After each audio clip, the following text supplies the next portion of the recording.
All great work, dreams, aspiration, great determination, noble intention always start from a forward-thinking and far-sighted mind. Just as a beautiful flower blooms in a healthy garden, brilliant thought also flourish in a great space. A space that provides the widest possible opportunity for anyone who believes that the future can be achieved. It doesn't matter where they come from or what their background is, because this space always accepts them fully, completely, entirely to come together to win a glorious future.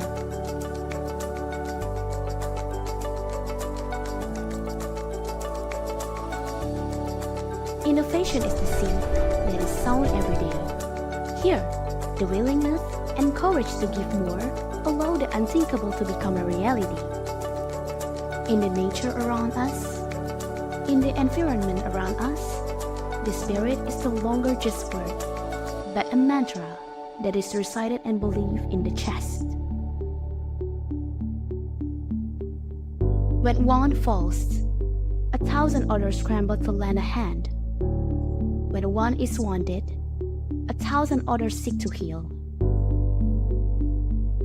When there is one impossibility, all unite to fight back with the belief that anything is possible to do, conquer, and realize.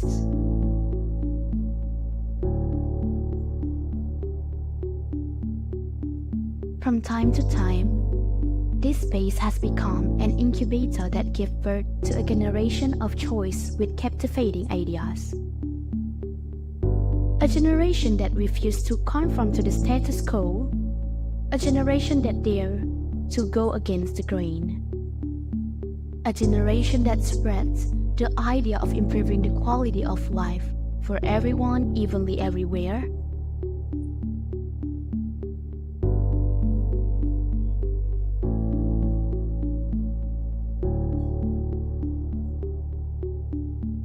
On small island, in isolated area, on the high seas, on the border coast, service is no longer a compulsion, but a form of awareness.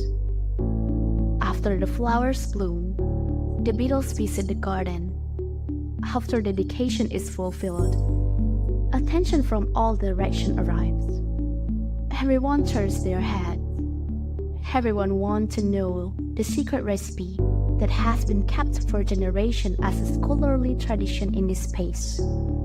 Indeed, there is nothing to cover up here. For the secret is very simple. Ask and learn without ceasing. And if you're asking where is the room, actually, we have been in it all along.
Bapak Ibu hadirin undangan yang kami hormati, sebelum kita mulai rangkaian acara pembukaan pagi hari ini, berikut kami sampaikan beberapa hal.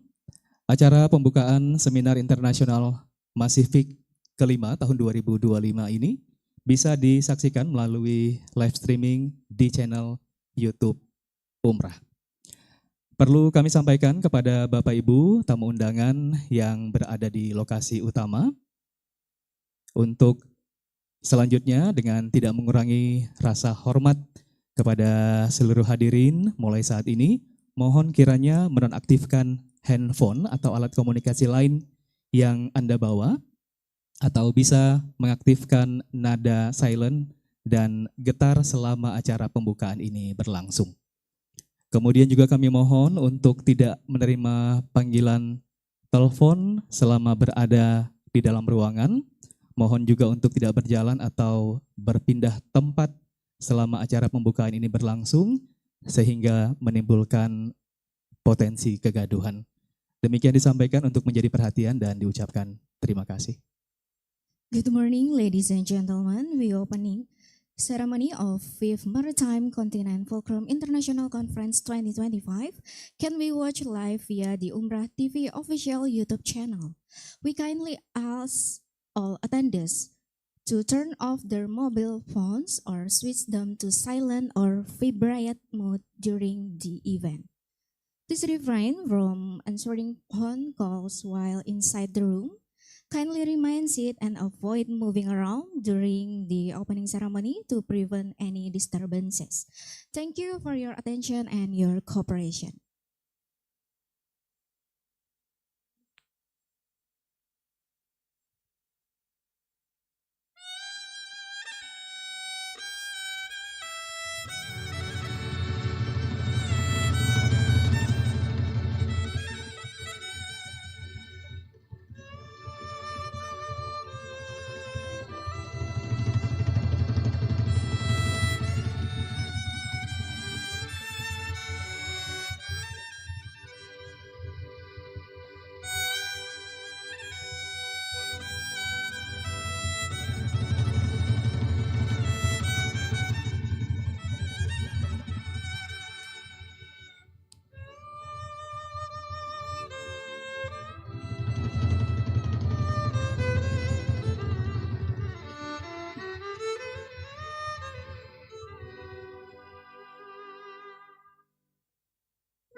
Last minute lah itu.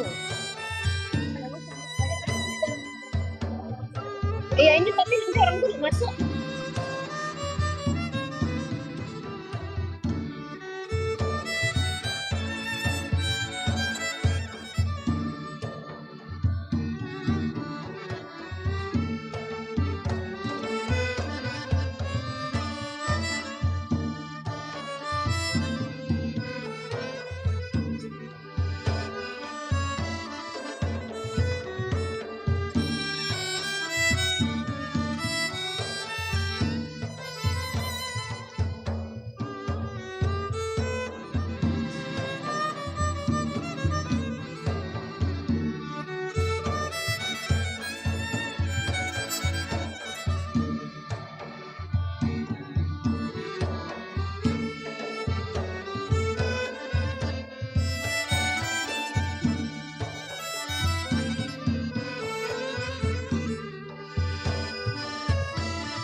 Boleh kita berikan applause yang meriah.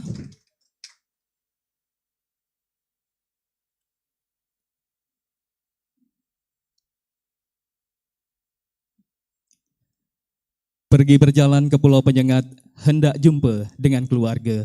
Yang jawab salam dengan semangat, kami doakan masuk surga. Assalamualaikum warahmatullahi wabarakatuh.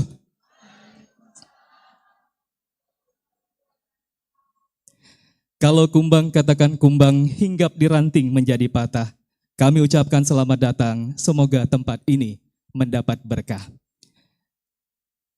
Selamat pagi dan selamat datang di Gedung 1 Gurindam Ismet Abdullah, Kampus Universitas Maritime Raja Ali Haji, dalam rangkaian acara pembukaan Seminar Internasional MaCiFIC kelima tahun 2025 yang dilaksanakan oleh Universitas Maritime Raja Ali Haji. Boleh kita berikan aplaus yang meriah? Good morning and welcome to the 1 Gurindam Ismet Abdullah Building at Universitas Maritime Raja Ali Haji for the opening ceremony of the 5th Maritime Continent Fulcrum International Conference 2025 organized by Universitas Maritime Raja Ali Haji. Selanjutnya kami ucapkan tahniah dan selamat datang kepada Gubernur Kepulauan Riau yang dalam hal ini diwakili oleh staf ahli bidang ekonomi dan pembangunan yang terhormat Bapak Guntur Sakti SOS MSI. Kami ucapkan juga selamat datang kepada Rektor Universitas Maritime Raja Ali Haji, Profesor Dr. Agung Damar Syakti SPI DEA. Selamat datang kepada Dewan Pertimbangan Universitas Maritime Raja Ali Haji. Kami ucapkan juga selamat datang kepada Wali Kota Tanjung Pinang yang dalam hal ini diwakili oleh Asisten 1, Bapak Dr. Andes Haji Tamrin Dahlan MSI. Kami ucapkan selamat datang kepada para Wakil Rektor, Direktur Pasca Sarjana, para Dekan, para Kepala Biro, dan jajaran pimpinan di lingkungan Universitas Maritime Raja Ali Haji. Selamat datang kepada Ketua Dekranasda Provinsi Kepulauan Riau atau yang mewakili.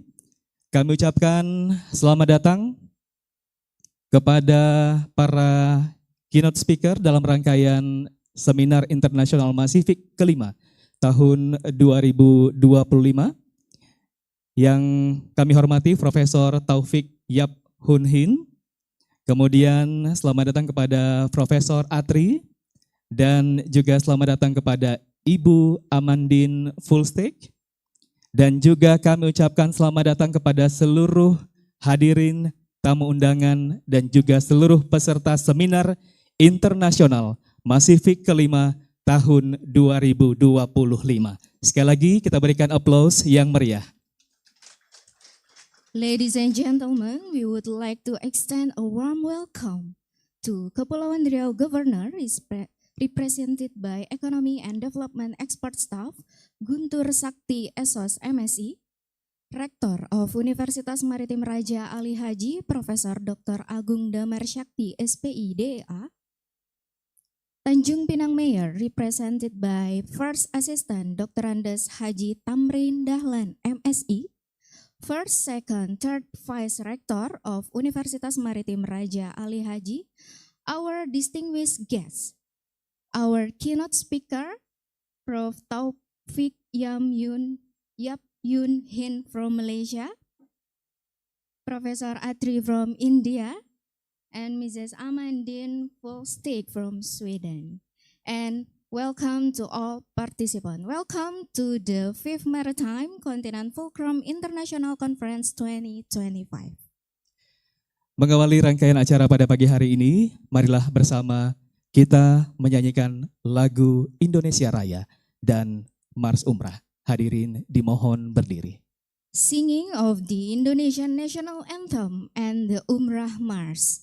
Ladies and gentlemen, we invite you to stand up.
Hadirin disilakan duduk kembali. Ladies and gentlemen, please have a seat.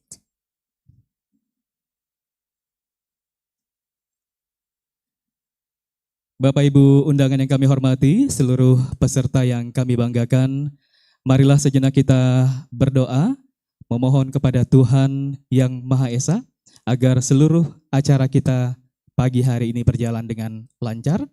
Doa akan dipimpin oleh Saudara Muhammad Harun. Disilakan. Next agenda, prayer led by Muhammad Harun. Please welcome.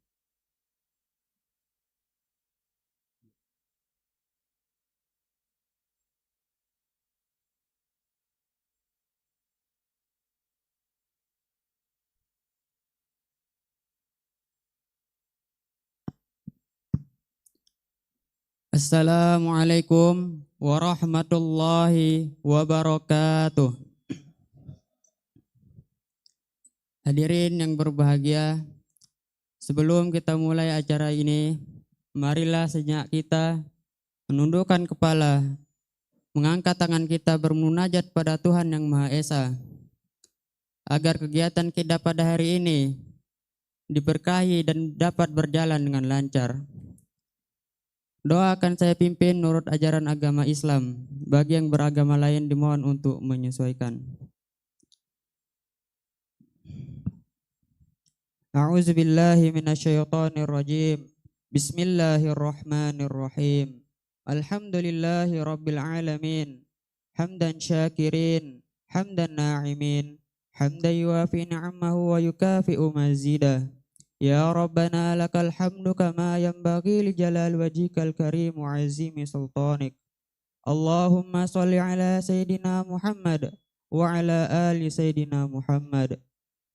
Ya Allah ya Rahmat, pada hari ini, di ruangan ini, kami hendak menyelenggarakan kegiatan Maritime Continent Fulcrum International Conference ini dengan memohon ridho dan izin-Mu. Berkahilah semua langkah dan perbuatan kami, dan jadikanlah itu semua nilai ibadah dan nilai ilmu yang bermanfaat kepada kami. Ya Allah ya Wahid, Engkau yang Maha Satu dan Maha Mempersatukan. Kami mohon perkuatlah persatuan di antara kami.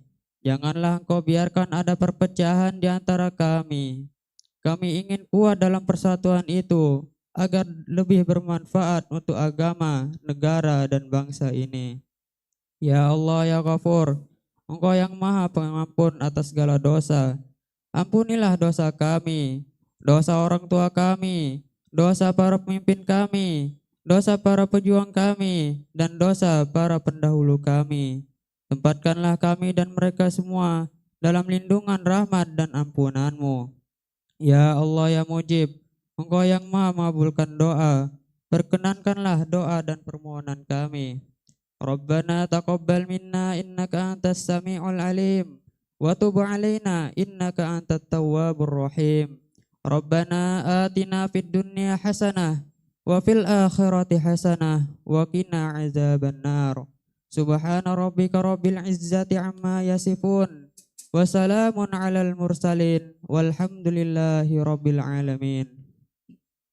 Assalamualaikum warahmatullahi wabarakatuh.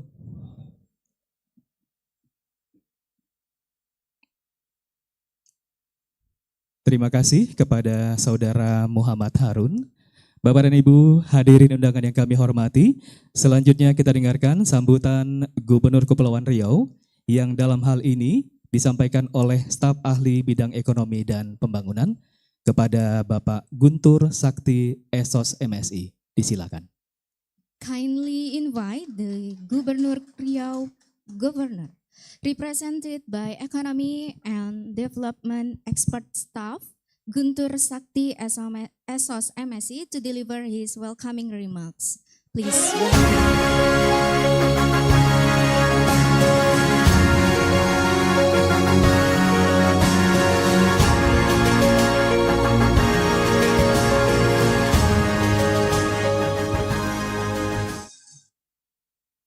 Nggak nyangka juga ditodong duluan. Mudah-mudahan saya nggak salah kostum. Karena ini relevan dengan tema seminar hari ini dan atap Universitas Maritime Raja Ali Haji. Warnanya biru. Bismillahirrahmanirrahim. Assalamualaikum warahmatullahi wabarakatuh. Selamat pagi. Salam sejahtera untuk kita semua.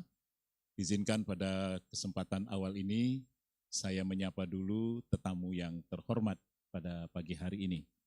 Yang sama-sama kita hormati, sama-sama kita banggakan Bapak Rektor Universitas Maritime Raja Ali Haji, Profesor Dr. Agung Damar Sakti, SPI DIA.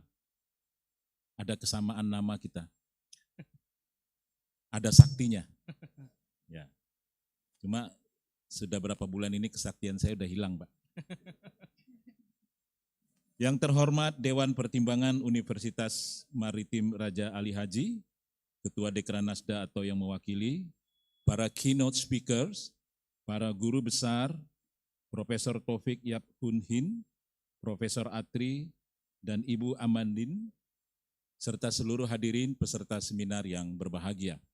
Pertama-tama, perkenankan saya menyampaikan salam dan permohonan maaf Bapak Gubernur dan Wakil Gubernur Provinsi Kepulauan Riau, sekaligus mengucapkan apresiasi atas penyelenggaraan seminar MaCiFIC kelima 2005 pada hari ini, yang momentumnya bertepatan dengan peringatan Hari Jadi Provinsi Kepulauan Riau yang ke-23.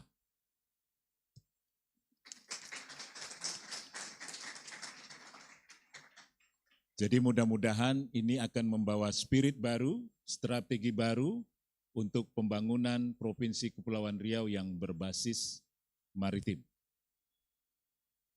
Bapak Ibu yang berbahagia, laut tentu tidak hanya menghadirkan cerita masa lalu, menghidangkan cerita masa kini, tetapi laut juga menjanjikan harapan untuk masa depan. Di lautlah peradaban dimulai. Di lautlah peradaban itu lahir. Di lautlah pertumbuhan ekonomi itu tumbuh. Dan di lautan juga kebudayaan saling bertemu. Bahkan laut menjanjikan sebagai sumber harapan kehidupan manusia, energi baru terbarukan, bahkan untuk menentukan peradaban di masa-masa yang akan datang. Nah, provinsi ini, provinsi yang memiliki identitas, sekaligus menjadikan laut sebagai modal pembangunannya. Terdiri 2.000 lebih pulau, terletak di gerbang utara Indonesia, gateway untuk menuju kawasan Asia, border tourism, di mana provinsi ini yang sudah berusia ke-23, mohon maaf, masih mengandalkan kontinental sebagai tulang punggung pembangunannya dan belum menjadikan laut sebagai sumber pendapatan ekonominya. Maka dari itu, di dalam rencana pembangunan jangka menengah RPJMD Gubernur dan Wakil Gubernur Kepulauan Riau tahun 2024-2029 terjadi sebuah spirit dan strategi pendekatan baru dalam pembangunan Provinsi Kepulauan Riau, di mana industri maritim menjadi salah satu spirit baru dan ekonomi baru dalam pembangunan Provinsi Kepulauan Riau. Seminar hari ini kami harapkan bisa memberikan sebuah rekomendasi kebijakan strategis dan strategi pembangunan Kepri ke depan untuk menjadikan Provinsi Kepri sebagai salah satu gerbang permata biru ekonomi dari gerbang utara Indonesia.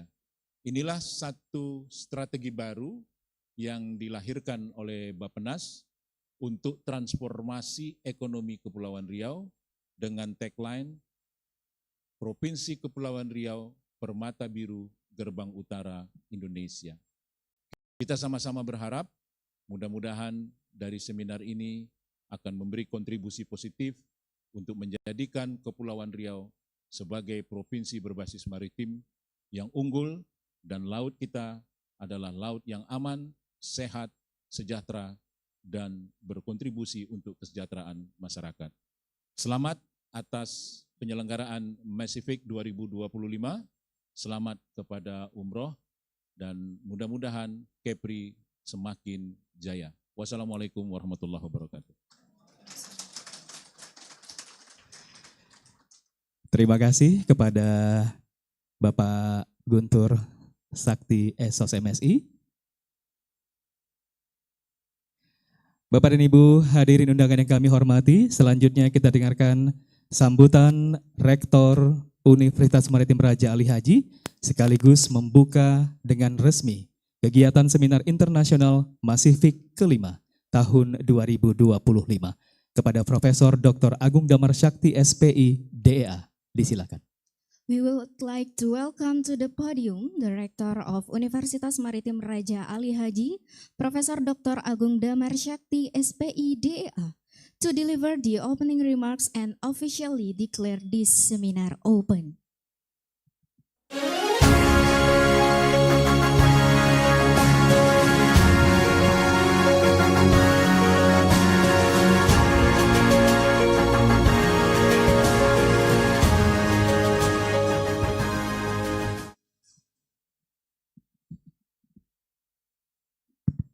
Bismillahirrahmanirrahim. Assalamualaikum warahmatullahi wabarakatuh. Selamat pagi, very good morning, and peace be upon you all.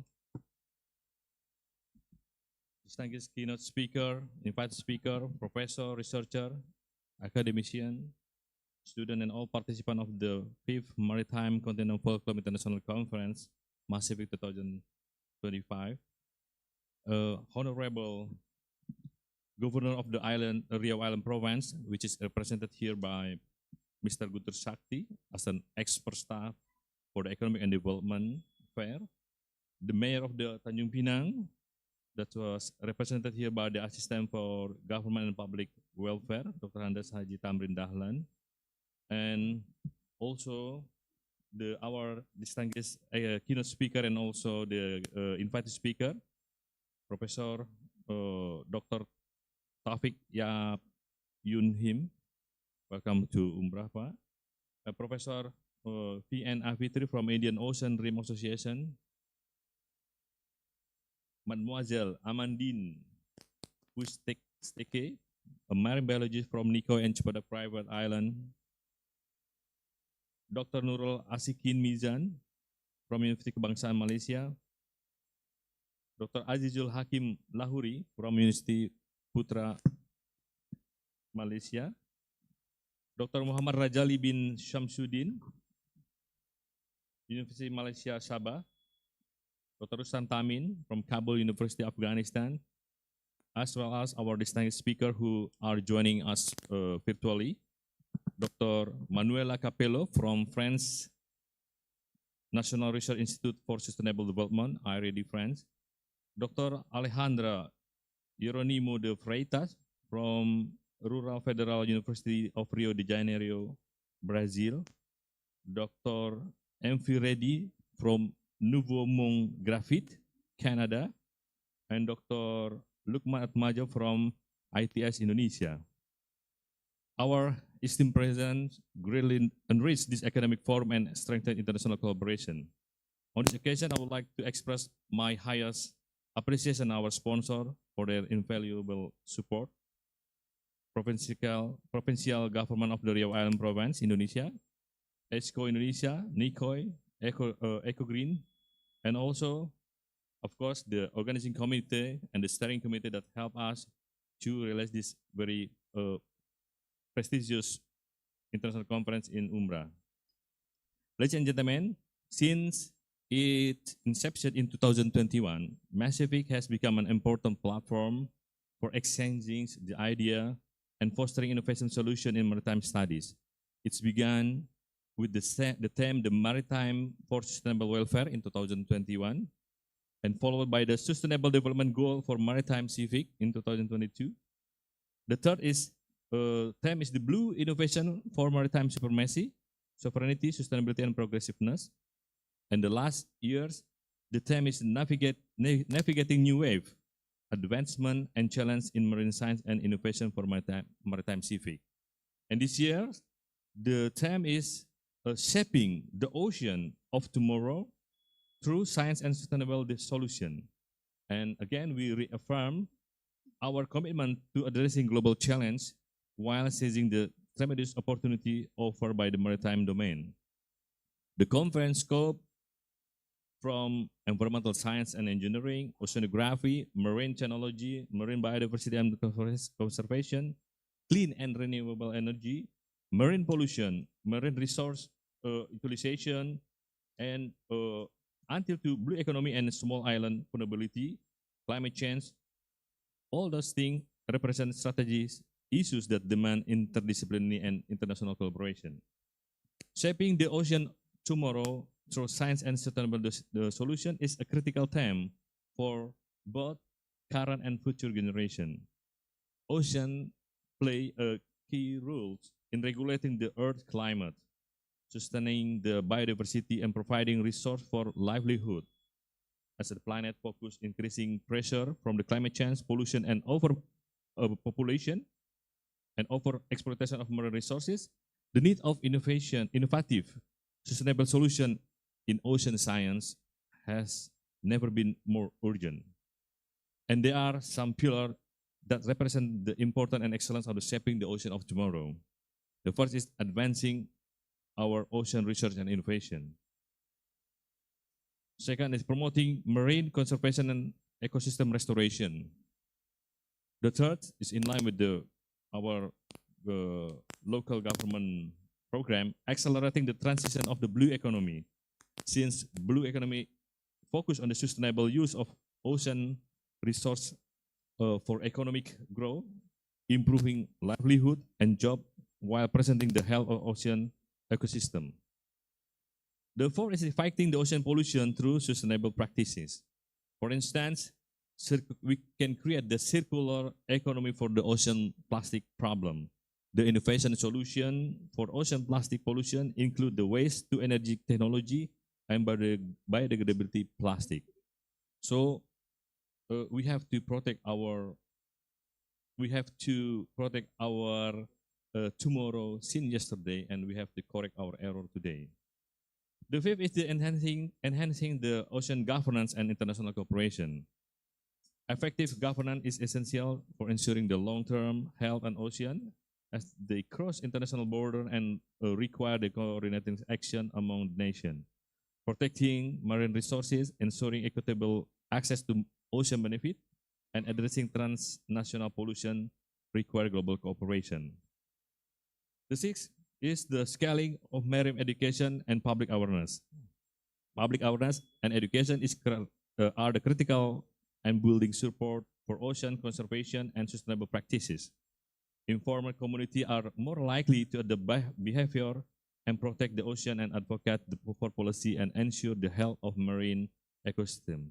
For example, the ocean literacy campaign and also the citizen science. The last is the harnessing the power of sustainable marine biotechnology. This is very important for our province. That marine biotechnology tap into the rich biodiversity of the ocean to discover innovative solutions in health, food production, and energy. Marine organisms are gold mine for novel bioactive compound, enzyme, material that can help solve global change. So the ocean, the shaping the ocean of tomorrow is very important because the shaping the ocean of tomorrow through science and sustainable solution require a multifaceted integrated approach that combining the cutting edge research, technology innovation, and global cooperation by focusing on ocean conservation, sustainable economic, marine innovation, and education. And we can create a future where the ocean continue to provide essentially ecosystem services, support vibrant marine life, and contribute to human well-being. That's the key lies of the excellence in our solution and importance of protecting this invaluable ecosystem. Through responsible stewardship, we can assure that the future generation inherit healthy ocean capable of supporting life in all its forms. So that's why it is our sincere hope that in this international conference, MaCiFIC 2025, will not only serve as the academic discussion forum, but also foster international research network, technological innovation, and policy recommendation that will contribute to sustainable development, especially for maritime region and small island that vulnerable to the climate change. Finally, with the word Bismillahirrahmanirrahim, I officially declare the 5th Maritime Continental Fulcrum International Conference open. This conference may be successful, fruitful, and bring the blessing to us all. Wassalamualaikum warahmatullahi wabarakatuh, and enjoy your international conference. Boleh kita berikan aplaus yang meriah. Terima kasih kami ucapkan kepada Rektor Universitas Maritime Raja Ali Haji, Profesor Dr. Agung Damar Syakti, SPI DEA.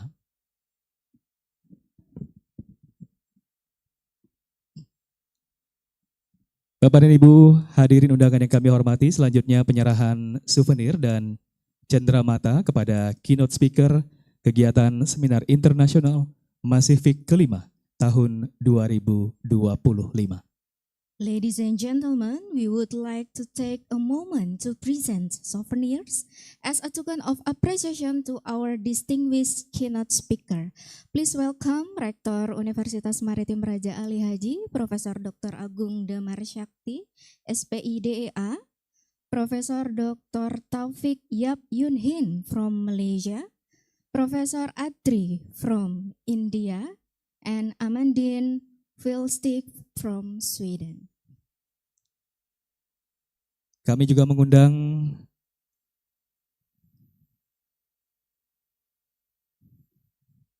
Bapak Guntur Sakti, SSMSI, untuk menyerahkan cenderamata, dan Bapak Haji Dahlan untuk menyerahkan cenderamata kepada keynote speaker.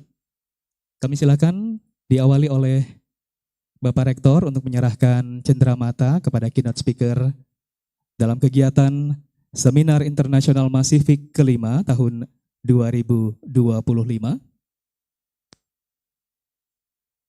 Boleh kita berikan tepuk tangan yang meriah.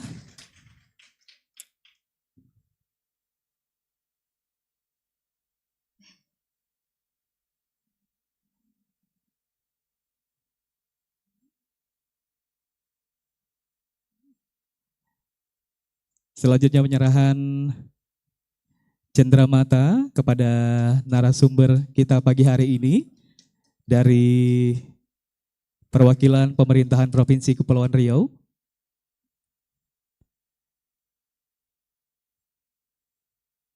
Dan dilanjutkan penyerahan cenderamata kepada keynote speaker dari perwakilan pemerintahan Kota Tanjung Pinang. Selanjutnya kami mengundang Bapak Ibu pimpinan untuk bisa berfoto bersama. Please come to the front for a photo session. Let's take a nice picture together Kami to remember mengundang this event. Bapak Ibu Dekan, Bapak Kepala Biro bergabung, Pak.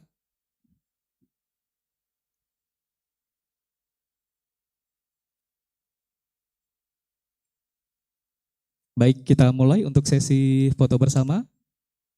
Kami hitung 1, 2, 3. Boleh salam maritim, Bapak Ibu? Okay, once more. 1, 2, 3. Oke, terima kasih. Kami silakan untuk kembali ke tempat.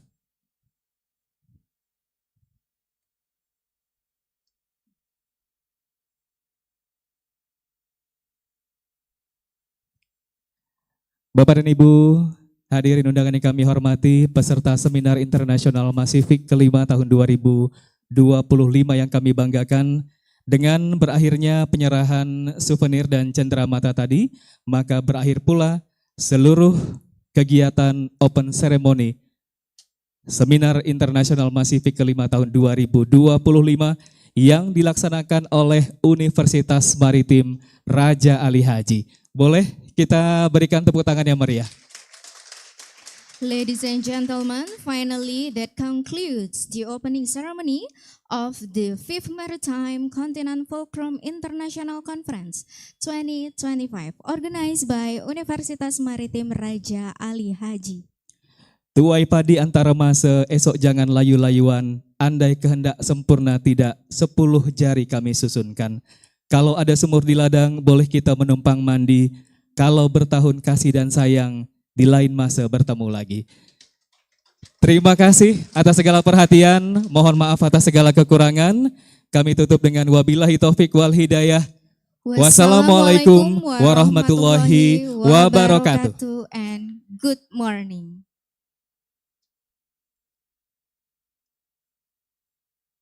A brilliant mind is the beginning of all great work.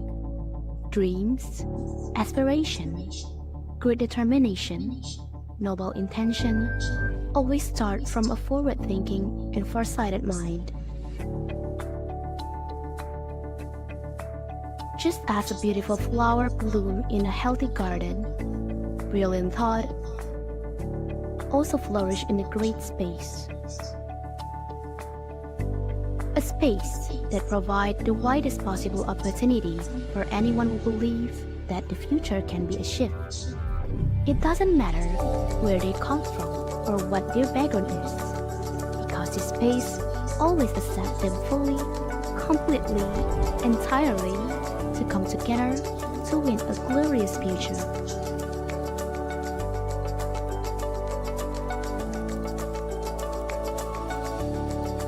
Innovation is the seed that is sown every day. Here, the willingness and courage to give more allow the unthinkable to become a reality. In the nature around us, in the environment around us, the spirit is no longer just words, but a mantra that is recited and believed in the chest. When one falls, 1,000 others scramble to lend a hand. When one is wounded, 1,000 others seek to heal. When there is one impossibility, all unite to fight back with the belief that anything is possible to do, conquer, and realize.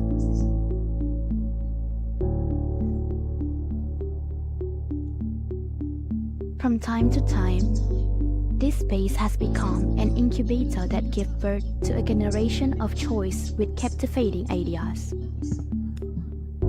A generation that refused to conform to the status quo, a generation that dare to go against the grain, a generation that spreads the idea of improving the quality of life for everyone evenly everywhere.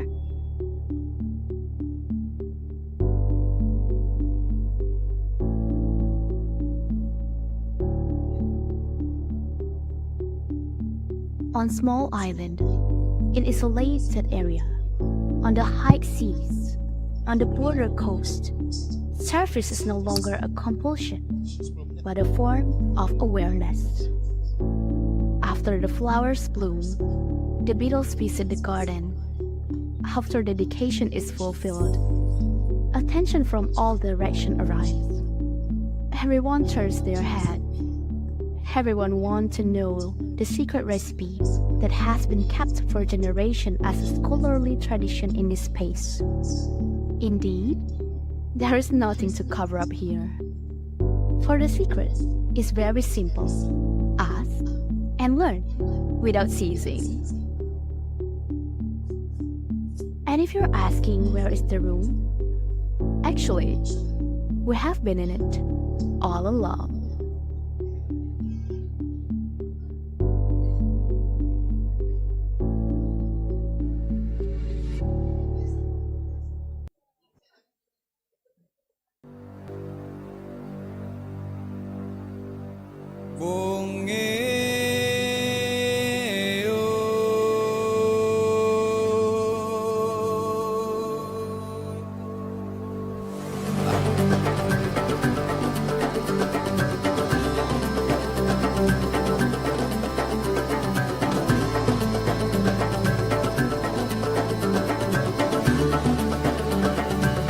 Kalau waktu baik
Bapak Ibu hadirin undangan yang kami hormati, kami silahkan untuk kembali duduk di kursi-kursi yang telah disiapkan.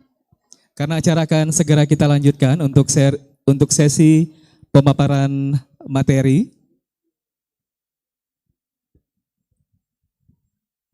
Kami silahkan Bapak dan Ibu dan juga seluruh peserta MaCiFIC kelima tahun 2025 untuk segera kembali duduk di kursi-kursi yang telah kami siapkan.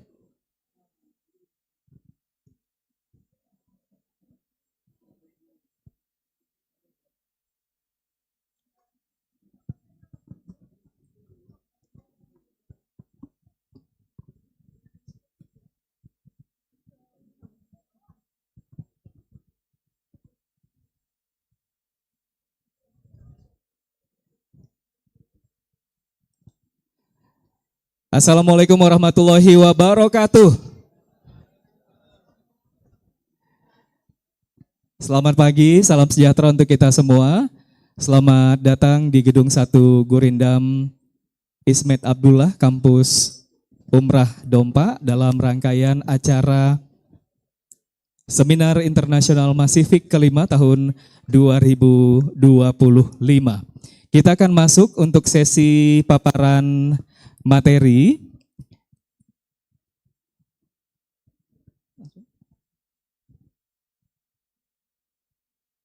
Ladies and gentlemen, our event will continue with the next session led by our moderator, Dr. Nana Raihana Askurni, SPD SHM Hum. Please welcome Dr. Nana Raihana to continue our conference. Boleh kita berikan aplaus yang meriah untuk moderator kita di pagi hari ini.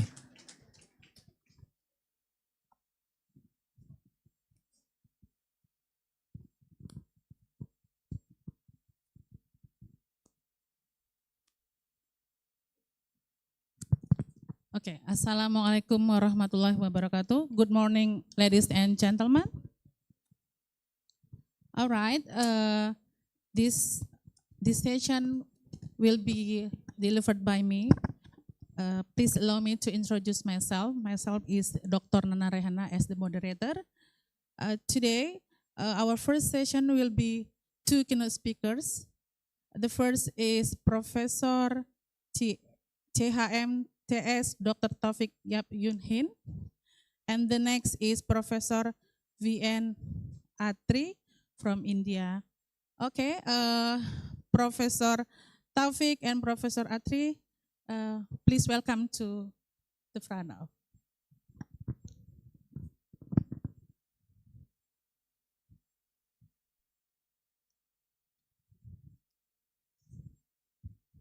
All right. First of all, I would like to thank to the two of our keynote speakers today. Welcome to Tanjung Pinang. Have a nice moment here.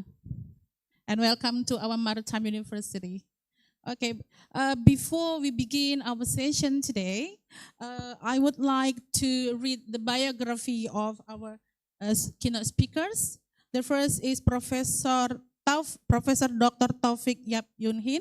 Is a professor at University Putra Malaysia with expertise in heterogeneous catalysts.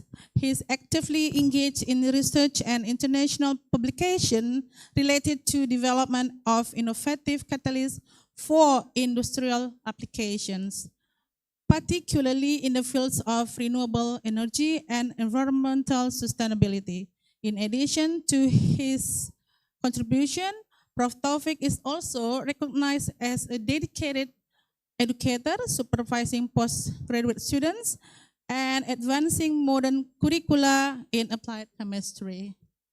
He received the highest award, Gold Medal for Excellence in Chemistry 2020, and listed as world's top 2% scientist by Stanford University of USA. And the second, our keynote speakers,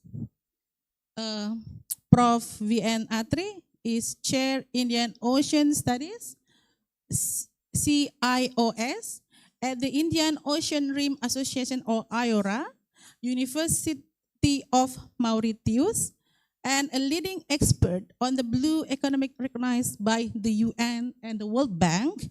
He is lead editor of the Blue Economy Handbook, founder of the Journal of Indian Ocean Rim Studies, and has authored policy briefs for UN Global Sustainable Development Reports. Prof. Atri has delivered keynote addresses at major international forums on sustainability, renewable energy, climate change, and disaster risk and management, while actively fostering global collaboration and shaping discourse on an inclusive and sustainable blue economic. All right, ladies and gentlemen, this our first session will be divided into two. The first is Professor Taufik, and the second is Professor Atri. And before we begin, Professor Taufik will deliver his paper entitled Sustainable Production of Bioenergy, and Prof. Atri will deliver Shaping the Oceans of Tomorrow Through Science and Sustainable Solution, a Systemic Approach. All right.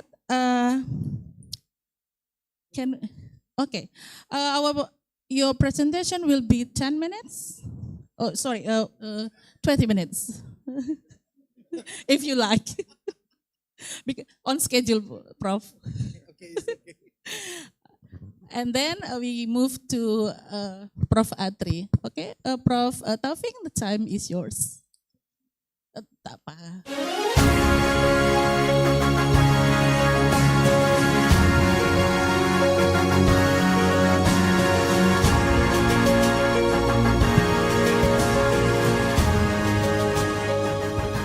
Thank you very much, ladies and gentlemen.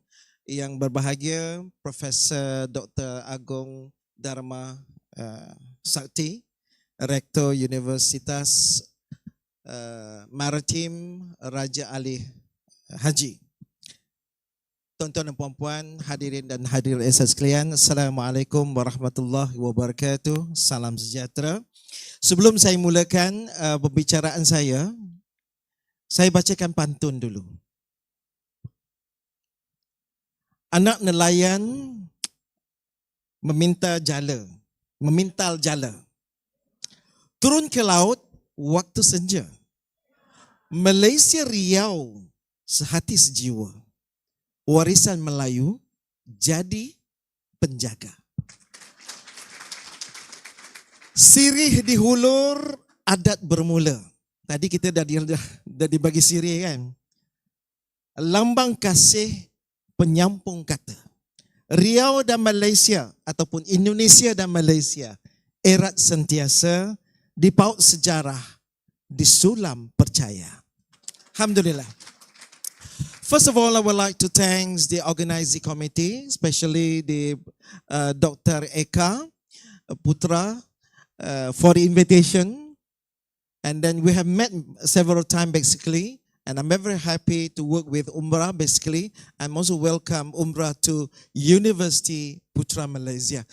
But anyway, I also a former rector of Universitas Malaysia Sabah.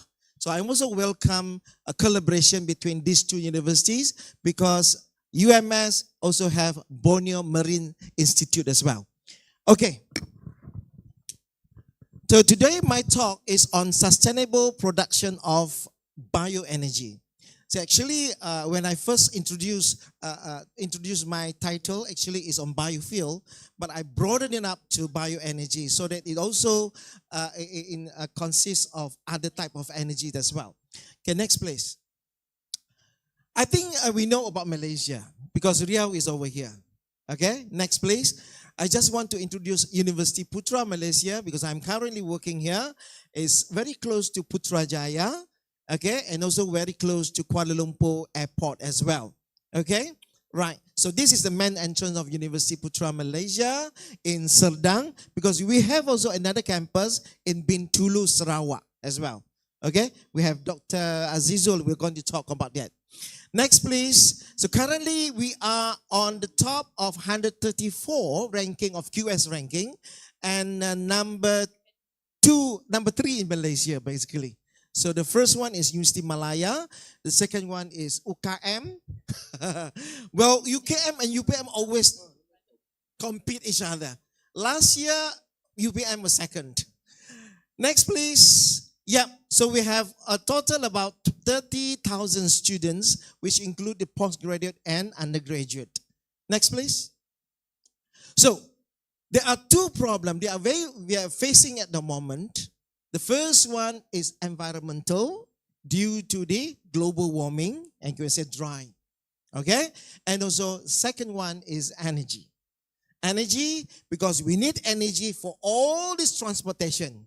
In fact, when I come here, I need 3 types of mode of transport.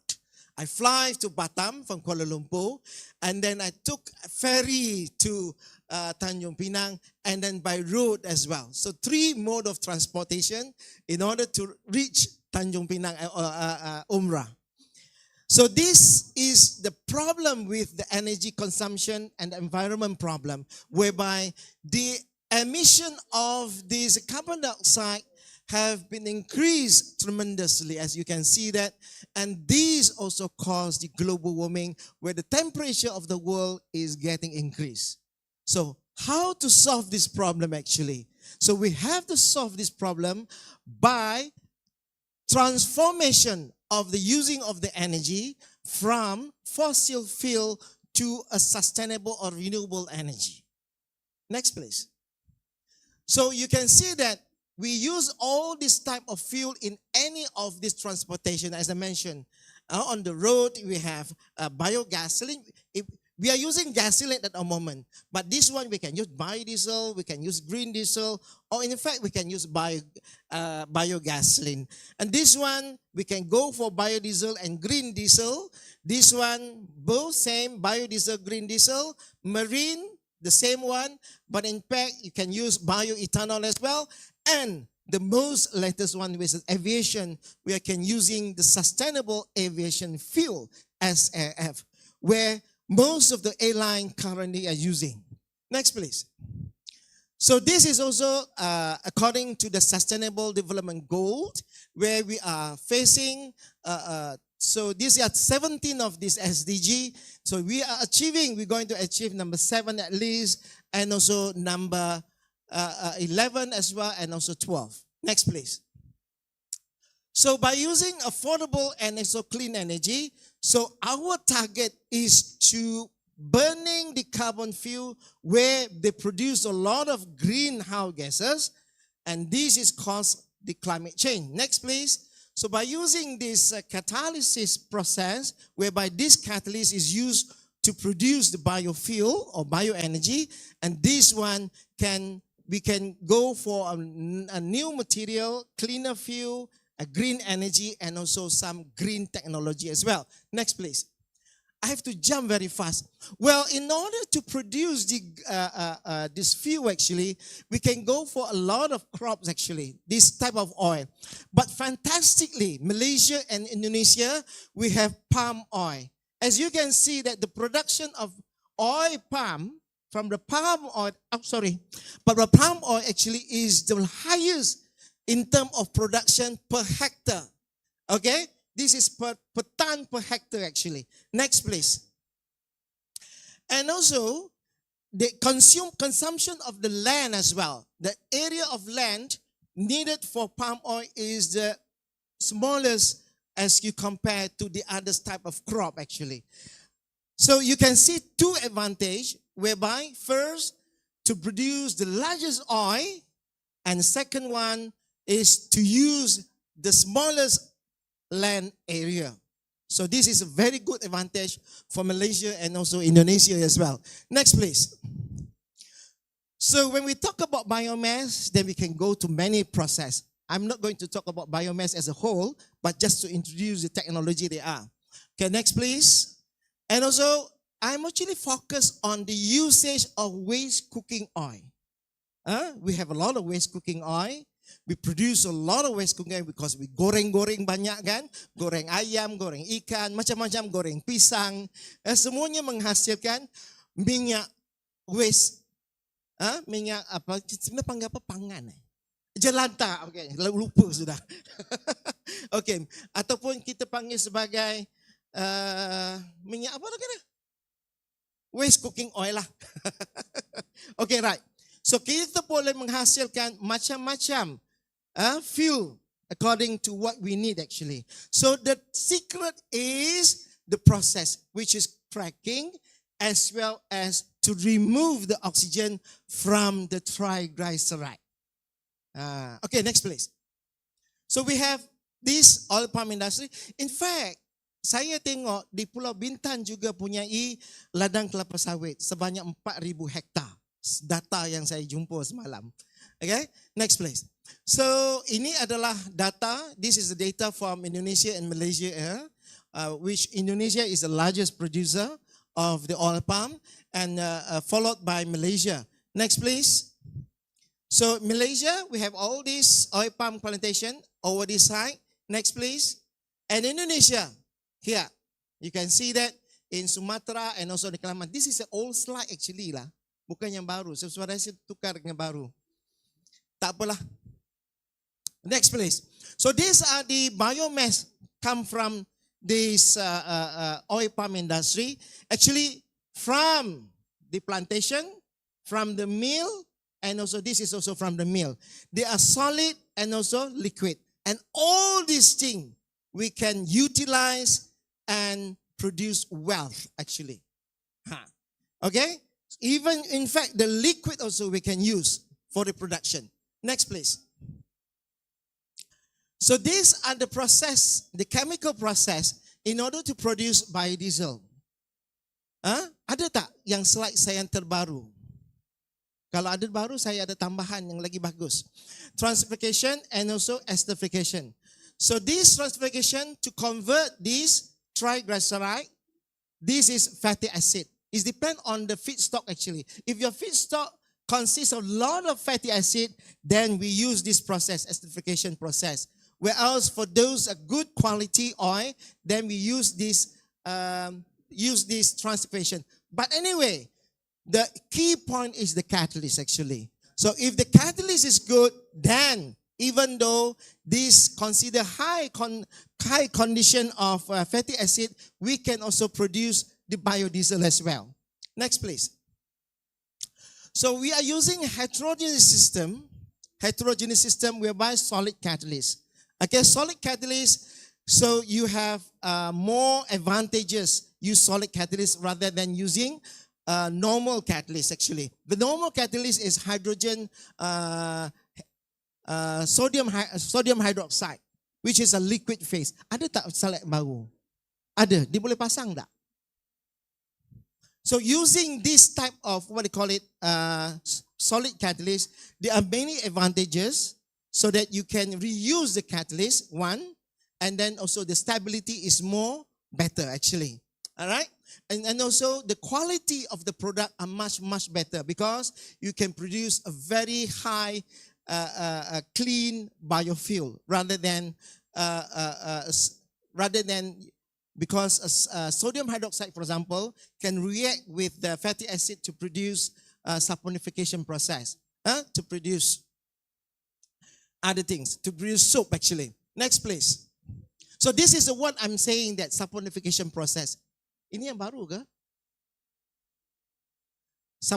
Memang ada. Saponification process where you can say there's a lot of soap actually. So this is not clear. Next please. So the basic technology, yeah. Next, please. Yeah, this is the heterogeneous. You can use a cheaper oil feedstock, all right? And then no catalyst washing required because we are using solid catalyst. You can just separate them. You don't have to wash a lot of water. So if you wash a lot of water, that means you produce a lot of waste as well at the same time. Next, please. Next, saya nak mau cepat. Sebab 20 minit. Why we are using heterogeneous system? Because it's much cheaper compared to the compared to the homogeneous system. Much cheaper, 40 to 60% of reduction. Next, please.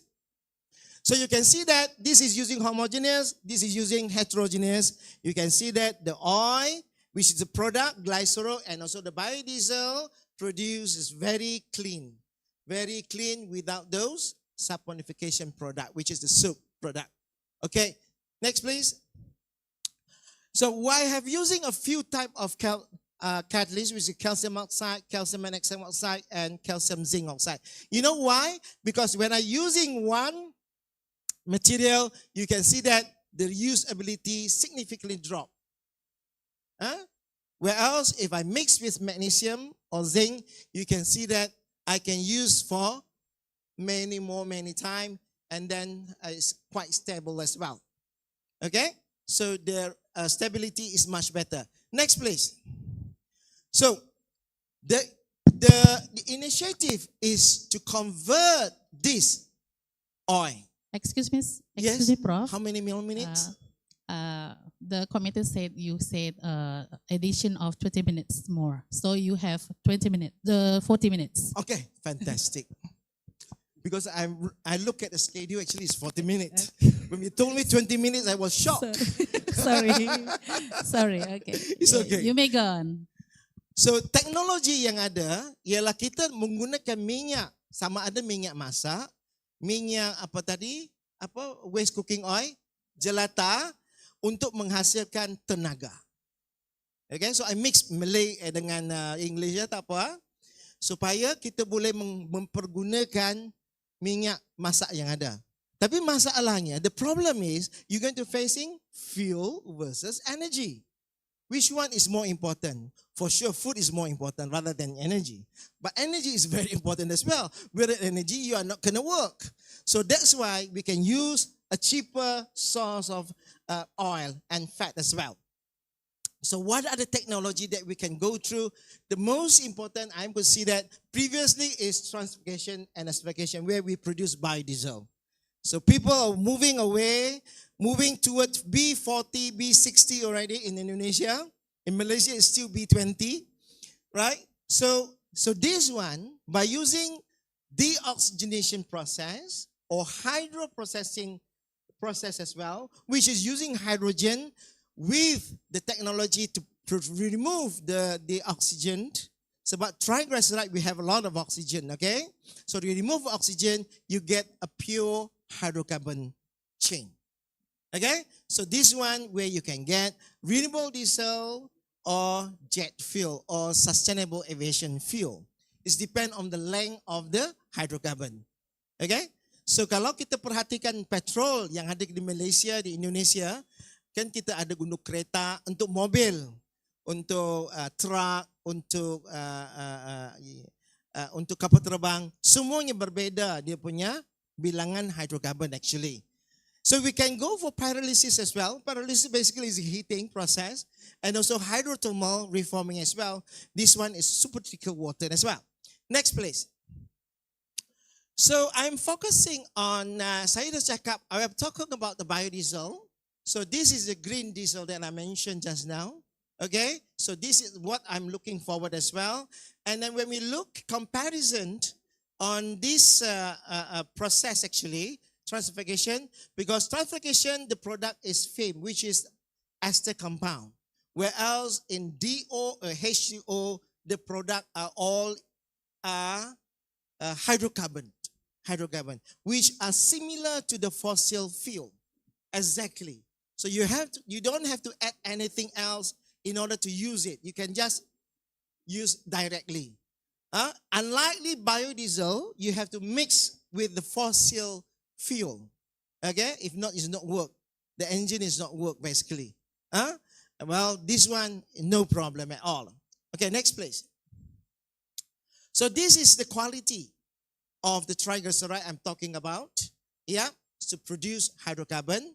Next please. And one good thing about this deoxygenation process, we remove the oxygen, and at the same time also, you have to go through a few reaction process, either decarboxylation or decarbonylation, And the good thing is you are removing one of the carbon. So that we are cracking on the carbon, so you shorten. For example, most of the content of this waste cooking oil is palmitic acid. Palmitic acid is C16. C16. When you crack one oxygen, then it becomes C15. So C15, you can use it for aviation fuel, the maximum point. Okay? But if you can go for C9 to C11, that's much better. Okay? The length of the hydrocarbon. Next, please. So that's why the IATA have moving towards to the net zero carbon by 2050. How? Is by using the sustainable aviation fuel. Next, please. And what good thing is, this SAF actually can reduce the amount of carbon emission by 80%. It's very huge. And see what happened to this SAF. Next, please. Next, please. So I can tell you that the Malaysian airline and also the Indonesian airline, Garuda, have already introduced SAF to their system. Okay? It started a long time ago, 2011, when KLM started this, using the SAF actually. Then currently, most of the airline in the world, they are moving towards a SAF, and Indonesia already started last 2 years. Then inshallah, I don't think so there's a problem. But the problem is the supply of SAF is not enough currently. So that's why SAF is very important industry and is very impactful now. Next, please. Next, please. So there are a few other technology as well, but I'm not going to focus on how to produce SAF actually, or this biojet fuel. Okay? Right, next, please. So I'm showing you that how deoxygenation process can produce different type of hydrocarbon. Well, this is, they are using a jatropha fatty acid. Jatropha oil. Minyak jatropha. Yep, so dia menghasilkan C17, C15. Okay, for this one. And then for this one, you can see that C18, C17, and C15. So it's a mixture, kalau C15 is suitable for jet fuel. And higher than that is going to use for renewable diesel, for car, untuk kereta, untuk mobil. Okay? Begitu juga ini. So kita kena pisahkanlah antara kedua-dua ini. So it depend on what type of, sometimes it depend on the process, cracking process, and also the use of the feedstock actually.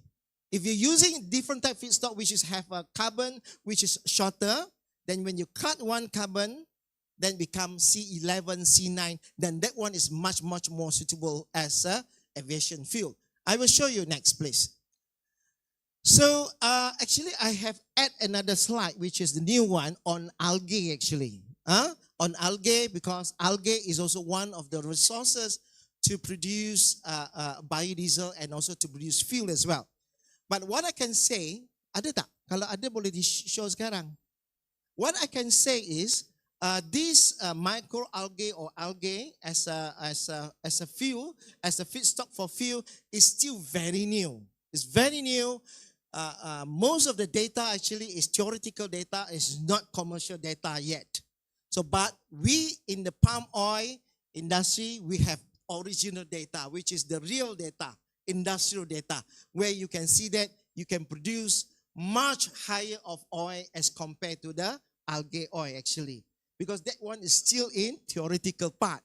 So masih dalam peringkat theoretical, so belum yang sebenarnya lagi. Sudah ada. So actually we have done this work actually. We have culture this algae in our lab, and we produce oil. But you know why? Why we started with culture of this algae? You know why? Because we at that time we want to purchase oil. This algae oil is very expensive actually, very tremendous expensive. So it's not economical, even though in the lab scale as well, because 1 liter it costs 1,000 compared to how many ringgit only, ringgit for this oil palm as well. So that's why in real condition actually, the production of the oil for palm oil fantastically is much higher as compared to others type of crop. And in fact, so far there is no challenge on this oil yet actually. Anda jumpa? Sudah?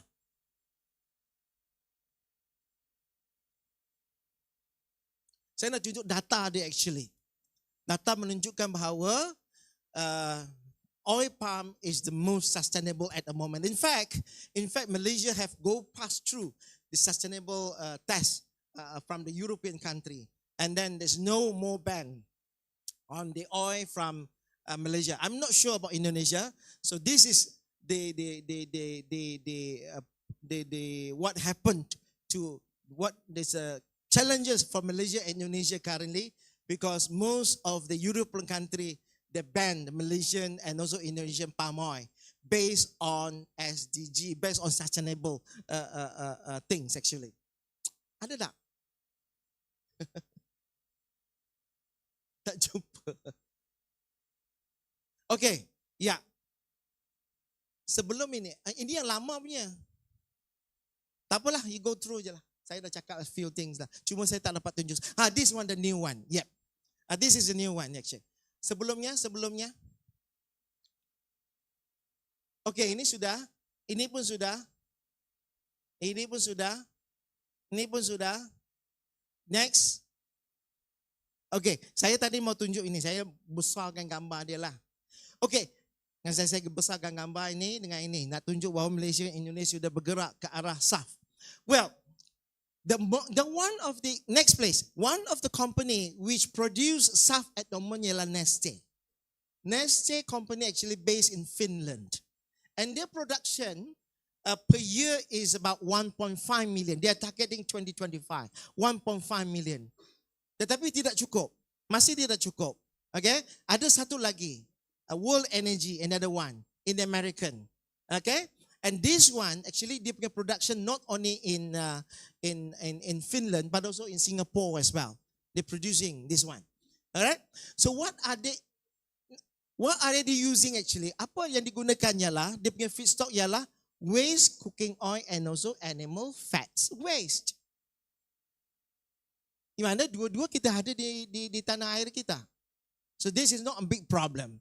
So the process is we need this they are using hydro deoxygenation, whereby they flow hydrogen to the oil at a higher temperature, at a certain pressure as well, with certain catalyst, and they produce this aviation fuel. And this aviation fuel have to go through a few process, including distillation process, and meet the requirement of STM D7566. And this one also blend with the fossil jet fuel with a percentage of about 50%. 50%. Next, please. So this one I have mentioned about. Next, please. Yeah, next. So this is waste cooking oil. I'm saying kita banyak menghasilkan minyak jelantah. Okay. Right, next please. Kenapa? Why we use waste cooking oil? One, because this is not a food grade, even though have been used for food. The second one, this is the world cheapest oil you can get. Next please. So I just want to share with you one of the paper we published together, Ashikin sekali, yeah, on this work actually. We are using waste cooking oil, but we produce activated carbon, support on calcium oxide and lanthanum oxide to produce the jet fuel or aviation fuel. Next please. So the process is simple actually, it's not difficult. But when I started, I feel difficult. But after some time, it feels very, very simple. Well, yeah, it's just a catalytic procedures, okay? And then we get this deoxygenated product, which is very clear. And then we can separate this, separate the catalyst as well. Okay, next please. So this is morphology of the catalyst. Next please. Next. The morphology. So we have studied on the basicity and also acidity of the catalyst. So these are equipment that we have in our lab actually. So one of the criteria is acidity is very important. But the mixtures of acidity and also basicity is also combined to give a very good catalyst as well. Next, please. And then what happened is we managed to get C15 and fantastic, we get C11, which is a smaller hydrocarbon. And this one, which is in the range of the jet fuel. As you can see that, isn't it? Right? So this is suitable as a jet fuel range. Next, please. And also we have also to do some optimization studies based on the amount of catalyst, the temperature, and also the duration of the reaction. And we found that this is the optimum temperature, about 333 hours, and we have a yield of 70s and a selectivity of 80%. So this is the one we can produce. Next, please. And also we look at the reusability. It's important that always that the solid catalyst we have to reuse to see how stable, how we can use in a few time. So we can see that in terms of yield, that we can use up to 6 runs. In fact, we can get more because this one is still about 60%. And in fact, the selectivity is also very high at about 80%. 80%. In fact, we found another catalyst which is much better than this actually. All right, next please. So this is another type of catalyst which is a nickel combination of nickel and also cobalt, support on ferrum oxide. Why we use ferrum oxide? Because they have magnetic value where we can, you letak magnet, semua catalyst lekat ke situ kan, so easily to separate as well. Okay? All right, so next please. So this catalyst also consists of acidity properties where you can see that it produces C11. Yeah, they boleh hasilkan C11 and some of C15 as well using different type of catalyst. But fantastically, you can see that this one, because this is catalyst, nickel and cobalt in the percentage of 0.5%, we can produce high amount of this C11. Up to, you can see that up to 77% of this SAF, especially the C11, very specific on SAF. Well, we also looking at different type of chemical that produce. You can see that the most important is alkane, which is the paraffin content. It's very high. And in fact, you can see that in between paraffin and also olefin. Okay, next please. So this one is comparison with other type of catalyst. No, sorry, different type of feedstock, which is palm kernel oil, waste cooking oils, sterculia, and also seba. And then we can see that palm kernel oil give us the highest amount of SAF, actually C11, as compared to the others. Why? Because palm kernel oil, they have certain fatty acid, which is more suitable to crack into a smaller molecule compared to the others. Okay? So PKO, palm kernel oil, is more preferable to produce C11 than others. Next, please. In terms of reusability, at about 80% or 85%, okay, you can see that they can use up to that 4th or 5th time, actually. Right, next please. And this is the reusability of the catalyst that I mentioned, which is the highest. You can see that it produces C11 and also C15. So it's more to C11. Well, both can consider as in the aviation field. Next please. Well, I'm talking about other type of energy actually. When I talk about other type of energy and also how we utilize the biomass. So this is the thing is, as I mentioned that the waste liquid biomass also can use to produce some good chemicals and fuel. For example, this is the this is the, what they call it, the POME, palm oil meal influent. This is the wastewater. In Malaysia, it's compulsory for all the palm plantation, okay, to treat this waste cooking or this waste polymer to using anaerobic bacteria to produce biogas. And this biogas consists of methane and also CO2. Methane and also CO2. Have a look. Methane is about 60 to 70%, and CO2 is about 30 to 40%, which is very high. And both are greenhouse gases. So how we reduce it? We use it actually. Utilize this gas. Next please. Okay, these are some of the biogas collector process, either in a closed system or in an open system, but using a canvas to cover the pond. Right? Next please. So this is another one.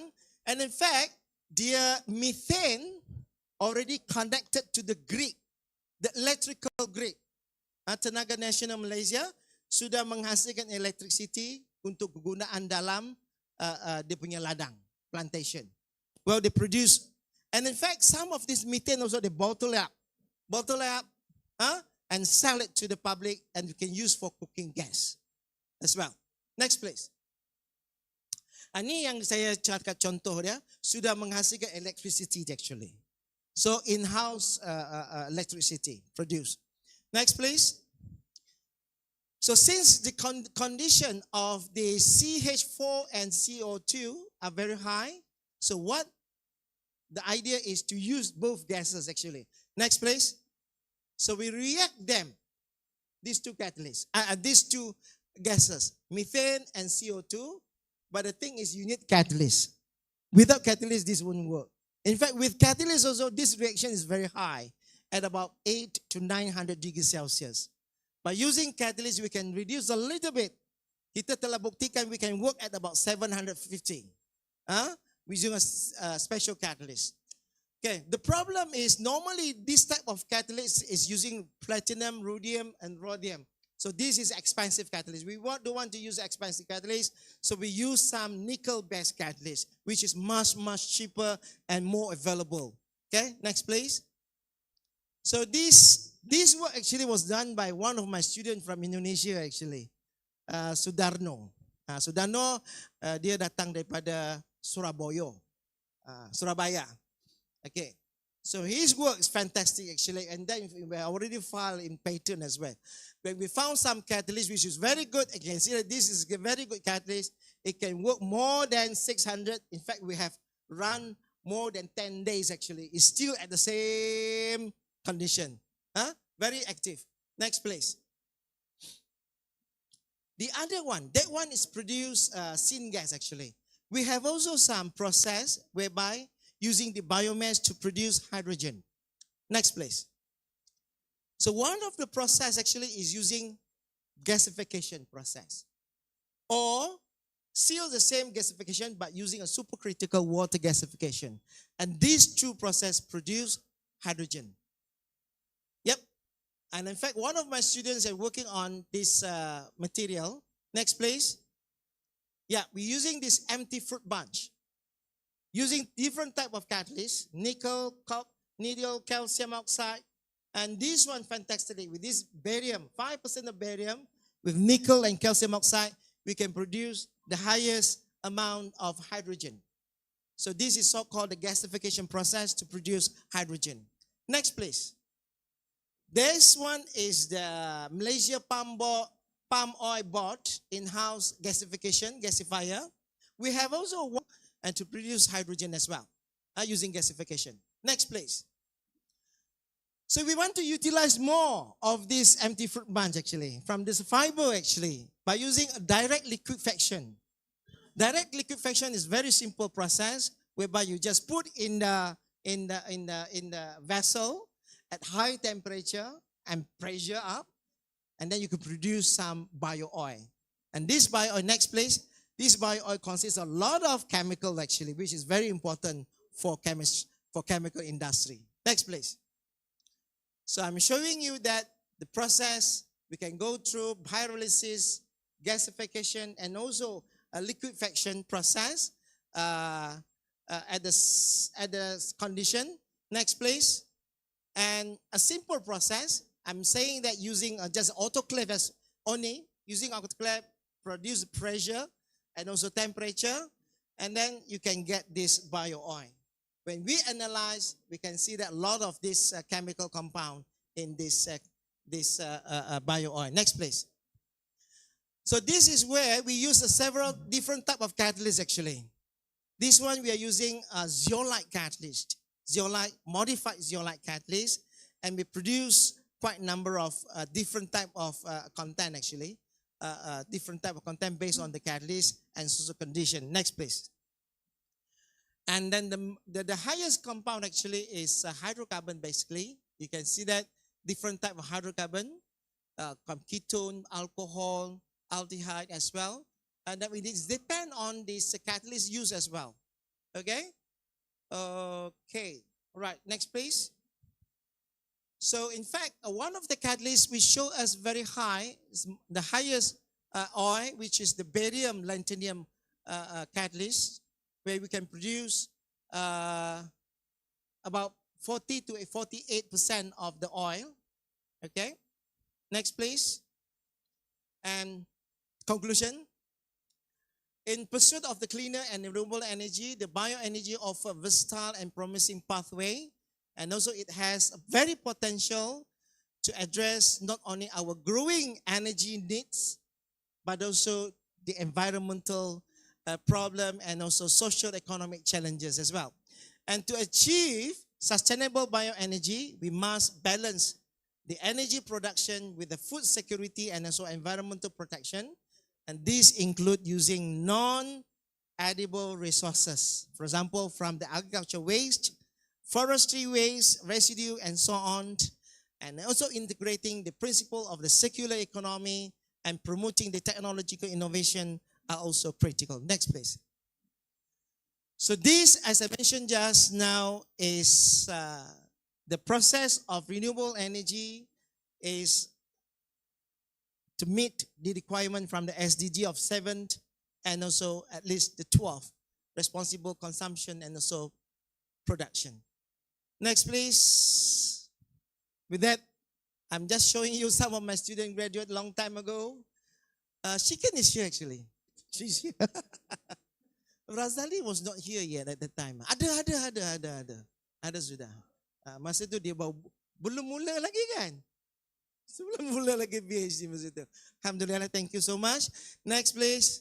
Well, thank you. Terima kasih di atas pemerhatian tuan-tuan dan puan-puan. Sekian. Assalamualaikum warahmatullahi wabarakatuh.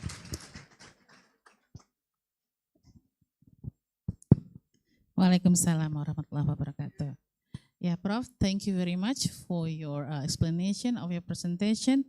For me, your presentation is sophisticated since I am the person who work at Linguistic of English. Anyways, thank you for your explanation. What I can take a lesson here is biogas or biofuel. And the most preferable and considerable sources is palm oil and waste cooking oil. Jelantah. All right, ladies and gentlemen, we come to the second session of our first session is keynote speaker from India, Prof. Atri. Prof. Atri, the time is yours and you have 40 minutes to explain your paper.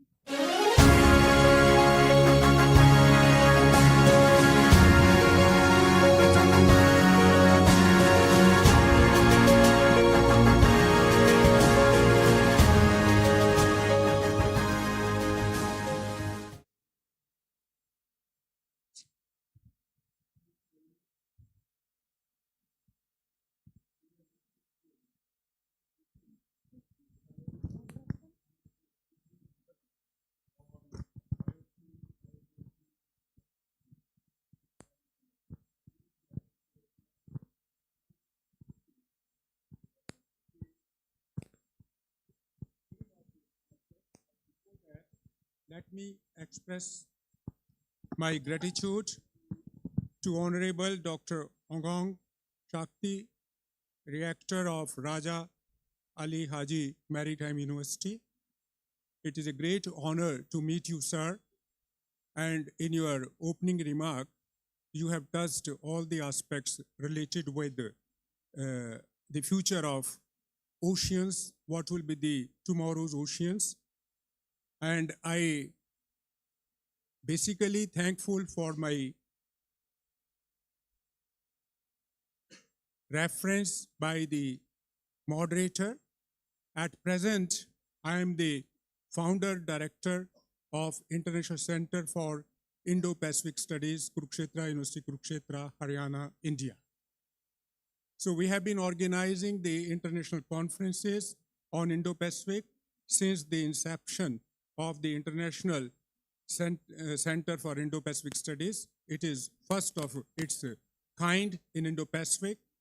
And in the last conference, that is the third international conference on Indo-Pacific, which was on security dynamics, climate change and sustainable development in Indo-Pacific, we invited the Honorable Rector to participate in the conference, but due to his busy schedule, he cannot come.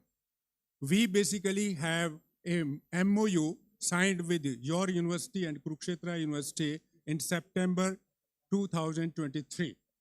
One of the objectives of coming over here is to operationalize that MOU. And I have brought with me the good wishes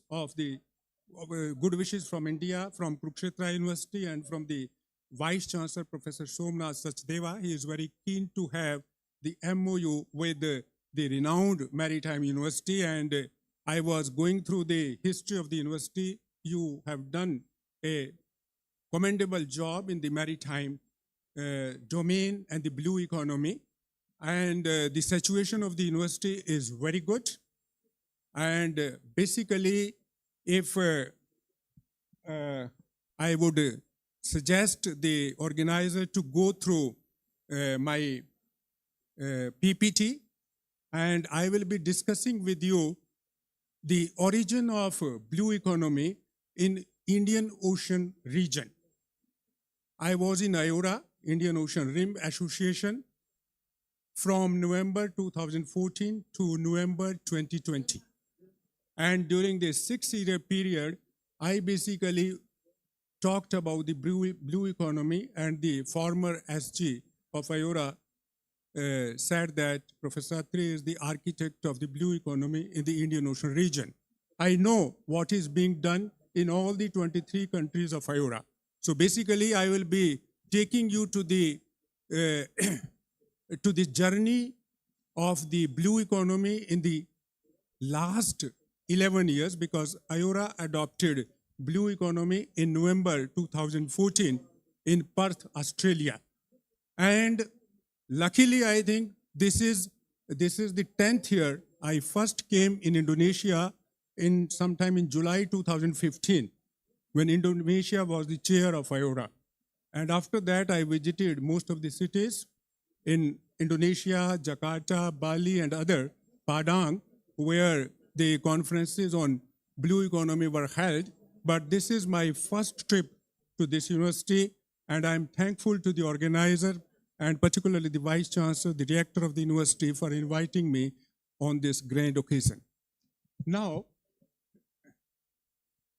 basically, I would take you to the definition of maritime continent, and not going into the detail, I would like to suggest here that Indonesia has a great past and has all the potential to be a maritime country, and that is basically what has been discussed. I went through the history of the maritime domain of Indonesia, but I won't be going into that, and it was written by an Indonesian scholar.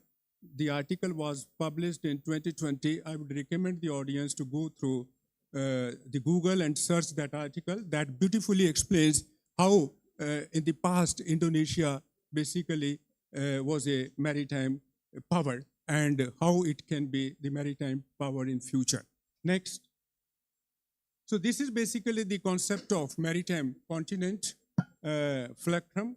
And maritime, basically, whether it is maritime domain, whether it is maritime connectivity, maritime transport, maritime trade, maritime biology, all these things, this is the age of maritime resources. They can play as a central role in the socio-economic development of a country, the economic growth of a country. At present, the growth in Indonesia is 5.2%, and it is expected to be a little higher during 2026.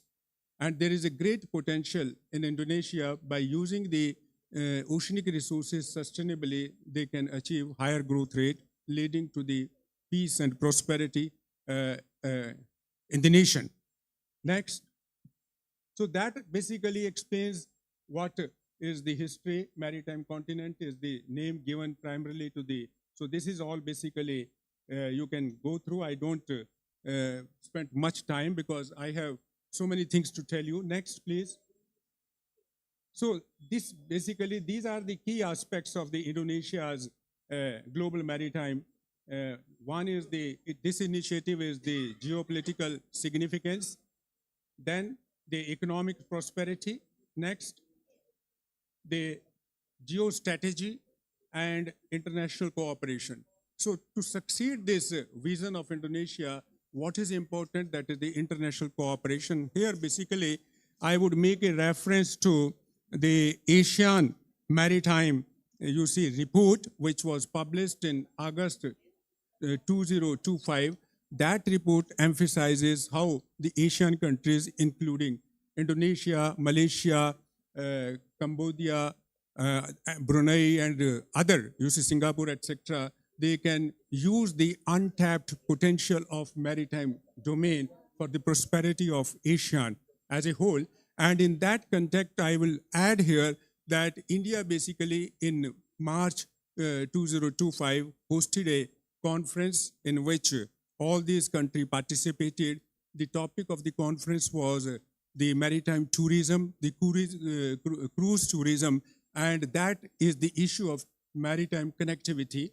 It takes a lot of time, but if we connect through sea, it saves time also, and it revives our old culture. So there is a role for what we call maritime culture to strengthen the socio-economic development in ASEAN. And ASEAN basically is the central point which has been admitted in all the Indo-Pacific approaches, whether it is the US approach to the Indo-Pacific, whether it is the EU approach to the Indo-Pacific, whether it is the Italian approach to the Indo-Pacific, whether it is the specific countries' approaches to the Indo-Pacific.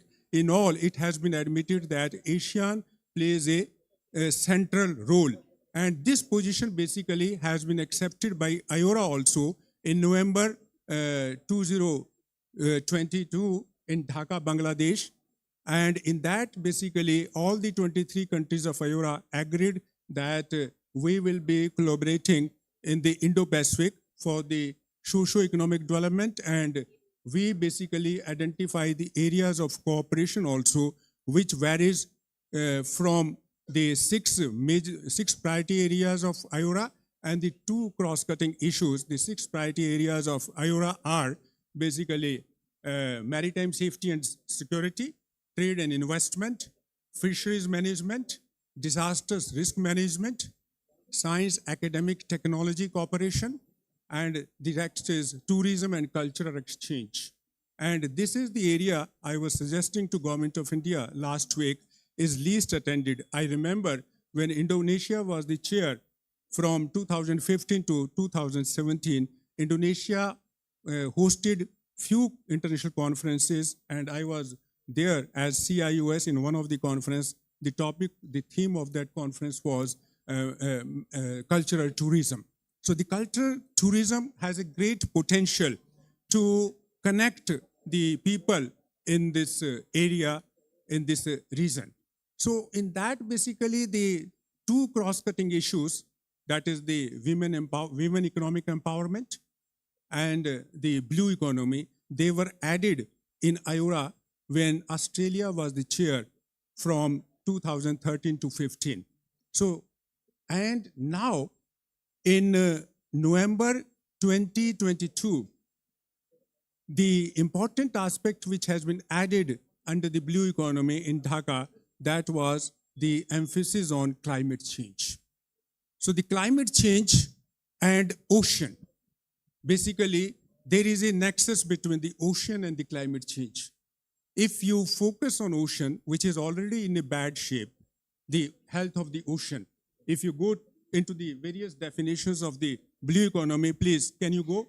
That will show how it was developed, the concept or the definition of blue economy. Please, next.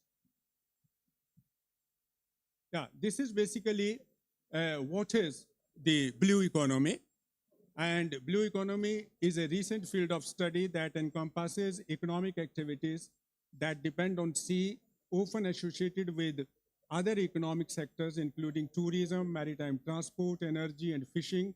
Blue growth supports sustainable growth of the maritime and marine sector, as the ocean and seas are engines of global economy and have great potential for growth and innovation.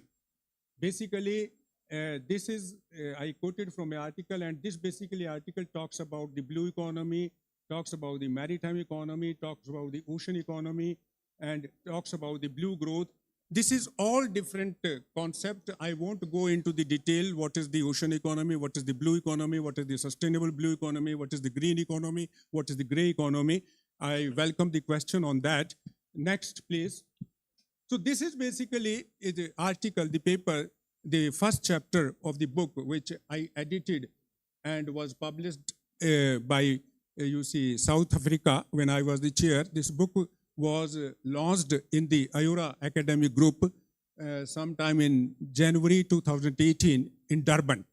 And this is the first book on blue economy. In this book, basically 21 scholars from 10 member states of IORA participated their articles, their contribution. So basically, I try to explain this blue economy in terms of Venn diagram. So there are 3 diagrams, A, B, C, and basically that is the ocean economy is A, sustainability is B, and environment is C.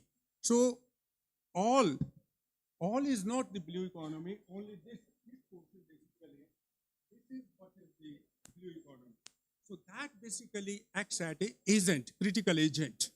So what I want to say here to this researcher and the scholars, the young scholars, although the field of the blue economy, the ocean economy is very vast, but very few people understand what is the real blue economy.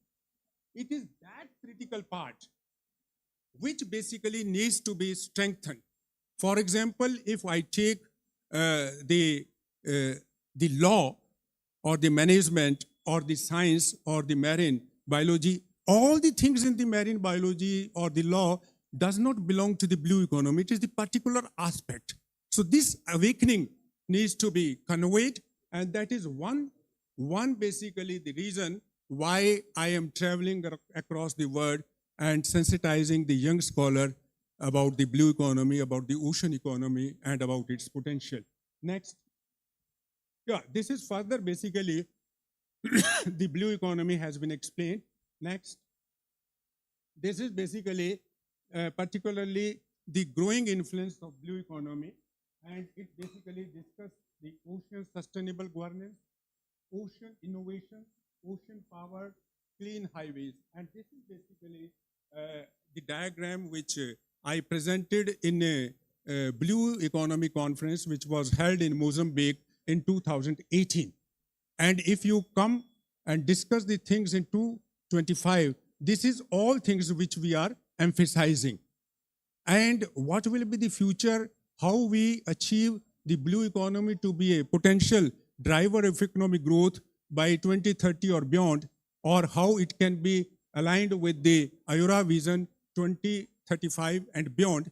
I wrote a book on IORA, Past, Present, and Future of IORA, that was published by the University of Mauritius in September 2021. So this book basically covers everything that has been done by IORA during the last 25 years. What has been done in the, CSO, what has been done in the Indian Ocean Academic Group, what has been done by the Indian Ocean Rim Business Forum, what has been done by the Working Group on Trade and Investment, and what is being done by the emerging new working groups. There is a working group on blue economy, there is a working group on maritime safety and security, there is a working group on women empowerment, so there is a working group on science and technology. So there is no working group on fisheries management, and I think the coordinator for the fisheries management is Indonesia. So all those things basically need to be linked with the blue economy, which we call the sustainable blue economy. And why sustainable blue economy? Because earlier in ocean economy, we have been utilizing the oceans, we have been digging the ocean, we are getting the energy, we are getting the petrol without focusing on sustainability. In the World Bank definition also, we say that we should try to use ocean as a new paradigm of economic growth without adversely affecting the health of the ocean. So that health of the ocean is very important, you see. And to save the health of the ocean, we need trillions of US dollar. And that is basically, I will be telling you later on, the blue economy financing is very important. The predecessor made a reference on sustainable development goals. I basically published a book on sustainable development goal that was last year in September 2024 on IORA's sustainable development objectives and United Nations sustainable development goal through global partnership. And in this book, basically, the discussions was made by using the data from the United Nations Sustainable Development Report, published from 2016 to 2025. And there basically I analyzed the progress of all the 23 IORA countries, as well as the other regional economic groupings like EU, ASEAN, and the Latin American economic groupings, how far they are being able to achieve this sustainable development goal. But you must be knowing that by 2030, no nation on the earth would be able to achieve any of the sustainable development goal fully. So we have to go beyond that. And if I talk about Asia Pacific, I think it will be 2065 or even beyond that some of the countries in Asia Pacific may be able to achieve the sustainable development goal. I won't go into the details of the sustainable development goal, but I do want to mention here that if you try to analyze the global sustainable development goal in terms of social objectives, social goals, in terms of economic goals, in terms of environmental goal, then the little progress has been made in terms of environmental goal. The environmental goal, basically SDG 13, SDG 14, and that basically also reveals the nexus between the climate change and the life below water. So in order to achieve the Sustainable Development Goal 14, we need US dollar 175 billion per year till 2030. And you will be surprised to know that the total annual investment at global level in this goal is coming only US dollar 25 billion per year. So there is a alarming gap of USD 150 billion dollar. That basically highlights the importance of financing the global, the sustainable blue economy. So it needs huge money. From where this money will come? Recently, there was the conference by the United Nations, UNDESA, and they discussed how the sustainable financing can be done. But we have to make a coordinated effort, and we have to focus on international cooperation and multilateralism to achieve this. Next. Next slide, please. Now, this is basically the idea. I try to give you the definition. The next.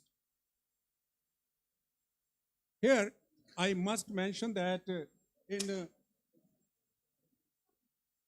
May 2015, there was a conference of IORA in Durban, and as chair Indian Ocean Rim Studies, I basically tried to define the blue economy. And at that very time, 150, you see, senior officials from different countries, they were gathered. And most of the senior officials, they asked, Professor Atri, why are you defining the blue economy? There is no need for defining the blue economy. But over the period of time, you will see everybody, whether it is an international organization, the World Bank, United Nations, or WWF, whether it is the individual scholars, scientists, economists, people from law, everybody has tried to define the definition of blue economy, but the definition of blue economy varies from country to country. So there is no universal consensus on the definition of blue economy. It depends upon the nation's competitive advantage, you see, in which you have a comparative advantage. That basically the comparative advantage theory of international trade, because my background is I'm an international trade theorist, an expert in international economics also. The next. So these are some of the other definitions that gives you an idea what I have been doing during the last 10 to 11 years. Next. The next. So this is basically one of the important things I want to spend some time, the National Accounting Framework for the Blue Economy and Ocean Governance. So there was a conference last year in July, that was I think July 1st to July 7th in Bali, Indonesia. And it is an organization having headquarters secretariat in Australia, Sydney. And I was invited as a, you see, expert.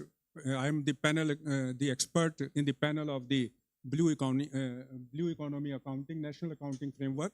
And here basically Indonesia did a wonderful work in setting up the tone for National Accounting Framework, and that basically, that model which Indonesia has done, I remember that the Indonesian members in Bali have been doing hard work during the last 4 or 5 days. And on the final day, it was launched by the minister in charge of the blue economy in Indonesia. So that basically the great work which the Indonesia has done regarding the ocean accounting framework. This ocean accounting framework is an area which basically is very much relevant for the young scholars. And basically for that, you need the background from macroeconomics. You also should have a analytical skill. Everybody cannot be an expert in ocean accounting, because accounting, how to do the national accounting is a very typical area, and we need experts in ocean accounting. So that basically will tell how to formulate the specific sector policies, whether they are related with the waste management, whether they are related with the oceanography, whether they are related with the fossil fuel, whether they are related with the renewable energies. So the basis for that is the data analysis. Data is the power, you see.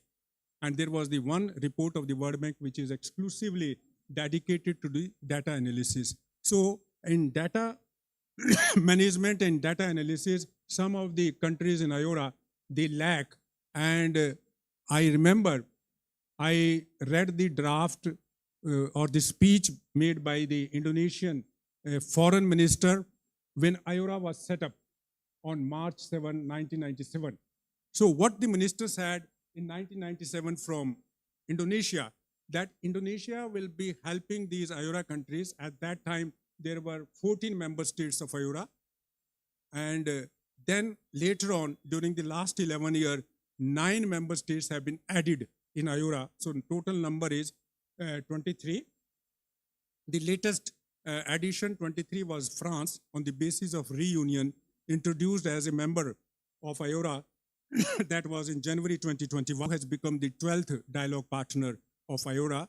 US, China, Russia, Saudi Arabia, Japan, Egypt, Italy, Germany. These are the other dialogue partner of IORA.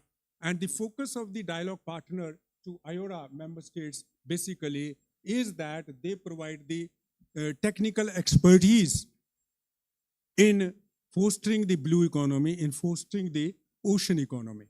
And that, you see, technical assistance or the financial assistance is not coming forward in the desired way. I remember when I was the chair, basically, Germany contributed €1 million and also identified that these are the areas where you can invest. Then after Germany, Italy came forward. Italy also denoted 1 million according to its own terms and conditions. Then I think US also contributed $1 million for the women economic empowerment. So what I suggested and what I keep suggesting IORA and the IORA member states whenever they approach me, because when I completed my tenure, after that there is no chair Indian Ocean Studies in IORA due to certain reasons. I won't like to comment on that. So they try to keep on asking me what we should do. So the financial base of IORA is very weak. We need more finances to carry on the real projects, you see, which was basically highlighted by the Malaysian scholar. He made a very good presentation, and I'm very happy that this is being done in IORA countries. So in practical things, you see, basically you need, you see, thousands of dollars, millions of dollars to undertake such projects. Without undertaking such projects at ground level, you cannot say that ocean economy or the blue economy. What is the difference between the ocean economy and the blue economy? Because let me explain that if you bring environment into the picture, then it becomes the blue economy. When I was the chair, I got a phone call from the Foreign Secretary of Mauritius that, Prof, you are using the word blue economy, but why don't you term it ocean economy? Then I told him that no, ocean economy means or indicate that you have been utilizing the ocean unsustainably, even now, and in the past also. The focus of the blue economy is to use the ocean resources, marine resources, sustainably, without not causing harm to the ocean health, ocean productivity. And that basically, if you are an economist, needs to be understood in terms of input-output analysis. So Center for Blue Economy, Middlebury, California, did very good work for the last so many years, and they basically invited me to be the fellow at their institute. So I joined as a fellow also, that is online, virtually, in August 2025 for a period of 1 year. So in that, basically, these are the things which basically are very important. Next.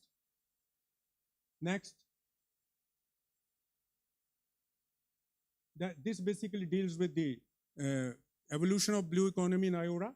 Next. Yeah, this is basically, let me come on this, you see. This is the latest definition of Indonesia Blue Economy 2025. So Indonesia basically focuses on expanding digital economy driven by a young tech-savvy population, high internet penetration, and strong growth in sectors like e-commerce and fintech. So the main focuses are investment in digital infrastructure, digital literacy programs, supporting regulatory frameworks to improve economic resilience and financial inclusion. But the challenges are digital skill gap and digital divide.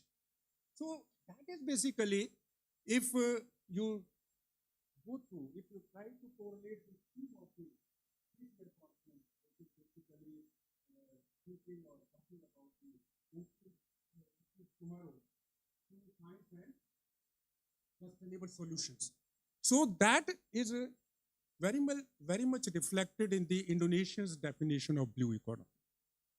So I want to say here that without science, blue economy is a scientific concept. The 21 principle of blue economy, which was there in the Gunar Pali book, which was published in April 2010. So, are we discussing the 21 principles of blue economy, and none of the principles of blue economy exclusively related to what we call the social policy. But when we try to define the sciences, sciences means the natural sciences as well as the social sciences. The sciences are the backbone to the blue economy. And very well highlighted by the earlier speaker, the interdisciplinary nature of the blue economy, and it's not more interdisciplinary. So blue economy is a interdisciplinary concept, and we have to borrow from chemistry, from physics, from biology, from other newly emerging disciplines, from arts, you see, from languages. So everything, basically, all things are very much relevant for the blue economy. Next. Now, this is basically the development of Asian Blue Economy Implementation Plan 2026-2030. Here, let me tell you that IORA basically started with blue economy, which is the international IORA. You can see that we adopted this blue economy on 9th November 2001. Then, what are the segments, what are the 8 sectors in the blue economy that were published in the IORA website sometime in 2015. And then you see there is a working group of blue economy which was basically there in 2019. But if you go through the Asian blue economy, this basically was concluded on 6th September 2023. This to me is a very articulate for the blue. And I always try to tell the IORA people that you should learn from Asia. And I have to say that I think during the last year, IORA and Asian, they have a MOU. The Secretary General of IORA and the Secretary of Asian, they signed a MOU, and the Secretary of Asian is no longer there. So things are moving. So in that, basically, it aims at to strengthen the capacity of Asian member states to maximize the sustainable use of aquatic species. The framework serves as a reference document of ASEAN. It aims at to achieve the blue economy as a new engine of economic growth for the reason in line with the international law, including the 1982 United Nations Convention of the Law of the Sea, UNCLOS. So UNCLOS is central point, you see. So that has been accepted by ASEAN also, that has been accepted by IORA also, and that has been accepted by most of the countries in European Union also. So it is important here that in Indo-Pacific also, we focus on the law of the sea, that there should be free access to the water. And if there is any dispute, it should be settled by the UNCLOS. And specifically, I won't go into the detail of the law. Yeah. It is practiced in form of convention in some countries. So now you see. Yeah.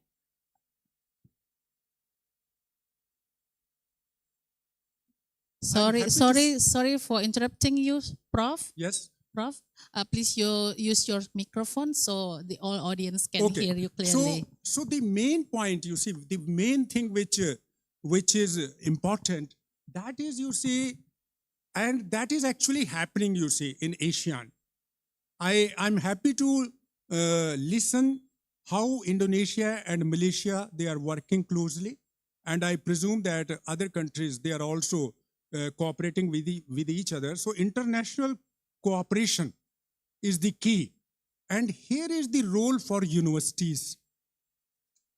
I remember, and some of you may be knowing that in November, that is 15th November 2024 in Mauritius, the Curtin University Mauritius campus, they operationalized the Junior IORA University Network Program. I think one of the university from Indonesia is also a member of that. I also made Kurukshetra University one of the member, the founder member. There are some universities from, you see, South Africa, and the rule is that each member state can have 3 universities, and there is an annual fee according to the, you see, income category of the country. If you are poor country, the middle income group, and the high income group, the $5,000, 7,500 US dollar, 10,000 for the advanced countries. So that is a platform where the universities can interact, you see. So I'm happy that, and one of the reason for coming over here, that we should try to strengthen the bonds between the research scholar, the faculty members, to undertake the real projects, and try to get the funding. Funding basically, I know that the Asian Development Bank, if it is an inter-country project, you see, for example, if India, Indonesia, Malaysia, or even if you include Thailand, they basically make a project and submit to the Asian Development Bank. Asian Development Bank created a funding for $500 billion for the propagation, for the supporting blue economy in the region all over Asia.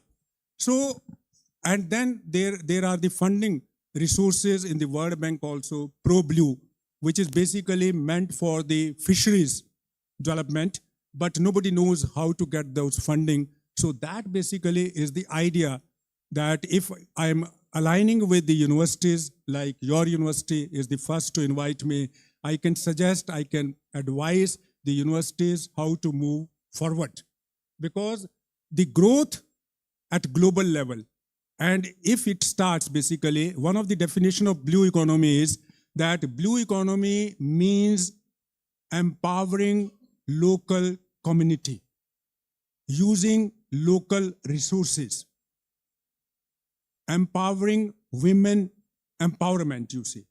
Women's have been defined as sisters of the ocean, the role of the women, giving women the high role in the management, and you see, basically the current issues which are being emphasized in all the recent conferences. For example, I know what has been done in the United Nations Ocean Conference. That was the first in 2017 in New York, where the Secretary General of IORA and my friend Firdaus, who was the Director of Blue Economy from Indonesia in IORA, they attended that conference in New York. And after that, there was the second conference, which basically is not attended by so many people due to COVID. Then there is the third conference, which was held in Nice in France.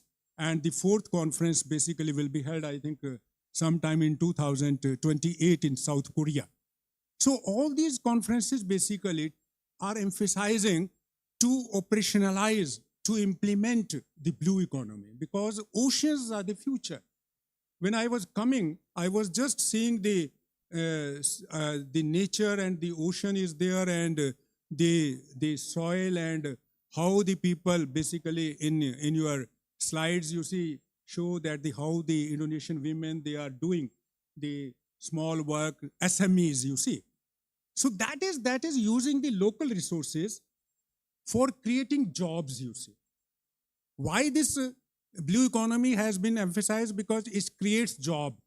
But does it create decent jobs, productive jobs? That is also a very important issue. And this basically highlights using the local material, using the empowering the local communities. And I remember, and then basically the sustainable solutions, the nature-based solutions, mangrove, coral reefs, basically these needs to be highlighted, and they need funds. There is a coral reef fund. So that basically, if you develop that, will act ocean as a regulator of climate change, and climate change is harming all over the world, you see. So more focus is on climate change, climate resilience. When I was in America, I came from US on 9th September 2025. I visited Duke University, which basically is committed to the zero neutrality and sustainability. I also went to the Stanford University. They also discussed with me how we can help or how we can contribute to the IORA countries. their programs basically focus on the natural solutions.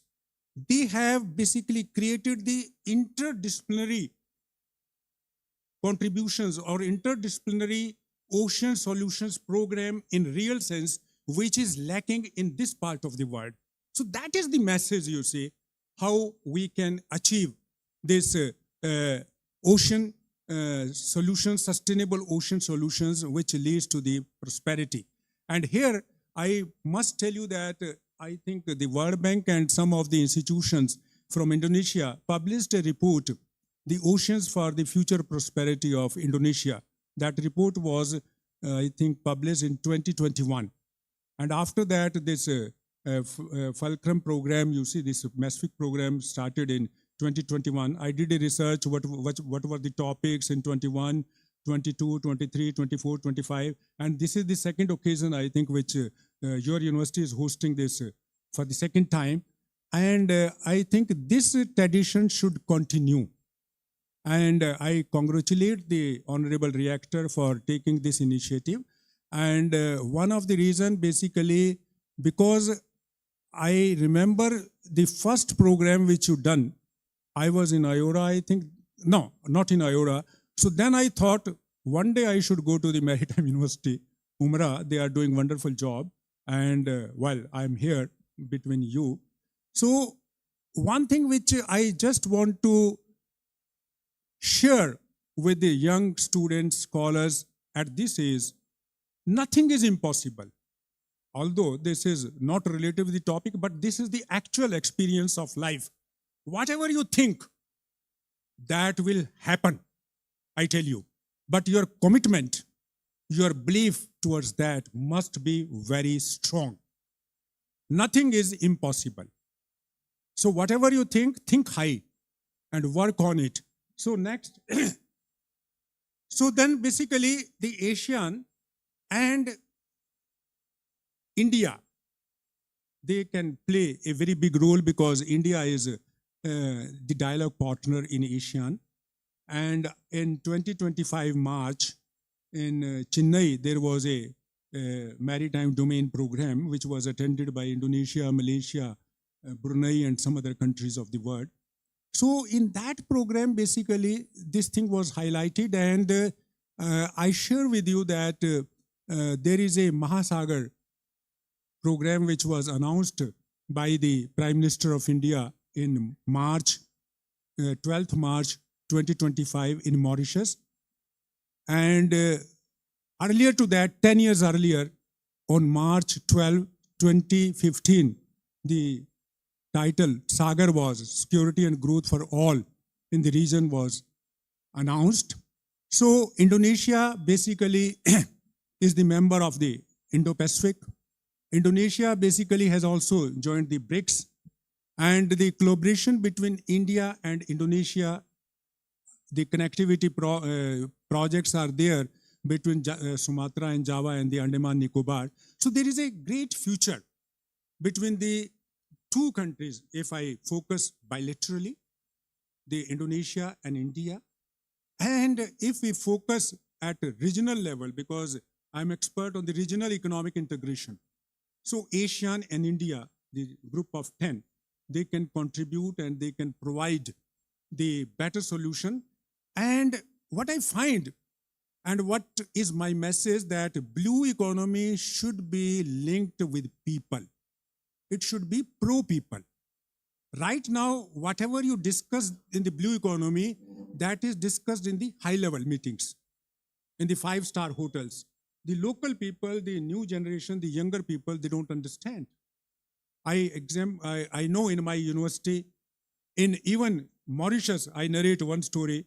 When I was there and my friend, Firdaus Dalan, he was the director of the blue economy in Ayora. We visited University of Mauritius. And it's very interesting, and I think that was in 2016. So we asked a question related with the ocean economy. What is blue economy? What is the ocean economy?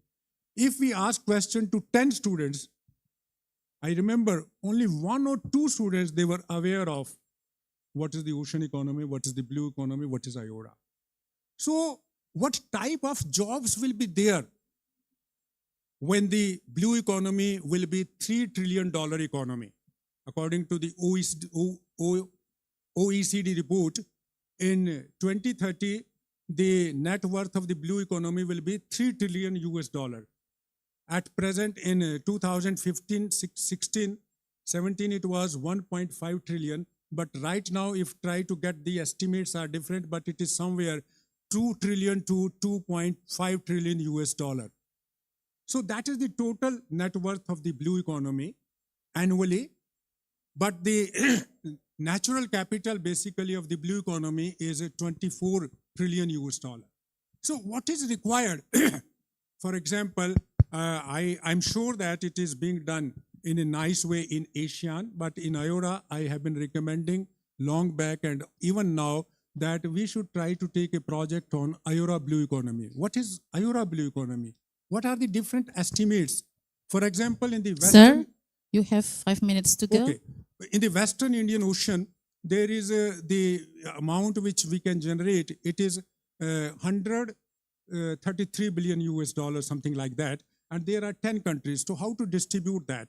So in that, basically, what I will be concluding in 5 minutes, that is how this ocean economy, the blue economy can work. So there is, what is the point is the generation of systematic model for the blue economy. Creating a systematic model for the blue economy. If you go to the web, to the PPT, I think in the last, please. Can you just go through? Next. Next. Yeah, the global ocean system and integrated analysis. So that is the solution. Global ocean system and integrated analysis. All the scientists working all over the world should come together and everything should be integrated, a systematic approach, a holistic approach. I know what I'm telling, it is very difficult because huge amounts and you see so many institutions, they are working, but we have to sit together, we have to deliberate and we have to come to the common points, you see. It can be done in a trilateral system, but multilateral system is the best. So what I say that in the recent, in the recent report which was published in 2014 by the United Nations, they accepted that regional cooperation is a leverage for achieving or providing momentum to the achievement of Sustainable Development Goal. So this is what they have identified in 2024. I was telling IORA in 2015 that you focus on regional integration. How the regional integration, how the countries like, how the regional organization like ASEAN, IORA, and the EU can collaborate and cooperate. That has to be understood. There is a role for all, and with this, basically, this is the idea which I am planting here at the Maritime University, Umrah, and I hope that in the future we will be collaborating, and I will be talking to the Honorable Reactor regarding the possibilities of cooperation and collaboration. I also take the opportunity of other universities in Malaysia, Thailand, because we have a MOU with Indonesia, Malaysia, Thailand, 7 universities to undertake this initiative. And I am there to advise you, to help you, because the vast information or the knowledge which I have about the blue economy, of the ocean economy for the last more than, I think, 12 years, come and utilize it. And that is the basic purpose of coming over here to Indonesia. But I love that. I'm grateful again to the Honorable Reactor and the chair of the organizing committee and the student and the faculty member giving me this opportunity. Thank you so much. Okay. Okay, all of the audience, say again congratulations and applause to the both our keynote speakers, Prof. Taufik and Prof. Atri. Applause. Yeah. All right, we come to our session question and answers. We have discussion session. For discussion, I'll give you one chance for the two people here to question or to comments or to respond. Yeah, and please raise your hand, mention your name, your affiliation, and to who you address your question. Okay? Okay, one. Any more? Any more? Okay, okay, student. Yes. Okay, the first chance will go to Dr. Nina, I think.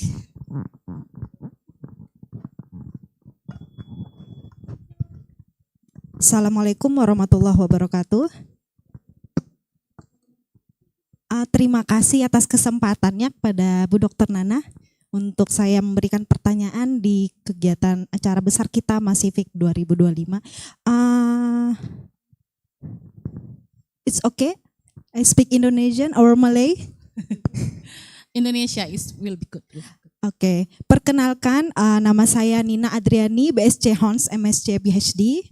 Saya lulusan dari Kanazawa University Japan for PhD this year. Dan saya juga backgroundnya S1 degree dan master dari UKM, University Kebangsaan Malaysia dulunya. Dan saya sangat tertarik sekali dengan penelitian dan juga dari presentasi dari Prof. Taufik tadi dari UPM Serdang. Jadi saya merasa kilas balik. Kenapa? Karena saya juga proyeknya adalah biofuel daripada Jatropakurkas. Ya, di UKM kita mempunyai satu ladang besar untuk Jatropakurkas dan saya juga adalah mahasiswa dari Profesor Jumat Salimon. Ya, tentu sangat kenal sekali dengan beliau. Ya, jadi itu adalah topik penelitian saya untuk S1 dan S2 dulunya. Nah, tadi saya juga melihat pemaparan dari profesor. Nah, jadi mungkin untuk kita di daerah Kepulauan Riau ini, Tanjung Pinang ini kan merupakan hub supply chain untuk komoditi antar pulau yang banyak menggunakan pompong atau kapal perahu kayu yang menggunakan diesel. Ya, nah jadi untuk aktivitas nelayan maupun transportasi antar pulau, jadi itu mungkin merupakan komoditi besar untuk antar sarana prasarana di daerah Kepulauan Riau. Nah, bagaimana pendapat Profesor? Bagaimana pendapatnya mengenai biofuel berbasis entah itu jatropa ataupun kelapa, ya ataupun tanaman lain yang mungkin dapat dikembangkan di daerah Kepulauan Riau ini sebagai alternatif bahan bakar untuk pompong ini. Nah, di mana di Kepri ini kan juga banyak ya pulau-pulau kosong yang mungkin bisa kita jadikan sebagai kawasan pengembangan biofuel. Nah, untuk diketahui juga di Bintan ini juga punya sumber kelapa sawit. Ya seperti di Tirta Madu ya di daerah Gesek. Nah, yang sebenarnya juga bisa kita manfaatkan sebagai sumber biofuel ini yang mungkin kita manfaatkan untuk sumber daya dan supply chain dalam transportasi. Jadi selama ini adalah kelapa sawit ini digunakan hanya mentahnya terus kita ekspor seperti itu, dan juga bahan-bahan lainnya kebanyakan kita punya mentahnya terus kita ekspor tapi tidak bisa dimanfaatkan dengan maksimal untuk wilayah Kepri. Jadi mungkin bagaimana tanggapan Bapak mengenai hal ini? Terima kasih. Assalamualaikum warahmatullahi wabarakatuh. Oke, terima kasih Ibu Nina. Alhamdulillah. Soalan yang sangat cocok dengan saya lah. Okey, baik. Memang dalam hal kapal, apa tu perahu pompong tu kan? Ya. Memang menggunakan bukan pakai diesel. Dan Indonesia sekarang sudah menggunakan B40. Bagi saya pendapat saya tentang jatropha ni, memang kita gunakan jatropha sebab dia bukan edible, dia bukan boleh dimakan. Sebab dia ada Non-edible. toxic, non-edible Yes. oil. Tapi masalah jatropha ni, dia punya buah tidak masak serentak. Itu yang productionnya tidak continuous, tidak dapat sekaligus, consistent. Sedangkan kita sudah ada kelapa sawit. Bila ada kelapa sawit, tak semestinya kita gunakan minyak yang boleh dimasak tu, yang minyak makan tu. Kita boleh pakai PFAD, palm fatty acid distillate, which is currently as a waste. And in fact, harga dia sudah tinggi sekarang sebab sudah ada company yang menggunakan PFAD untuk menghasilkan biofuel. Dan dia mudah untuk disintesis, gunakan untuk menghasilkan biodiesel actually. Sebab dia hanya gunakan suhu yang rendah, dia pakai acid catalyst saja. Sebab dia mostly 90%, 80 to 90% are consist of fatty acid actually. Okay. So bila fatty acid, kita not going through trans-excavation reaction, kita esterification reaction. So digunakan acid catalyst boleh menghasilkan biodiesel. In fact, nelayan sendiri yang menggunakan pom-pom tu boleh menghasilkan biodiesel sendiri actually. Banyak YouTube sudah ada macam mana di belakang dapur mereka sediakan biodiesel di rumah untuk kegunaan dia sendiri. Sebab apa? Saya percaya pom-pom ni tidak perlukan kuasa tenaga yang tinggi. Tidak macam traktor, perlukan kuasa yang tinggi kan. Dia kalau boat saja okey digunakan. Kalau saya akan ajar macam mana petani ataupun nelayan menghasilkan biodiesel sendiri. Dia boleh campur, in fact dia boleh campur sendiri 40% ke 60%. Sebab tidak ada masalah. Sebab penggunaan kuasanya tidak setinggi mobil ataupun truk yang biasa. Satu lagi yang tentang banyak yang minyak masak, apa tu jelantah. Minyak jelantah. Minyak jelantah itu boleh digunakan juga untuk penghasilan. Tak Limbah-limbah. boleh campur-campur. Ya, dia macam waste kan, it's a waste. Waste is wealth actually.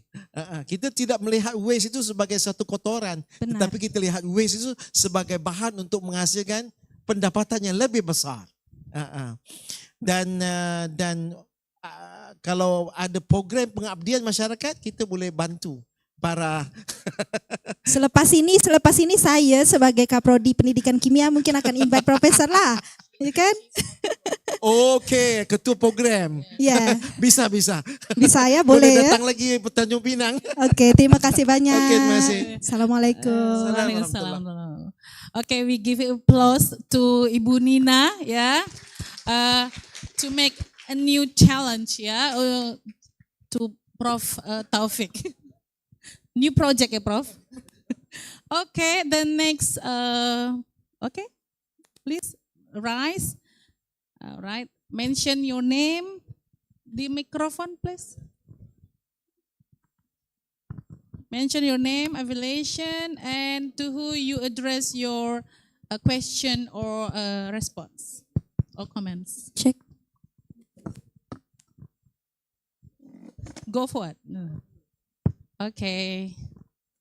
Oh, this is my student.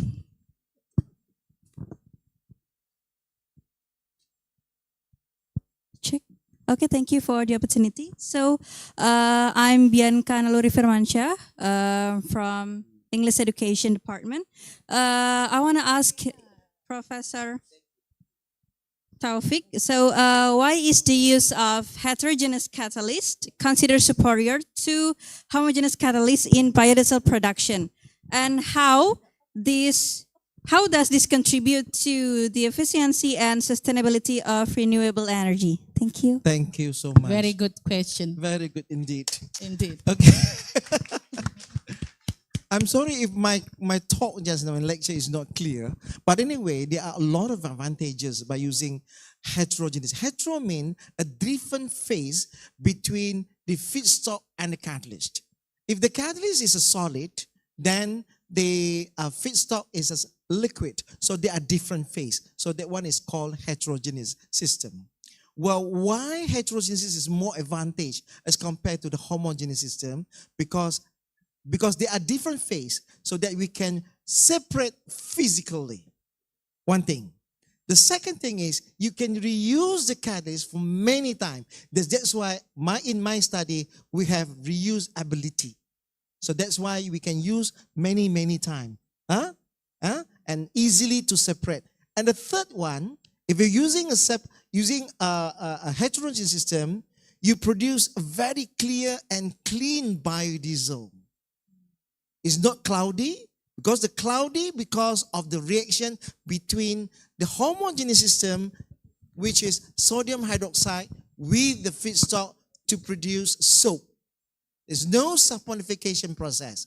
So we have controlled the system, because in heterogeneous system we can tailor make the catalyst accordingly. How strong the basicity and also the acidity. And sometimes you can mix between acidity and basicity so that there is no soup form. If no soup, that means we have clear product which is high quality of biodiesel, as well as the glycerol as well.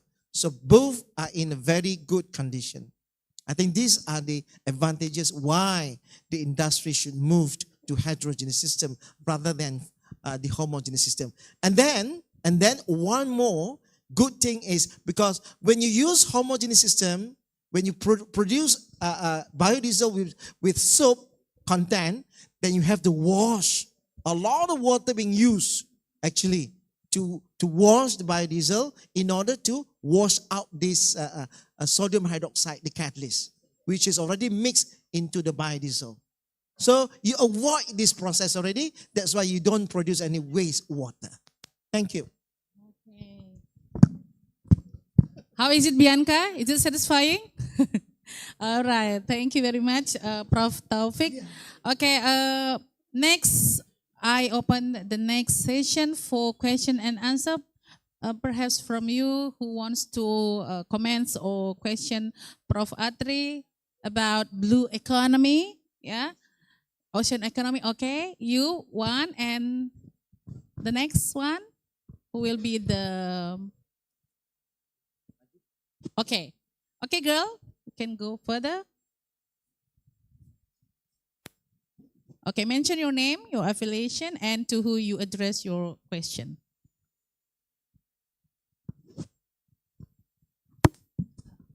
My name is Putri Ramadhani. I'm chemistry student Umrah.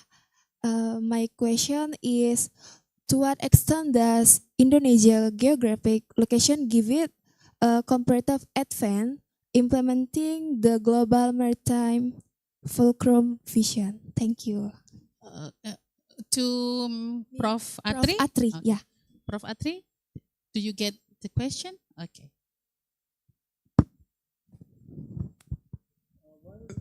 That is actually the challenge, but what I can say, the challenge has to be taken, the people like you, the young people, and if you go by the definition of blue economy of Indonesia 2025, that focus on science, you see.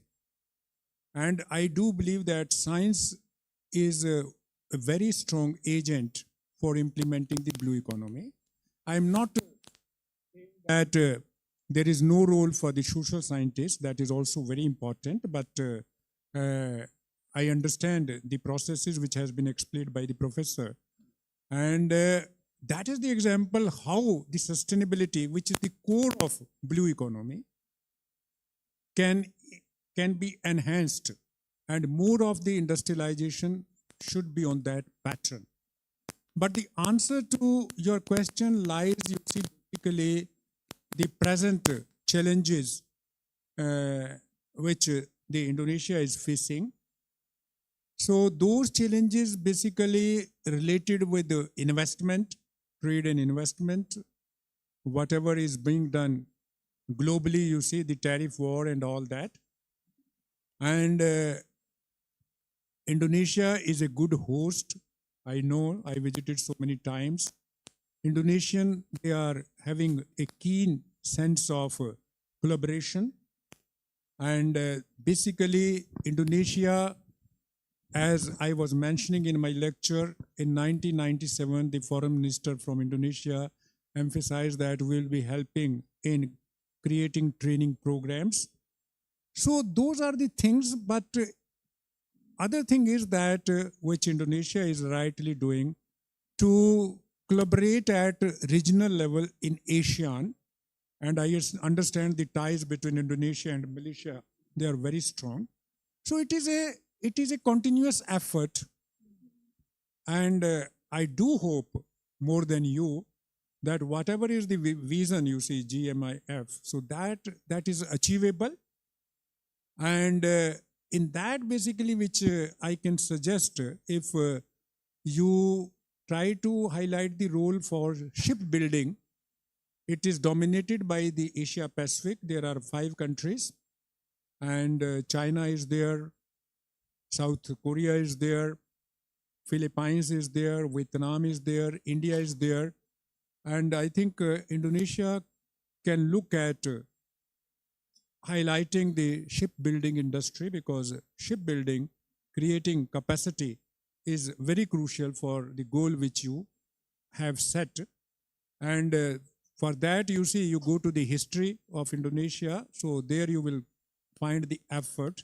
So it is the integrated program related with the other industrial programs, because I was reading the latest report about the Indonesian economy in September 2025. So basically, the manufacturing sector to be a part of the regional supply chain vis-a-vis the global supply chain. So these are the few things. The questions are basically economic and geostrategic and depend upon the international cooperation. So this is, I think, I hope, try to give some answer to your question. Thank you. Okay. Enough? Okay, Thank you. Thank you, Prof. Atri. You're so excellent.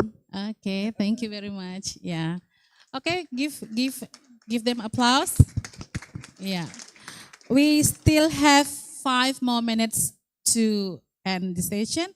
Perhaps one last question or comments? Okay. Bapak. Okay, silakan Pak.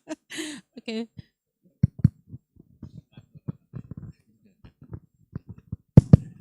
Thank you very much, Chairwoman, for both keynote speaker, very impressive presentation, Prof. Taufik, Prof. Atri. And I have maybe 2 remarks.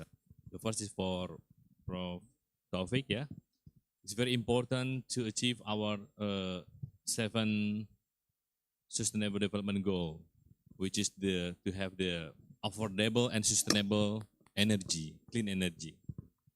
The challenge is how to make it affordable. Do you have some insight and the strategy how to achieve the affordable energy that's sustainable for us? Okay. For Prof. Atri, thank you very much. You have describing with very impressive manner defining the maritime continent Fulcrum, which is becoming our brand in UMRA.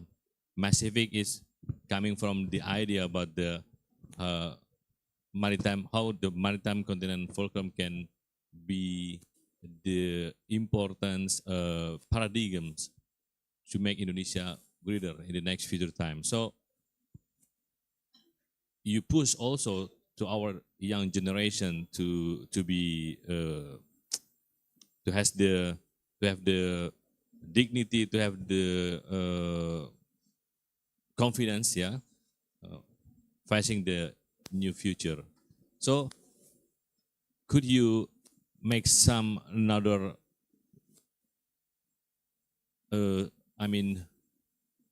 suggestion for us how to from the point of view of the foreign scientist, foreign expert, how Indonesia can become the leader by enforcing the maritime aspect. So. Terima kasih Pak Rektor. This is a very interesting question whereby this is where our principle and our targeting research. Well, we use a very cheap feedstock. Second thing is we use a very cheap catalyst as well. You know why? Naturally, there are a lot of things we can use at the feedstock. Okay? I'm talking about waste cooking oil just now. The second thing, on the catalyst as well, we explore a lot of natural things which can be used as a catalyst, especially on biodiesel. For example, as you can see from my presentation, I use a lot of calcium oxide actually. So where is this calcium oxide come from? Naturally, kat rumah pun ada actually, at home we have. Contohnya daripada apa tu? Cangkang telur. Cangkang gonggok boleh. Cangkang kerang boleh. Semuanya boleh. Saya sudah test. Saya sudah buat. Tanya Dr. Shikin. Dia antara yang buat kulit kerang. Yang dulu masa masternya dia buat biodiesel juga dengan saya. Kita gunakan kulit. Tadi kulit telur. Saya sudah study, sudah publish dalam Q1 Journal. Sudah, lepas tu kita kulit kerang. Semua saya sudah buat. Macam-macam haiwan dalam laut yang ada cengkerang keras tu, semuanya adalah calcium carbonate. Calcium carbonate ni dengan mudah saja you can convert into calcium oxide. Dengan mudah tapi guna suhu tinggi jugalah. When you use calcium oxide, it's very active.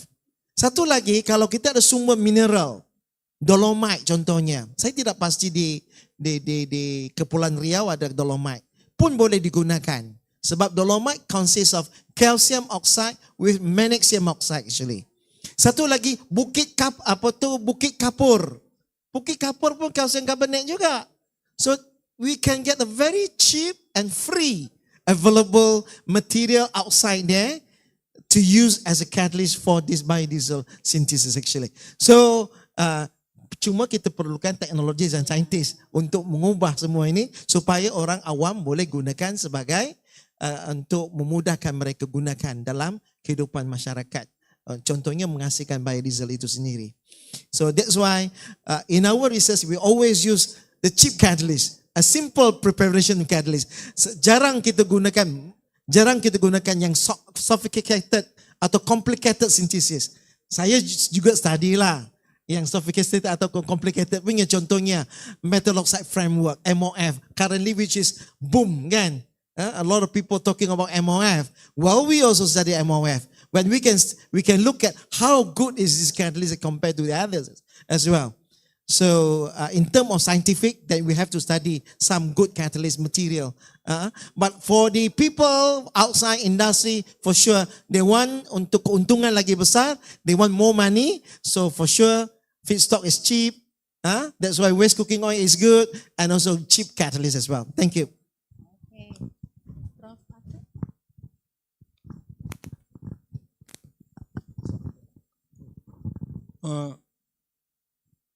Well, thank you very much, and I will be answering to the question on the basis of real data, you see, fortunately. I have data for 23 IORA countries on the 17 Sustainable Development Goal as on July 2025. And the picture basically is very optimistic.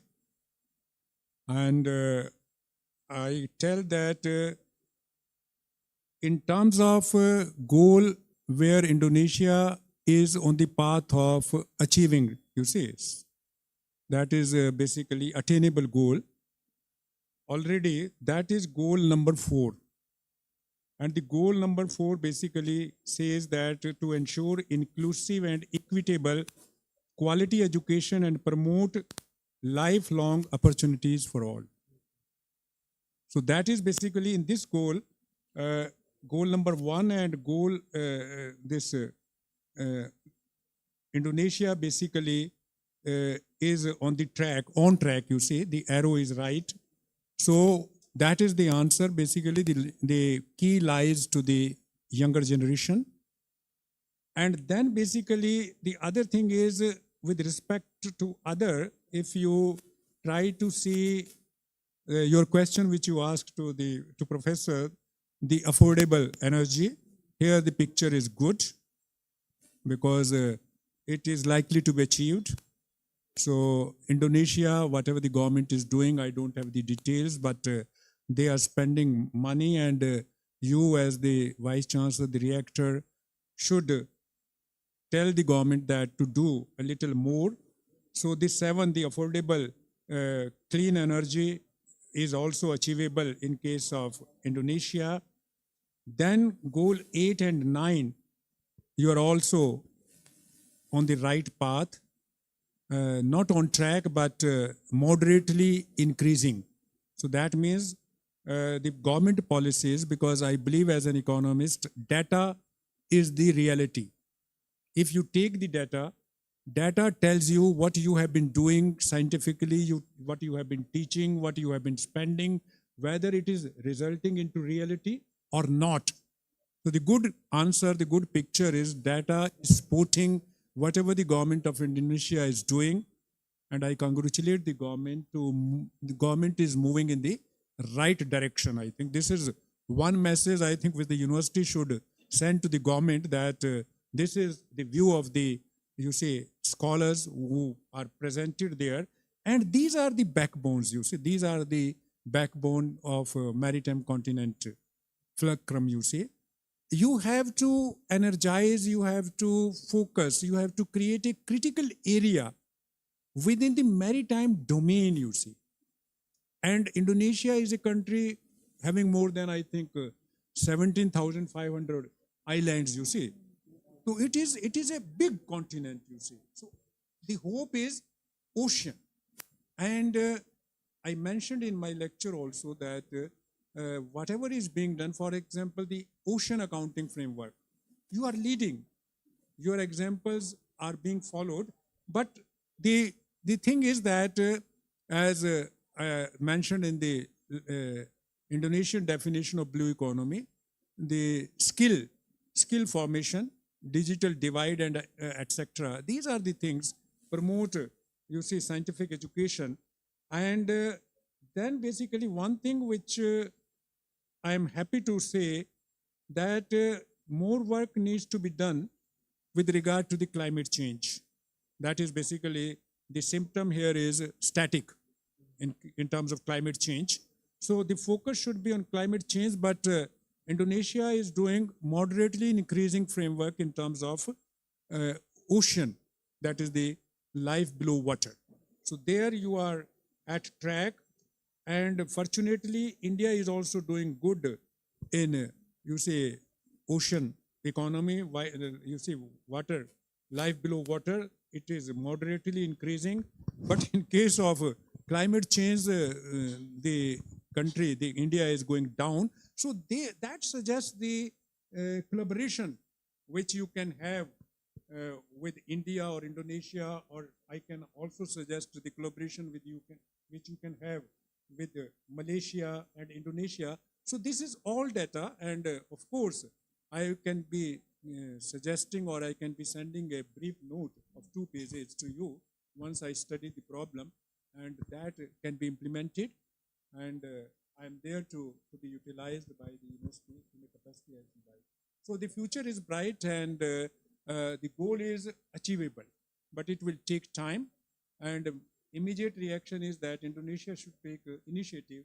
I don't know what is the status, the shipbuilding status basically. That is very important, because if you are not doing related with the shipbuilding, creating capacity, you have to be dependent on other countries, which is not good. That is the central. I think that answers my question. Thank you. Okay, thank you to the both speakers today. Please allow me to conclude our session, our first session. First is the ways can be wealth, and blue economy is to empower the sustainable potentials from the oceans. Okay, ocean. I think this is in line with what Pak Rektor frequently encourage us to create industry, perhaps in our future, in our maritime localization or with our maritime potential. All right, ladies and gentlemen, I think this is our end session of our first session of MaCiFIC 2025. I close this session with Assalamualaikum warahmatullahi wabarakatuh.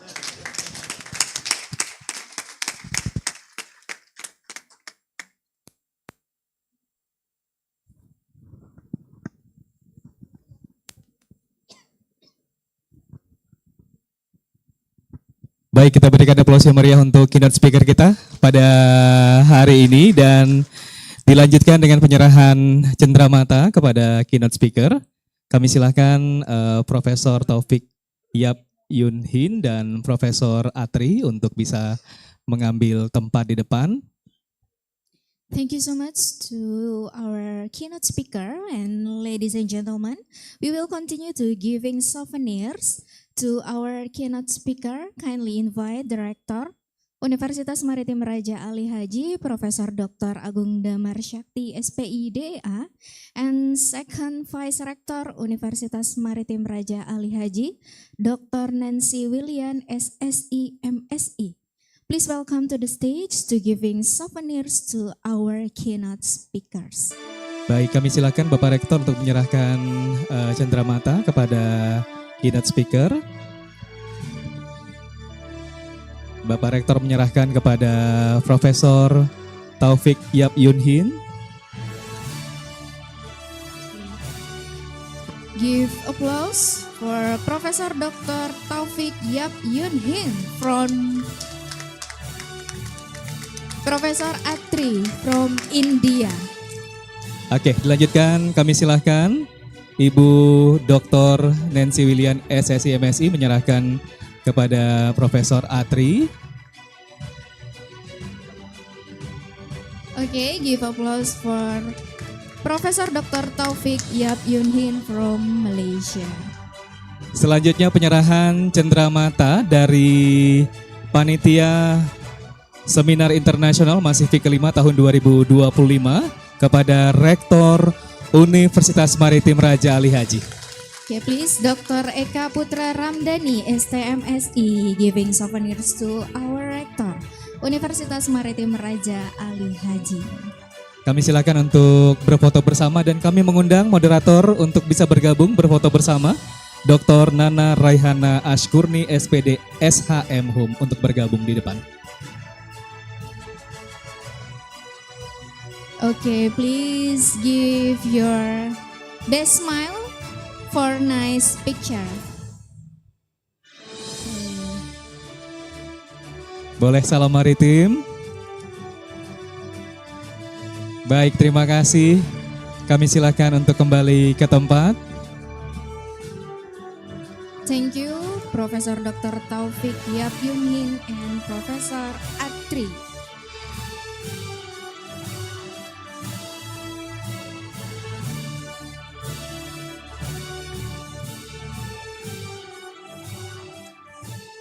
Bapak dan Ibu hadirin undangan yang kami hormati, para peserta seminar internasional MaCiFIC kelima tahun 2025 yang kami banggakan.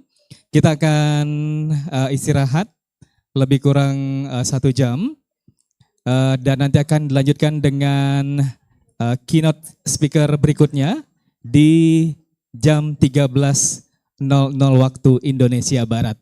Kami tutup terlebih dahulu untuk sesi kali ini dengan mengakhiri wabillahi taufik wal hidayah. Wassalamualaikum warahmatullahi wabarakatuh. And good afternoon. Pikiran cemerlang adalah awal dari segala kerja gemilang. Mimpi-mimpi, cita-cita, tekad besar, niat mulia. Senantiasa bermula dari pikiran yang berhaluan maju dan mampu melihat jauh ke depan. Seperti bunga-bunga indah yang niscaya bermekaran di taman yang sehat, pikiran-pikiran cemerlang juga niscaya berkembang di ruang yang hebat. ruang yang memberi kesempatan seluas-luasnya bagi siapa saja yang percaya bahwa masa depan bisa diraih. Tidak peduli dari mana mereka datang, juga tidak soal segala latar belakang, karena ruang ini selalu menerima mereka seutuhnya, sepenuhnya, seluruhnya, untuk bersama-sama berhimpun memenangkan masa depan yang gemilang. Inovasi menjadi benih yang disemai setiap hari. Di sini, kemauan serta keberanian untuk memberi lebih memungkinkan semula yang tak terpikirkan menjadi kenyataan. Pada alam di sekitar, pada lingkungan di selingkar, spirit ini bukan lagi sekedar kata-kata, melainkan mantra yang diucap dan diyakini dalam dada. Saat ada satu yang terjatuh, 1000 yang lain berebut mengulurkan tangan. Saat ada satu yang terluka, 1000 yang lain berupaya menyembuhkan. Saat ada satu ketidakmungkinan, semua bersatu melawan dengan keyakinan bahwa segalanya amat mungkin untuk dilakukan, ditaklukkan, dan diwujudkan.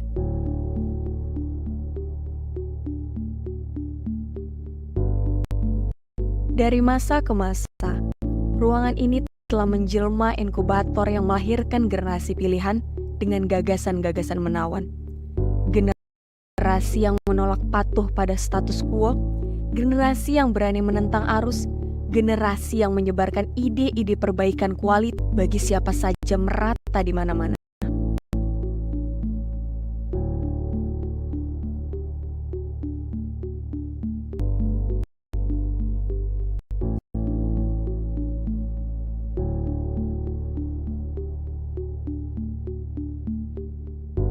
Di pulau, di daerah-daerah terisolasi, di laut-laut lepas, di pesisir-pesisir perbatasan. Pengabdian bukan lagi paksaan, melainkan bentuk kesadaran. Setelah bunga bermekaran, kumbang berkunjung ke taman. Setelah dedikasi ditunaikan, perhatian dari segala penjuru berdatangan. Semua menoleh. Semua ingin tahu resep rahasia yang dijaga turun-temurun sebagai tradisi keilmuan di ruang ini. Sesungguhnya tidak ada yang perlu ditutup-tutupi di sini, karena rahasia itu amat sederhana belaka, yaitu bertanya dan belajar tiadalah jemu. Dan jika kamu bertanya di manakah ruangan itu berada, sebenarnya sedari tadi kita sudah berada di dalamnya.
IPMI stands for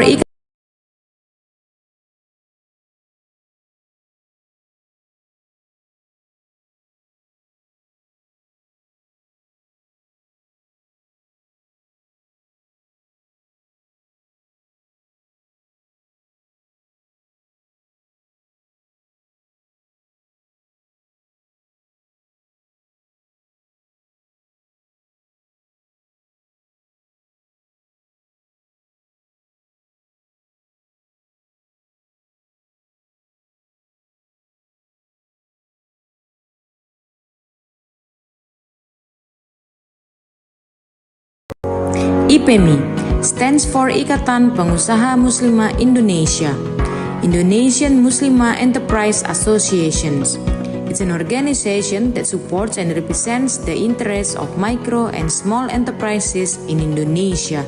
They're supported by Muslimah entrepreneurs, especially in Riau Islands. Our missions and goals are supporting the growth and development of micro and small enterprises in Riau Islands, providing a platform for entrepreneurs to network, share experiences, and access resources, advocating for policies and regulations that benefit micro and small enterprises. We also work on few services such as training and capacity building programs, access to funding and financial resources, market access and business networking opportunities, policy advocacy, and representation. We are IPMI Riau Islands.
IPMI stands for Ikatan Pengusaha Muslimah Indonesia, Indonesian Muslimah Enterprise Associations.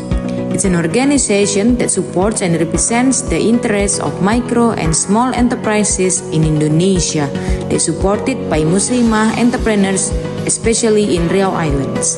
Our missions and goals are supporting the growth and development of micro and small enterprises in Riau Islands, providing a platform for entrepreneurs to network, share experiences, and access resources, advocating for policies and regulations that benefit micro and small enterprises. We also work on few services such as training and capacity building programs, access to funding and financial resources, market access and business networking opportunities, policy advocacy, and representations. We are IPMI Riau Islands.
IPMI stands for Ikatan Pengusaha Muslimah Indonesia, Indonesian Muslimah Enterprise Associations.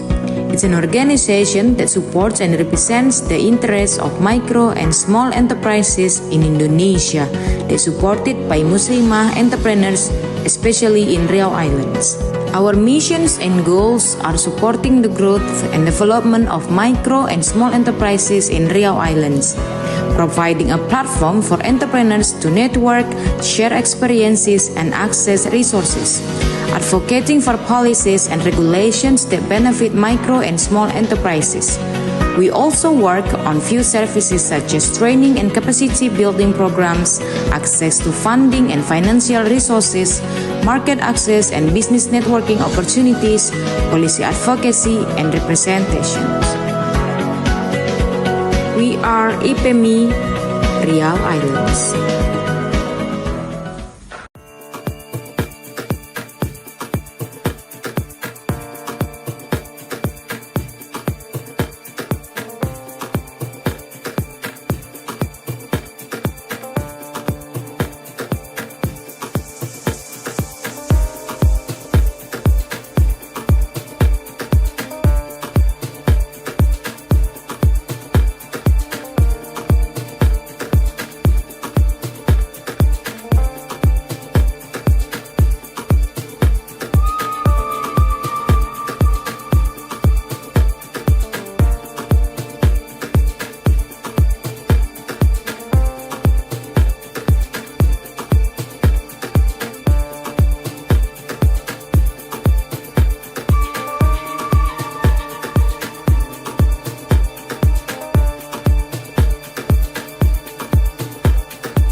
IPMI stands for Ikatan Pengusaha Muslimah Indonesia, Indonesian Muslimah Enterprise Associations. It's an organization that supports and represents the interests of micro and small enterprises in Indonesia that supported by Muslimah entrepreneurs, especially in Riau Islands. Our missions and goals are supporting the growth and development of micro and small enterprises in Riau Islands, providing a platform for entrepreneurs to network, share experiences, and access resources, advocating for policies and regulations that benefit micro and small enterprises. We also work on few services such as training and capacity building programs, access to funding and financial resources, market access and business networking opportunities, policy advocacy, and representations. We are IPMI Riau Islands.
IPMI stands for Ikatan Pengusaha Muslimah Indonesia, Indonesian Muslimah Enterprise Associations.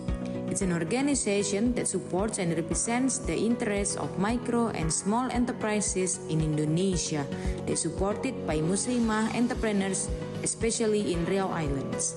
Our missions and goals are supporting the growth and development of micro and small enterprises in Riau Islands, providing a platform for entrepreneurs to network, share experiences, and access resources, advocating for policies and regulations that benefit micro and small enterprises. We also work on few services such as training and capacity building programs, access to funding and financial resources, market access and business networking opportunities, policy advocacy, and representations. We are IPMI, Riau Islands.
IPMI stands for Ikatan Pengusaha Muslimah Indonesia, Indonesian Muslimah Enterprise Associations. It's an organization that supports and represents the interests of micro and small enterprises in Indonesia that supported by Muslimah entrepreneurs, especially in Riau Islands. Our missions and goals are supporting the growth and development of micro and small enterprises in Riau Islands, providing a platform for entrepreneurs to network, share experiences, and access resources, advocating for policies and regulations that benefit micro and small enterprises. We also work on few services such as training and capacity building programs, access to funding and financial resources, market access and business networking opportunities, policy advocacy, and representation. We are IPMI Riau Islands.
Cek. Bapak Ibu hadirin peserta seminar, kami himbau untuk dapat kembali ke tempat duduknya masing-masing karena sebentar lagi acara akan kita lanjutkan.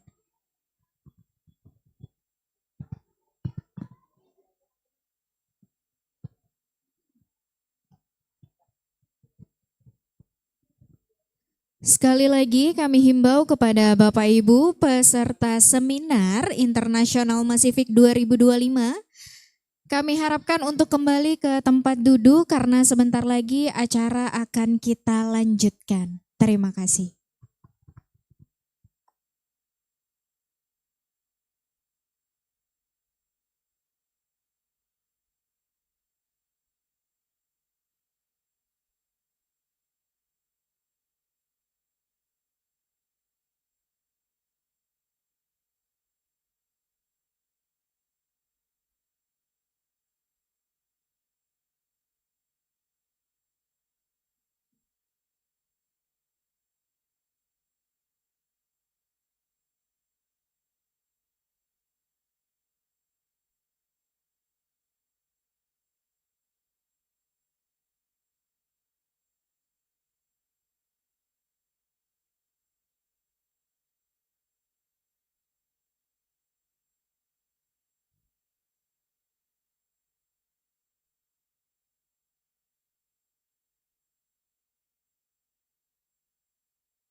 Bapak Ibu hadirin peserta seminar, kami himbau untuk dapat kembali duduk di tempat duduknya masing-masing karena sebentar lagi acara akan kita lanjutkan kembali.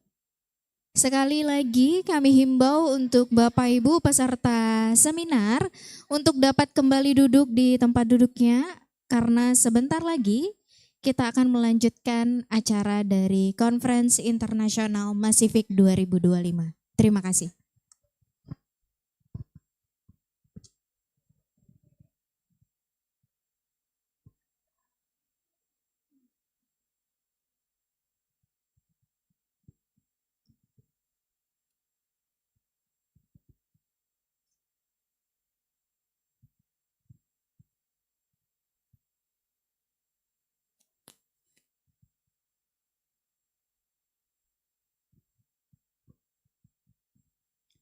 Assalamualaikum warahmatullahi wabarakatuh.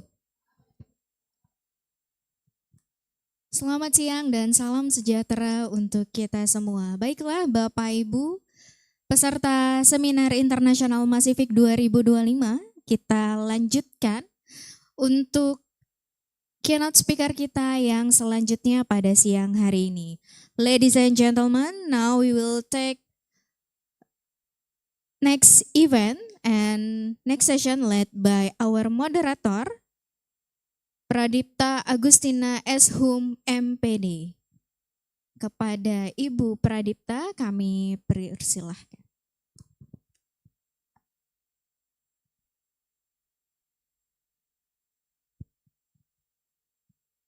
Thank you very much, MC, for the opportunity. Okay, good afternoon, distinguished guests, respected colleagues, ladies and gentlemen. Welcome to the second keynote session of the 5th MaCiFIC 2025 hosted by Universitas Maritime Raja Ali Haji. Our conference theme this year is Shaping the Oceans of Tomorrow Through Science and Sustainable Solutions. It is my honor to serve as your moderator for this session. Today we are privileged to hear from two esteemed keynote speakers who will share their expertise and perspectives on sustainable ocean research and innovation. Each speaker will be given 40 minutes to present, then we will continue to the discussion session after all the speakers have presented. Our first keynote speaker is Dr. Manuela Capello. Sincere apology should I mispronounce your name. She's from the French National Research Institute for Sustainable Development, France, focusing on marine research and the sustainable management of ocean resources. Her scientific work emphasizes the interaction of marine ecosystems, biodiversity, conservation, and the responsible utilization of fisheries resources to support environmental sustainability and the welfare of coastal communities. Through international collaboration, she contributes to advancing scientific knowledge and shaping policies that are relevant to ocean health and the achievement of sustainable development goals. Dr. Capello will be presenting on the topic Beyond Fishing Tools, Fish Aggregating Devices as Observatories of the Open Ocean Biodiversity. Hello, Dr. Capello. Okay. Her insight will broaden our understanding of how fish aggregating devices beyond their conventional use can serve as vital observatories of biodiversity in the open ocean. Please join me in welcoming Dr. Manuela Capello. Okay, Doctor, you have 40 minutes for the presentation. The floor is yours. Thank you very much, Chair. Thank you, everybody. Can you hear me fine? Can you hear my voice? Yes, you are audible. Okay, thanks. So I'm gonna share my screen. Please just acknowledge if you can if you can see my screen. Yes, we can see the shared screen. Okay, thank you very much. So, first of all, let me thank the organizing committee of UMRA for inviting me as a keynote speaker. I'm really honored to provide this seminar. And so my name is Manuela Capello, and I am a researcher from IRD, the French Research Institute for Sustainable Development. And I'm part of the MARBEC Lab, the Marine Biodiversity Exploitation and Conservation Laboratory based in the south of France, in Sète. And I'm currently based in Indonesia. I work in Denpasar. And so I'm going to present you our recent results from a study that we conducted together with my colleagues from BRIN. You have all the list of names. So my colleagues from BRIN are in particular from the Research Center for Fisheries, and my co-PI is Pagvudianto, which is also attending the meeting online. Hello, Pagvudianto. And also this is an international collaboration, so you have also the names of my collaborators from France.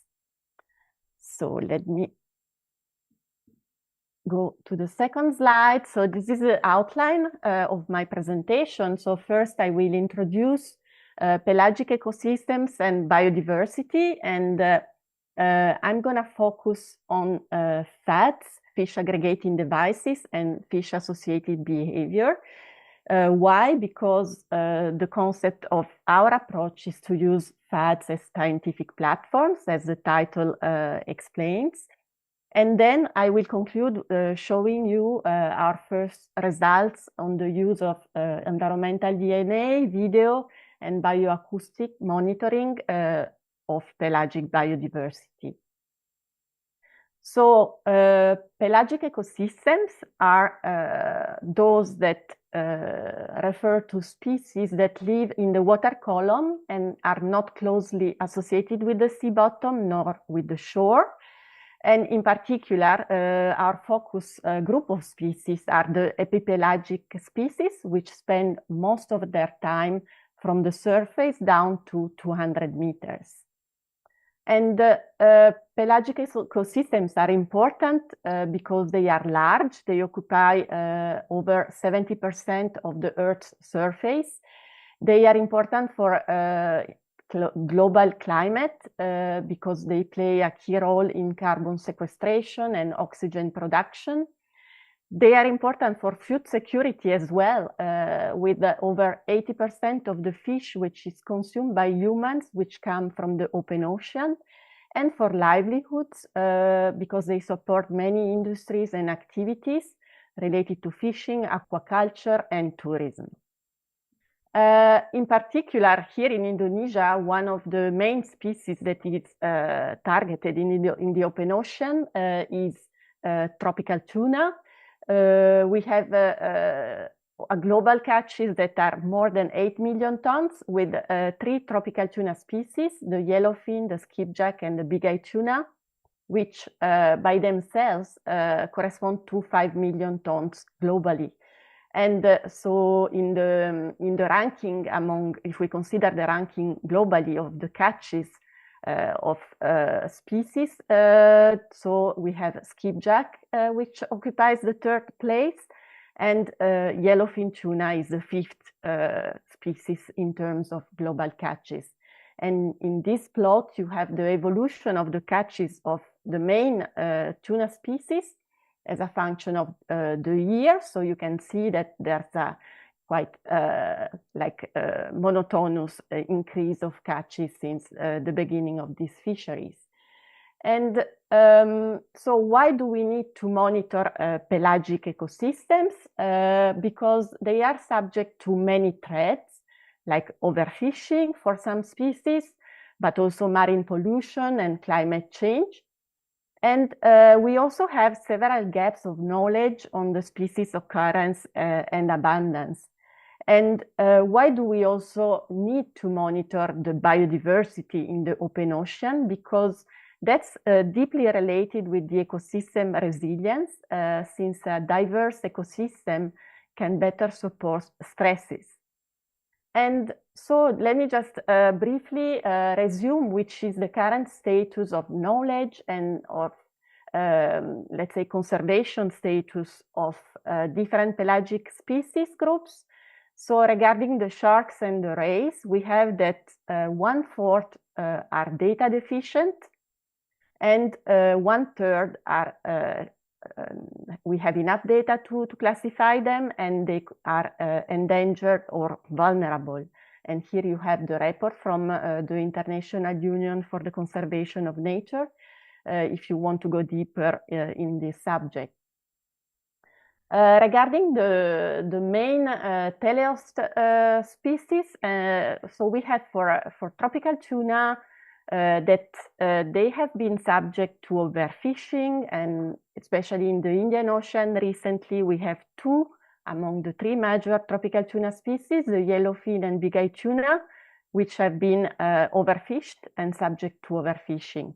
And for the majority of teleost species of minor commercial interest, there is no assessment. And for what concerns the cetaceans, in the open ocean, the species are generally less threatened, but there is a larger proportion of data deficiency compared to other habitats. So in particular, when we focus on the low latitudes, like Indonesia, we can have here a recent report from the Intergovernmental Panel on Climate Change, which has a dedicated chapter on the ocean, and there is a paragraph focusing on the pelagic ecosystem, and you can find in this report the reference about the fact that observations of pelagic ecosystems are rare and biased toward mid to high latitudes. And in general, there is an underrepresentation of biogeographical records in low latitudes. So there's really this knowledge gap, and this is one of our objectives, is to fill this knowledge gap about pelagic species in low latitudes. Why we lack knowledge? So basically there is a big monitoring challenge because pelagic species are remote and difficult to access. And whoever has been in the open ocean knows what I'm talking about. And also they are sparsely and patchily distributed, which make them more difficult to detect, and distributed over wide and large transnational areas. So this also requires a coordination between different countries for, let's say, the best approach for monitoring and conservation. At the same time, despite these challenges, fishers, as I said before, are capable of targeting these species. They know how to approach them, and in particular, they use what we call FADs. So FADs stand for fish aggregating devices. And basically, FADs are floating objects that are deployed by fishers to attract fish. And in Bahasa Indonesia, the name of FADs is rumpon. And you can also find rumpons along the Indonesian coast. So a recent study has estimated around 38% of the global tropical tuna catches that are made at FADs, with thousands of FADs that are deployed and maintained by fishers in the open ocean worldwide to catch tuna. And so just to understand better why the fishers use FADs, because several pelagic species associate nearby the floating object. So this is what we call the associative behavior. So that means that fish can spend several days, but even weeks or months, this has been documented with electronic tagging, around the same floating object. And so, given this behavior, we have an increased accessibility, so the fishers have higher chances of finding the fish nearby the floating objects or FADs. And so the concept of our study that I'm going to show you is that FADs can increase the accessibility of pelagic fish species, not only to the fishers, but also to the scientists. And the concept is that FADs can be privileged platforms for monitoring the biodiversity in the open ocean. So this concept is developed in the framework of a project which is called MUBIF. MUBIF stands for Monitoring the Open Ocean Biodiversity with Fishers. We are more or less in the middle of this project, which has been funded by the Biodiversa Plus partnership.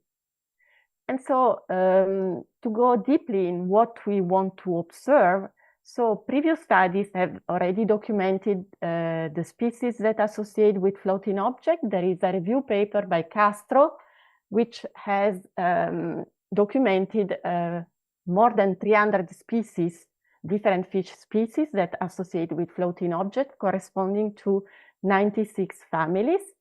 And these species can be classified into 3 main groups, depending on the range at which they occupy with respect to the floating object that you see here in the middle. So we call intranatants the fish that remain very close to the fat structure, that are usually hidden within the structure, and I say, of course, this is an order of magnitude, but let's say they stay within 2 meters from it. And then we have the extranatants that are more dynamic and still can be found in close proximity to the floating objects within 10 to 50 meters.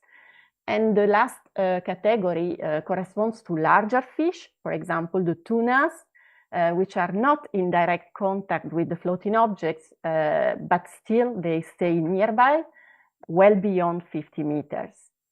And so, as you can see, these communities have a wide range of spatial distribution, both horizontally and vertically.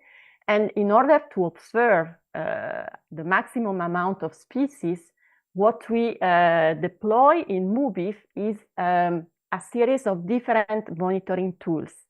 So we use complementary tools to target different ranges of detection and have different coverages for the species that we want to observe. Let's start from the video. So we deploy underwater camera. I will show you next what I'm talking about more deeply, but so the video aims at monitoring the species that are nearby the surface and the structure, that are mainly the intranatants and extranatants, and of course only in the daytime. Then we have the bioacoustic that allows to monitor the species that are soniferous, that produce sounds. And these species can be detected both at short and long range, depending on the intensity of the sound that they produce. We have echo sounders that allow to estimate the tuna presence and absence with a range which can go deep down to 150 meters. We have environmental EDNA, which have a range of detection, which is, since this is a new technique, it's not really well defined, but it can depend on the currents, and allows also to have only discrete samplings, while the other approaches can allow continuous monitoring. And then we have the fishers' knowledge, because fishers are those which are all the time spending most of the time nearby the floating objects, and so they know which species they encounter through the catches, but also other types of observations, and allow to obtain different data, including seasonal patterns. And so this is what the MUBIF module looks like with this schematic view of the video component, which is the one closer to the FAD, which is the red dot on the left. Then we have the bioacoustic module, which is composed of 2 hydrophones deployed at 2 different depths, at 5 meters and 30 meters. We have an echo sounder, and then we have an eDNA module which allow to deploy metaprobes up to 60 meters depth. And you can see the module deployed in 3 study sites so far. So in the north of Bali, and you see also the different floating objects in these different study sites, in East Java and in the Maldives. And I'm going to show you the results that we obtained during the development of this module during the activities conducted in the north of Bali near the Gondol Marine Research Station with our colleagues that were based there. And so let me show you for the underwater video now more in detail. So the objective is, of course, to take video shootings of the species and then do an automatic identification of these species from the underwater images. So we use a GoPro camera with a power bank, and this is the last setting that we are currently deploying with a waterproof housing. And combined with this, we develop a deep learning algorithm, which is using a convolutional neural network. And in particular, we use the YOLO 11 architecture. And this allows to automatically identify the species. So the approach is the following. First, we have annotated a data set in order to train the model. In this data set, there are 20 species annotated, those that we could film, and 4 general categories that allow to improve the classification. And in total, we had more than 34,000 instances to train and test the model. And you can see here, just very briefly, the model performances with an overall precision that is almost 90%. So it's already a quite good precision. And some of the species are more well classified than others. And we are currently trying to understand the reason of this classification that is better for some of the species compared to others. And regarding the bioacoustics, the objective is to identify the soniferous species from underwater sound recordings. And for this purpose, we use hydrophones that are similar to microphones, but so the same principle, but they work underwater. And the first series of works that have been done has been to produce a sound library, because there was little knowledge about the sound produced by pelagic fish species.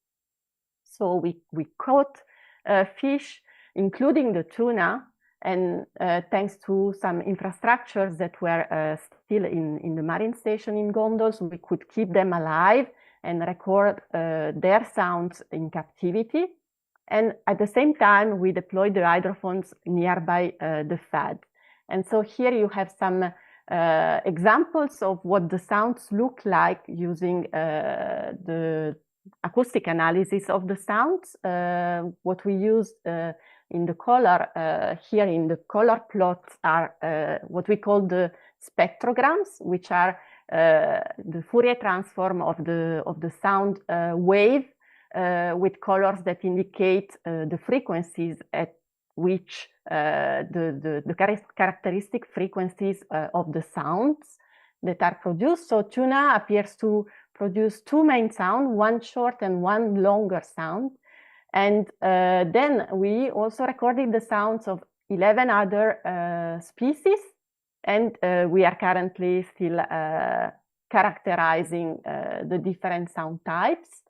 And just to give you a snapshot of what we can observe at the FAD, so we could observe with the hydrophone, we could detect marine mammals and the typical whistle of the dolphins. And in the bottom plot, you have on the left one of the fish sounds that we believe is similar to the tuna sounds that we recorded in captivity. And finally, for the eDNA, so the objective is to recognize the species from the trapped DNA particles transported by the water column. And we use two different approaches.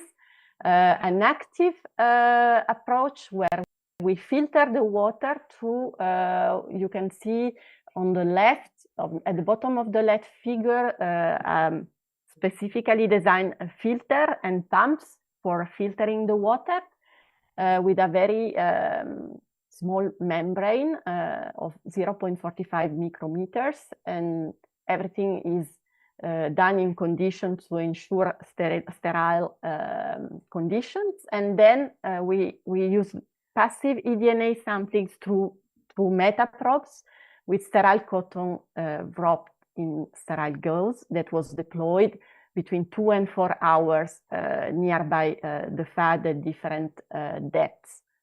And so these are the preliminary results from the eDNA. So what we get, over 66 samples, we could identify a total of 57 OTU. So OTU stands from the Operational Taxonomic Units. It's a technical name for identifying the units that are used to identify species from this approach. And among these 57 fish OTU, we could assign 39 OTU at the species level. And when we compare the active and passive eDNA, we have a good overlap between the two approaches, but also there are some of the species that could be detected only with one of the two approaches. And so that's quite interesting also that there's some complementarity between the two. And finally, so our approach is really based on citizen science through knowledge exchange with the fishers. So we collaborate with the fishers since the beginning with the construction of the monitoring tool. We've been spending a lot of time with them, and still we are improving the module with the knowledge exchange with the fishers. And so this is my last slide. So as a take-home message, and just briefly mentioning the perspective of this work. So I discussed about the pelagic species and the fact that they are often data deficient due to the difficulty to access the pelagic environment. And we definitely need new approaches for monitoring. So our approach follows what the fishers already know, so using FADs as platforms for observing the pelagic biodiversity, and we combine different and complementary monitoring tools to ensure the best species coverage. And the first results obtained in the north of Bali using eDNA, video, and bioacoustics demonstrate it is possible to successfully detect a wide range of species with these approaches. So the next steps will be, of course, to analyze the data in the different study sites, but also to combine the data obtained with these different monitoring tools to build composite indicators of biodiversity that merge different methodologies. And so this is a kind of proof of concept, but then the idea is that this tool can be used for monitoring a wide range of species in different locations, and it can be used to support management decisions such as fisheries, but also the establishment, for example, and the monitoring of MPA. So I'm finished. I just would like to thank again all my collaborators from BRIN and from France, the PhD students that are involved into the project, and thank you very much for your attention.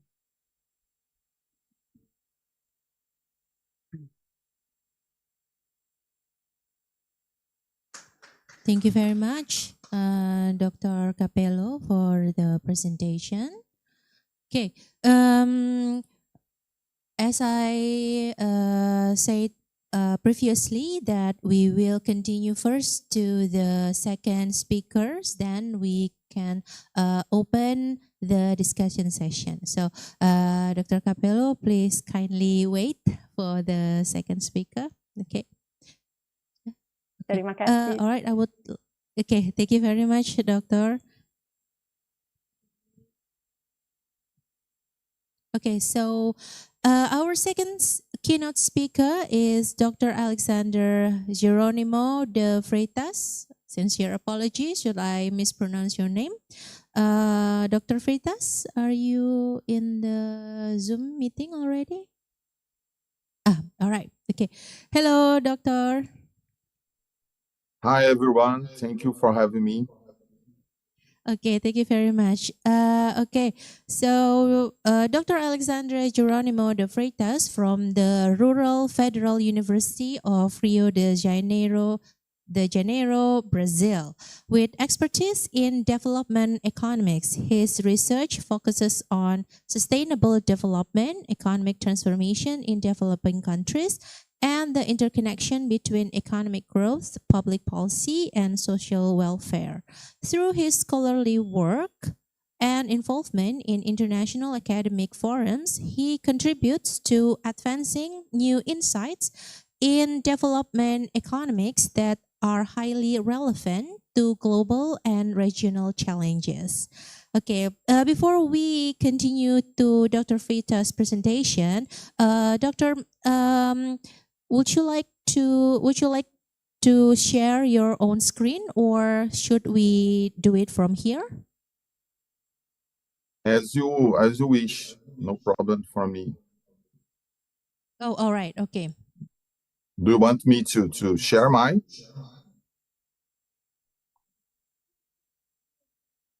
Okay, we can do it from here, Doctor, if it's not, if it's okay. Okay. All right. Okay.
Yep.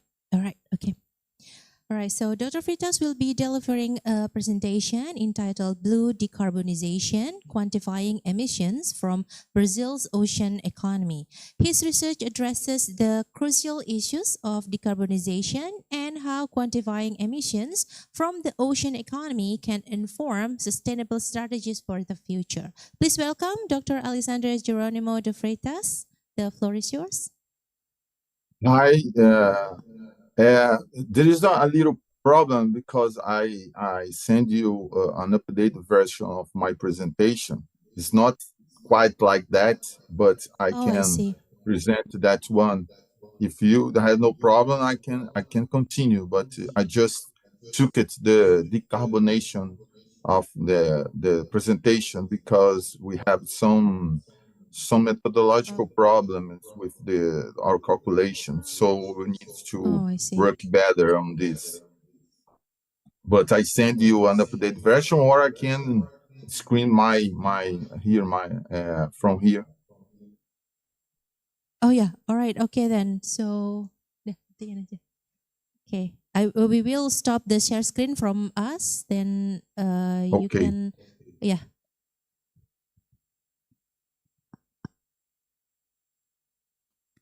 okay, I will share my.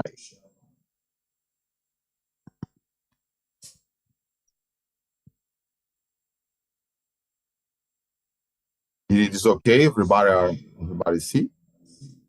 Yep. Okay, we can see the screen already. The share screen. So, okay, first of all, again, I'd like to thank you everyone from the organization to invite me in Dr. Handami, which I spoke very many times by email. So thank you for the patience. And I hope I'll be present in the next time in person in the event. Well, like my presentation says, today I would like to speak a little about Brazilian ocean economy and show some numbers, some initial numbers, and try to say something about how Brazil and Indonesia could work together in the ocean blue economy. Well, Brazil nowadays are searching for a new development path. The last years, Brazil has a recession, economic recession, with many unemployment and the social inequality rising. So today we need a new development strategy, socially inclusive and environmentally sustainable one.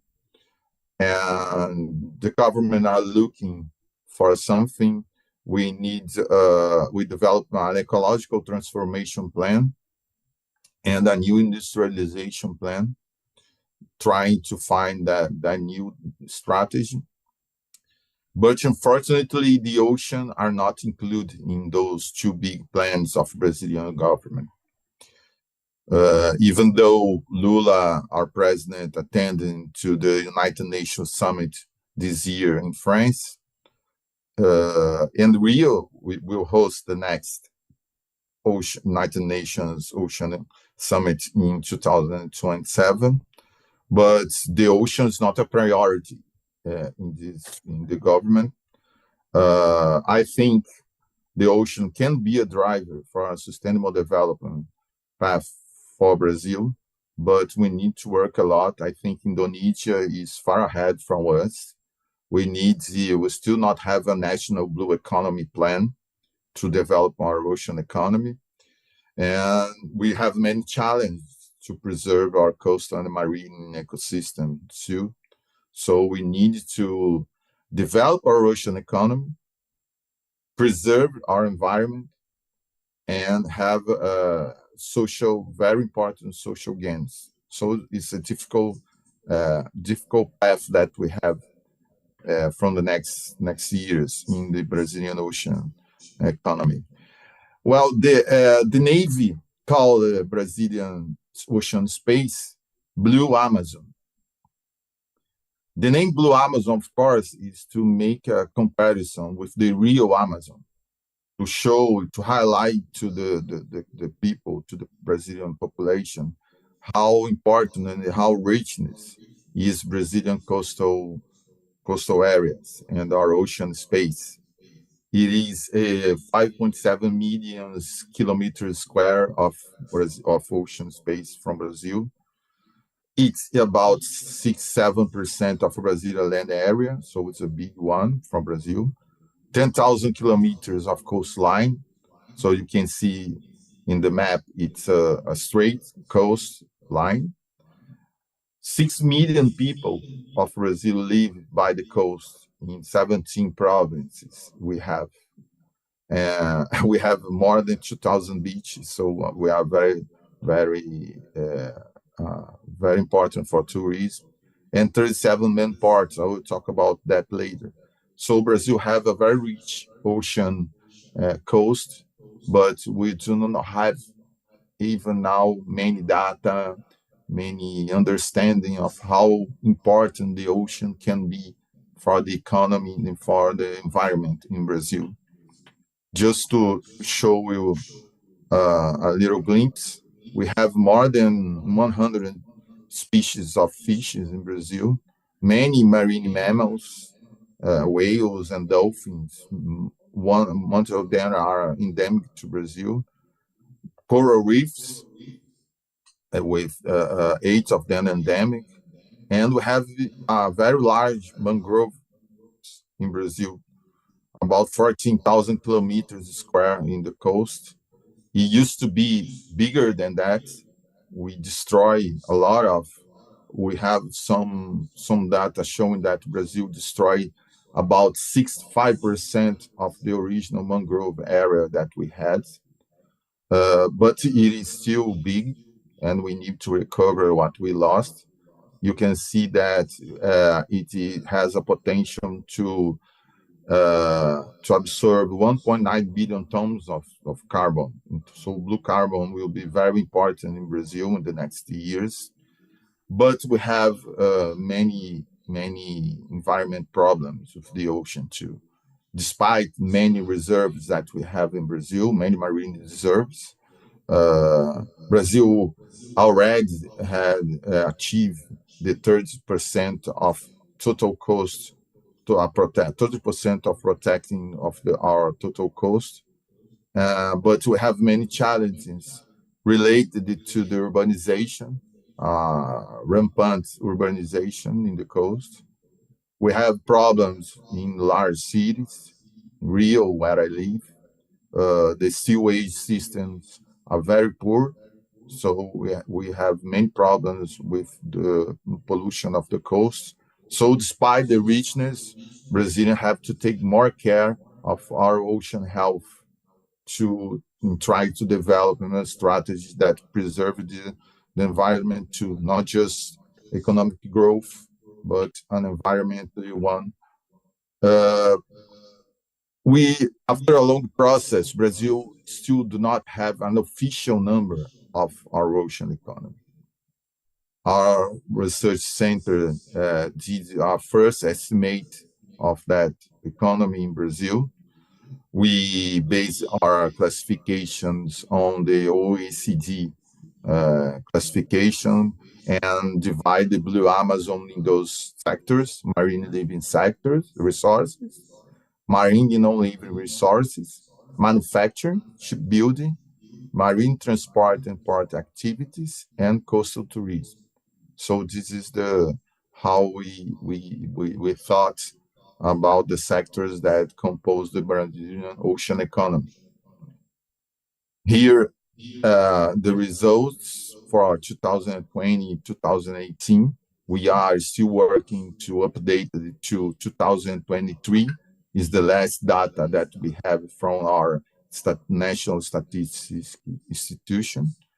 Brazilian ocean economy was 4.5% of GDP in 2018, approximately $420 billion. So it's very big. 2020, the numbers have problems because of the COVID pandemic. So we cannot be.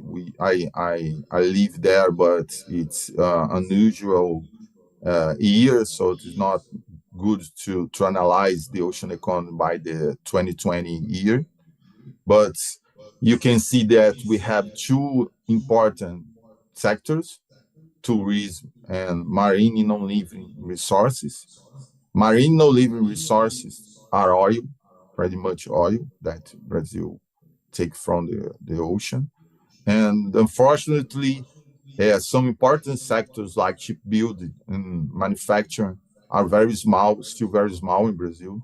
We need to work out that in the future blue industrial policy in Brazil. So let's take a look in each one of these sectors briefly. Marine living resources. Brazil have annual production for about 500,000 tons of fish. We have about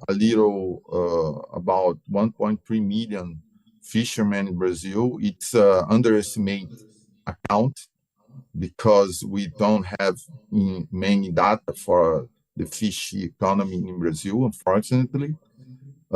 Many of those fishermen are artisanal fishing, So local communities, coastal communities, amount for 6% of all the fish production in Brazil, and we do not have many numbers about them. So these numbers are underestimated. We need to work more on this data.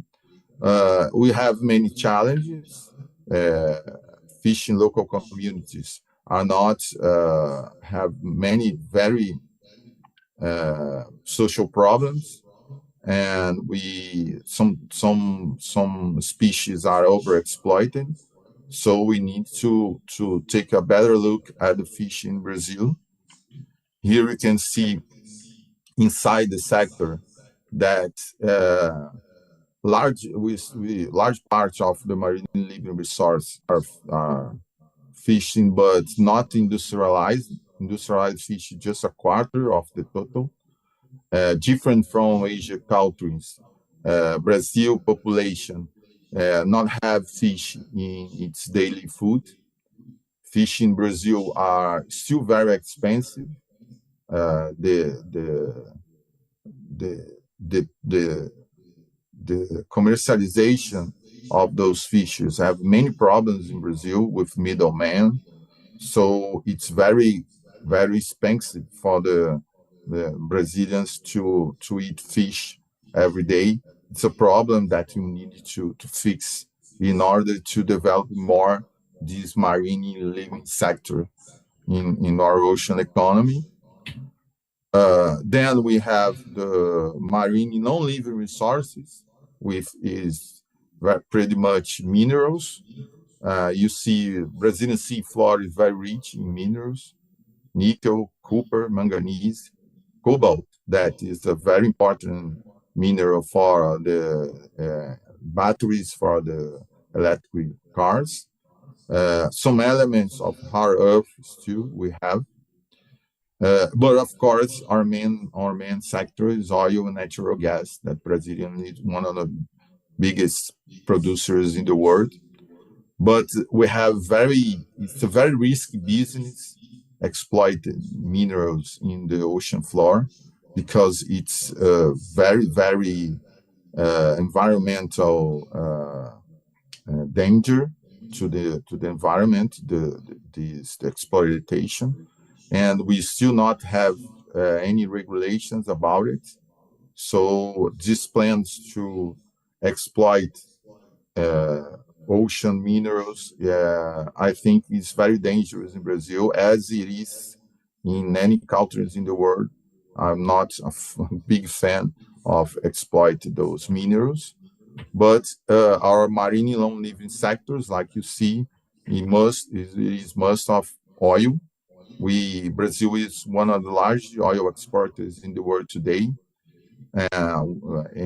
among the 10th biggest reserves of oil in the world, and 98% of the oil comes from the ocean. So offshore oil, it's the biggest sector in Brazil economy, ocean economy. Continuing, this is a problem in Brazil, the manufacturing sector of our ocean economy. It is very small compared to other countries. It is a very important sector because it presents a very technologically intensive sector with many innovation, technology, added value. So it's a very productive sector in many ocean economies around the world. And in Brazil, it is very small. We could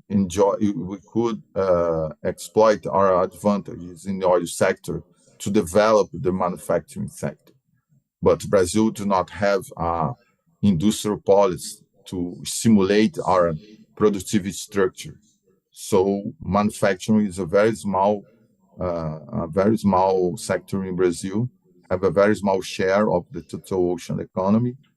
You see here that it's just some machines that you use in oil exploitation, but the rest are very small too. We need to work on that to have a a better ocean economy. Well, next, shipbuilding. It's a very important sector in any ocean economy in the world. Brazil has a very long history of naval industry, which began in 19th century. But the shipbuilding sector lives on cycles of boom and declines. So that happens in all over the 20th century, and is still happening in 21st century. For example, before 2014, we have some boom years, like I said, with a local content policy. We have 400 vessels ordered to the Brazilian shipyards, more than 8,000 workers in the sector, directing workers. But after 2015, we have a political crisis in Brazil, and one of the sectors most affected was shipbuilding. And we have many order cancellations, mass layoffs. For example, in 2018, we have just 50,000 workers. Remember that we have 2014, 82,000. So the shipyards have many major idle capacity. Over 9% of shipyards who are stopped production in Brazil.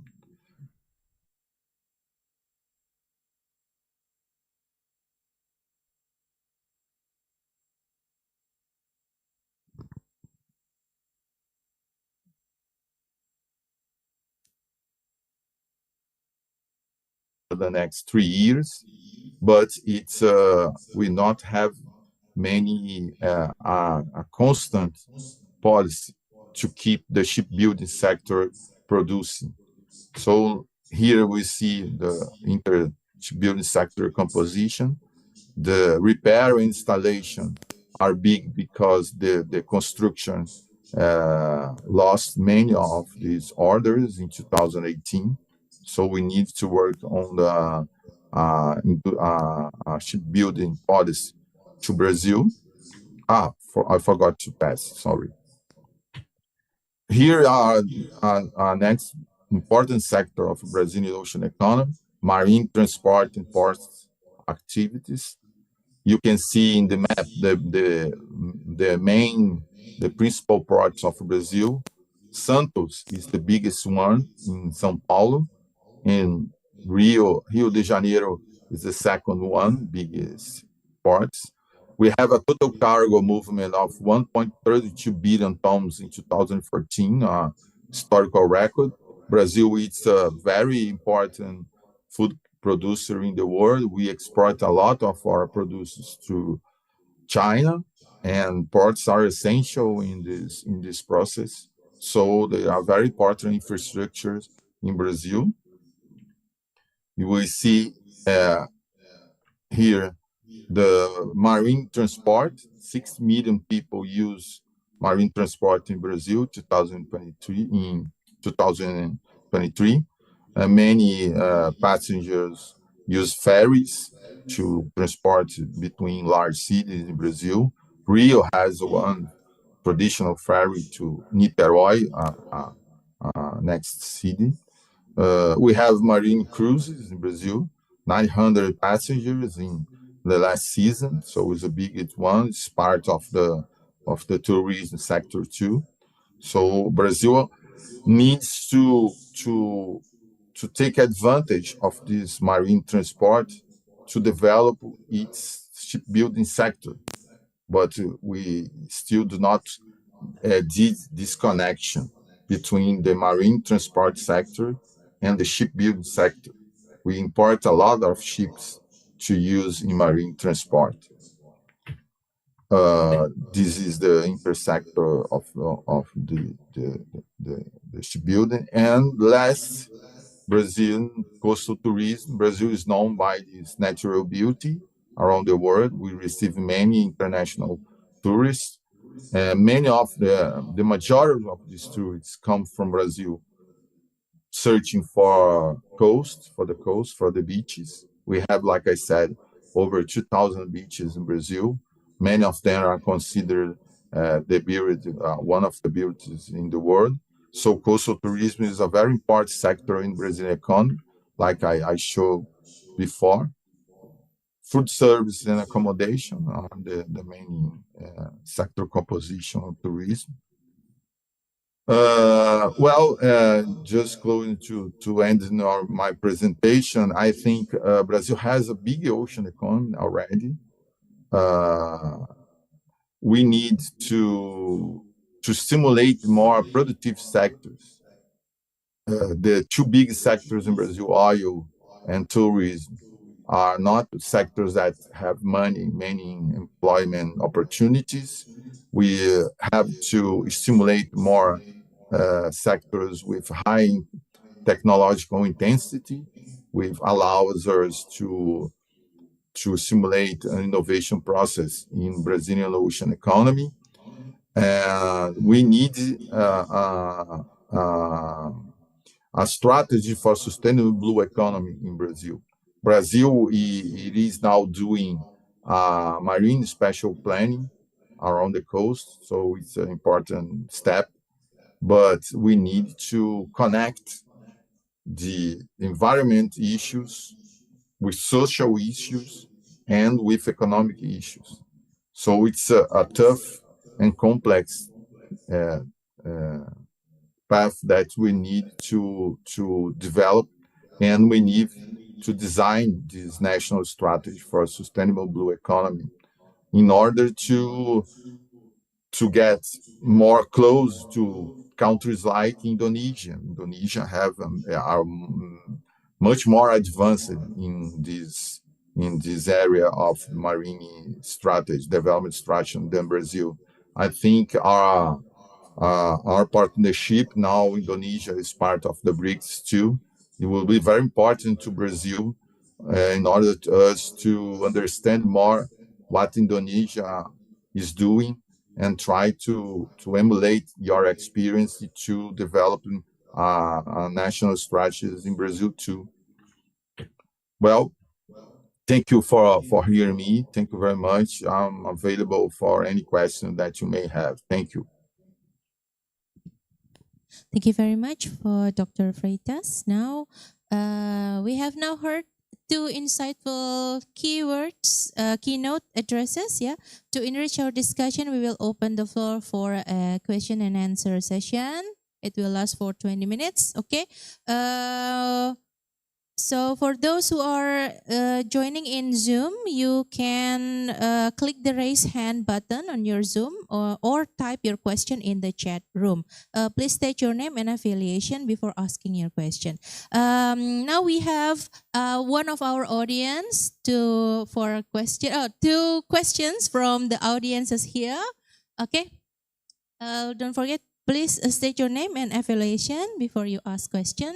Also, who you referred the question to. Okay. Thank you. I'm Riza Profita from Nikoi and Cempedak Private Island. So I would like to address my question to Dr. Alexander Freitas. Understand that Brazil hold tourism sectors just like us in Indonesia, especially in Bintan. You know that Bintan is where the private sector has important roles. At your presentation, Dr. De Freitas, we saw that there is a decrease for tourism sectors for 2020. But I would like to ask you, how about the situation for now? And the second one, this is about the marine living resorts. In your presentation, it was mentioned that the main challenge is overexploitation, where the 80% of stock threatened, and insufficient data. So I would like to ask, how about why do you have an insufficient data? Is it same with us, just like because of the IUU fishing, illegal and unreported and unregulated fishing? And I would like to ask you, how about the fishery there? are the threatened from the Brazil fishermen or from another country? That's it. Thank you. Okay, thank you very much. We also have a second question from our participant over here.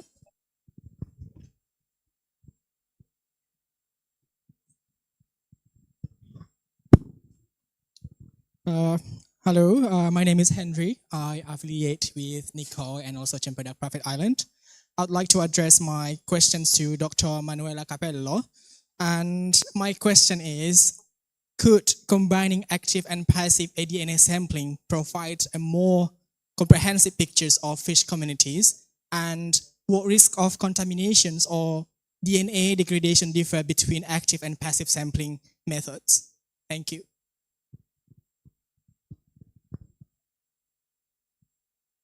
Okay, thank you very much. Okay, next question. So from the participant.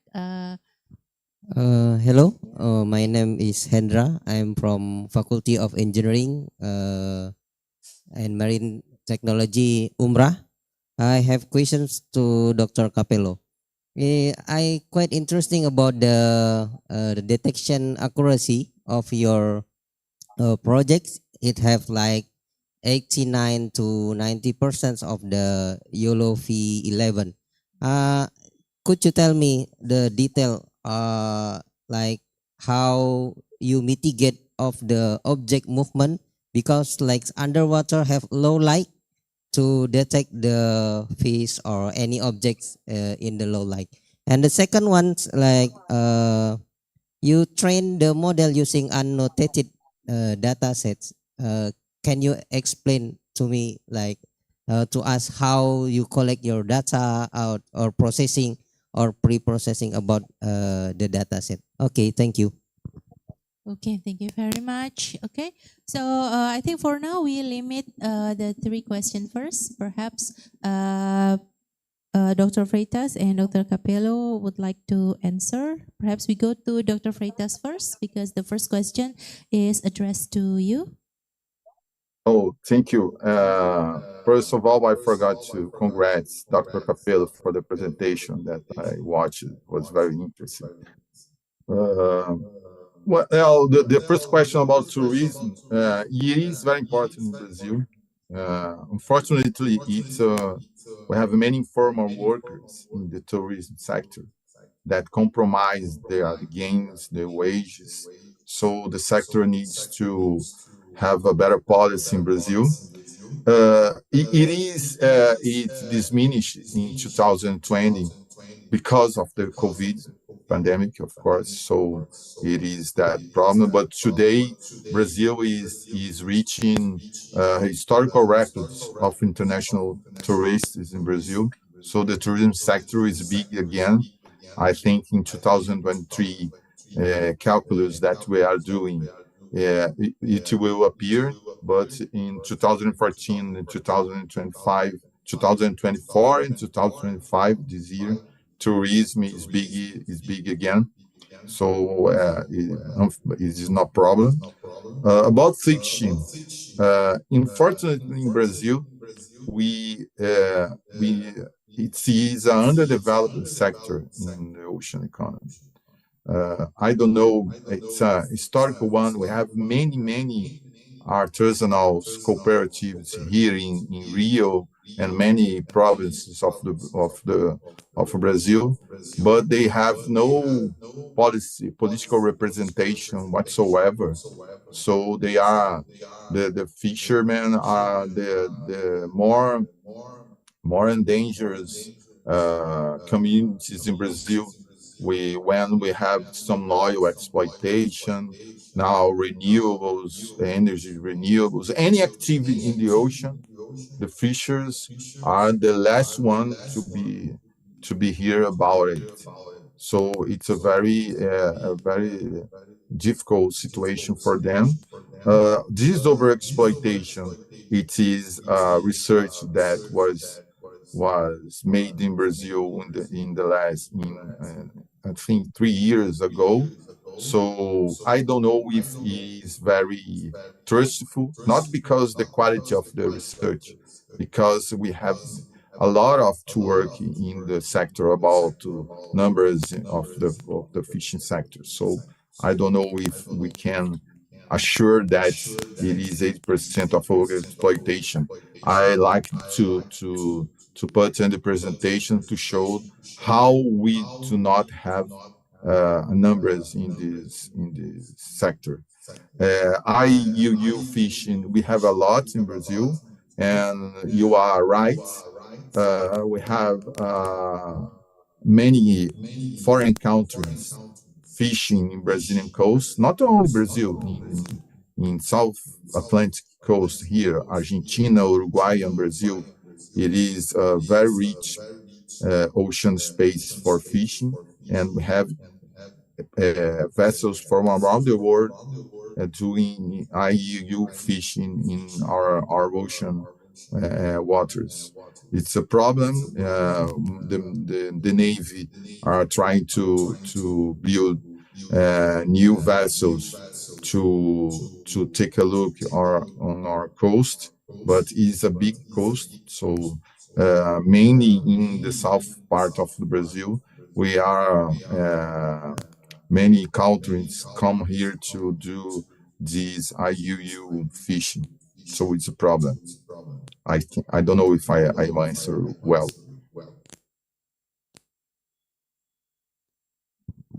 Perhaps is there any feedback from you? Okay, enough. All right. Okay. Okay, doctor. She said that it's enough. Thank you. Okay, so now we can go to Dr. Capello for the second and third questions.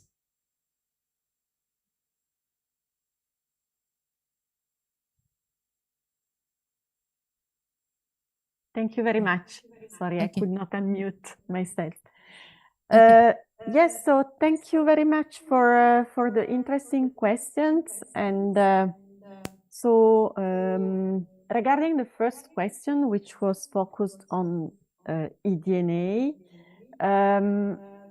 so what's the advantage of combining passive and active eDNA, and what are the results? So the two approaches, well, everything with the eDNA is, as I said, is still in a very, let's say, early stage of development. So we still need to learn a lot about this technique, and in particular, in the open ocean, there's not much that has been done.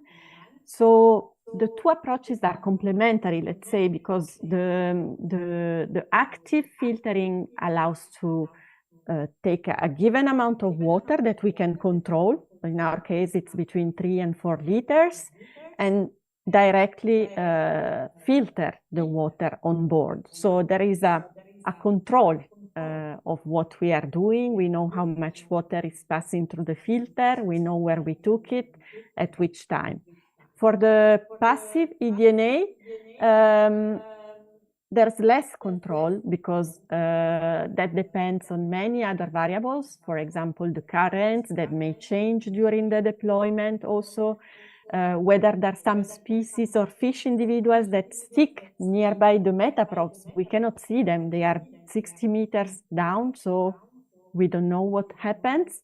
And also sometimes the depth may change depending on the current. So despite this lower control, we found that there's a lot of overlap between the two, and the differences may be explained by, for example, for the passive eDNA being in the water longer, so being able to catch more particles.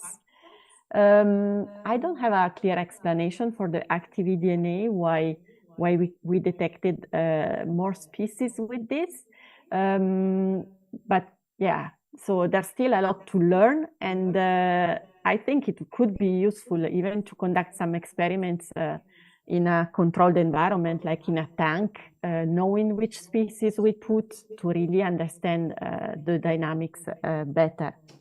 And regarding the risk of contamination, which was the second question on the eDNA, of course, working on a boat, there's always a risk of contamination.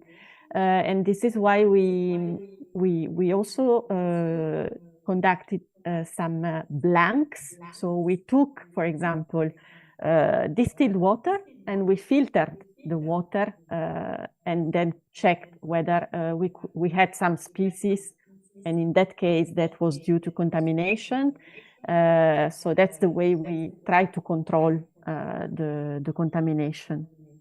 And regarding the second question, which was more focusing on the video and on the YOLO 11 model. So we indeed have a high accuracy with the current database, and it was not what we got at the beginning. It is really the result of a big effort of annotation of images that Ibueti, our PhD student, have been spending a lot of time in doing. So the way we do the annotation, we create the annotation data set because there were not such data set available for the species, the pelagic species, is to take video frames, and with a dedicated software, we identify the bounding box of where the fish is, and then we provide which is the species name for the frame and the box that where the species was detected. And so we basically work with videos, but in the end we decompose the videos into frames. So it's like working with pictures in the end. So there's still some instances, of course, where there's movement or low light conditions. And in that case, or even when the fish is very far away, we cannot really classify the species. And this is why, beside the species level annotations, we had also, I mentioned these 4 general categories. One of them is fish. It's when we don't know exactly which is the species, but still we know it is a fish. And we wanted the algorithm to learn also this unclassified object, which is still a fish. And the same for the shark category. We also had in many images, we also had this underwater structure of the FAD. And initially the algorithm was classifying it as some fish, but because we didn't train the model to learn that this was not a fish. So it is important as well to tell the model what is not what we are looking for, so that the model is capable then to correctly classify any object that appear in the environment that we are filming. So I hope my explanation is clear, and I also thank my colleague Alexander Freitas for his presentation. Thank you very much. Okay, thank you very much. Is there any feedback from the question? Okay, okay, thank you very much. Okay, so we still have time. Is there any questions from the offline participant? Perhaps I would like also to invite the participant in Zoom. Should you have any question, you can click the raise hand button or type in your questions in the chat, Zoom chat. Okay. Okay, it seems that there is no question more. So perhaps I'm, as the moderator, actually would like to ask some questions. All right, so perhaps for Dr. Capello, so it's very interesting how the images actually, like you said, even though it is in a form of video, but actually you were working with images, right? And then I wonder whether those images are being double checked again by human. Of course, we can trust the AI and etc. But we have, of course, robots have problems, right? So are they being checked again by human resources? That's my question for Dr. Capello. And maybe for Dr. Freitas, Brazil and Indonesia share the same richness in beach, right? So we, both of us, have more than 1,000 more than 1,000 beaches, right? So is there any unique policy in tourism in Brazil, especially to sustaining the blue economy through tourism? So that's my question. Thank you very much. Okay, so perhaps Dr. Capello would like to answer the question first, yes, and then to Dr. Freitas. Okay. Yes, thank you very much for this question. So my PhD student is listening, so I'm not sure she would like if I say that we should check also the future assignments of the model, but that's necessary, of course, because we may encounter new species. So in that case, of course, the model would not be able to classify them because couldn't learn the new species, but also, as you said, it's important to have an eye on what the machine is doing.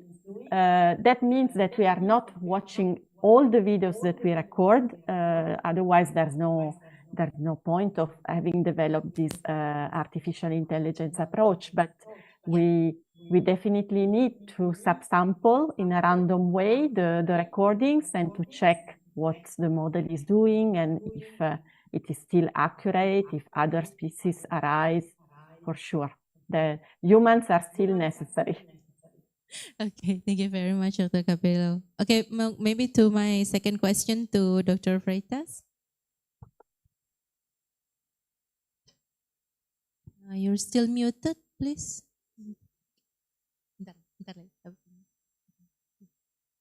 Okay, yeah, now we can hear you. thank you for the question. Well, beaches in Brazil are very important culturally and socially. In Brazil, we like very much to go to the beach. I think like you too. But we lack a national policy for cleaning, for preserve our beaches. Like I said, big cities have many problems. Sewage systems are very small in Brazil, so the beaches suffer a lot by this pollution. Rio de Janeiro, for example, we have the beautiful beach, famous beach like Copacabana, Ipanema, but the Guanabara Bay, that's the biggest one in Rio, are very polluted by seaweed. So, respond to your question, I think we have very fragmental policies about preserving the beaches, but are not a very, very efficient one. I think it needs to be a national policy in Brazil. Despite, like I said, beaches are very important in Brazil, but I think we don't need a very efficient policy to preserve the beaches and tourism, of course, in Brazil. Okay, that's unfortunate, but perhaps in the future. Yes, all right. Okay. We Thank hope you, we Dr. will not Freitas. we hope we will not destroy the 2,000 beaches. I hope we will left someone. Hopefully, hopefully, yes. Okay. Now, in the participant, we have another question. Please, we still have time. Yes. Thank you. I would like to ask question again to Dr. Capello. And Dr. Capello. My last question is, which method is more effective for detecting rare or transient species and why? Thank you. All right. Okay. Thank you very much. Okay, Dr. Capello, the question is for you. Yes. Yeah. Thank you. I would say maybe we have an answer, but not yet, because as I said, we analyzed not all the data that we collected, and we are still collecting new data. Actually, we have two fieldworks actually that are planned in the next weeks. So there may be an answer, but not yet. And I would say maybe the answer, even in the future, will be that there is no best method, but that each method has an interest, different coverage, and what's important is to know which are the limits of each method, and then to build on them and build on the coverage of each method and try to combine them. So it will not be a silly question to combine different methods. It's a real research question, I would say. And so that's the next challenge. What are we going to do with the different species detected with the different methodologies? Can we simply put them all together or do something else because of the different sensitivity of each approach? So I think we have a lot of things that we can do combining different methods, and including learning more, for example, for the learning more about each method itself.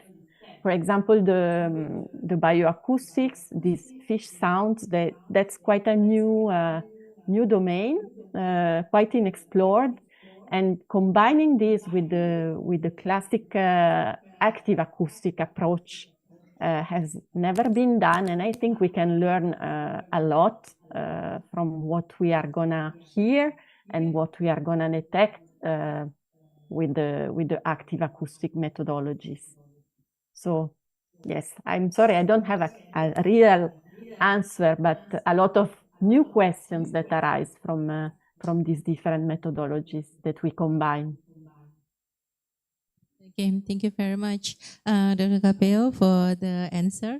Okay, all right. So, ladies and gentlemen, we have now reached the end of our second keynote session.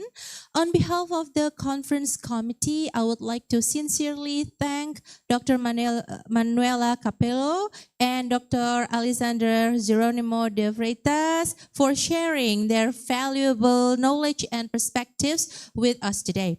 Your presentation and the discussion have truly highlighted the importance of scientific innovation and sustainable approaches in shaping the ocean of tomorrow. Thank you also to all participants for your thoughtful questions and active engagement. With that, I conclude this session. Please stay tuned for the next session, the third keynote speaker of the 5th MaCiFIC 2025. Thank you and have a pleasant day. Thank you, Dr. Capello. Thank you, Dr. Freitas.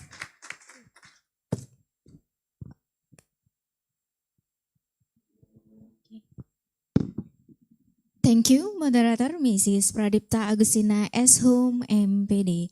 And thank you so much to our keynote speaker for very impressive lesson, Dr. Manuela Capello from France and Dr. Alexander Geronimo de Freitas from Brazil.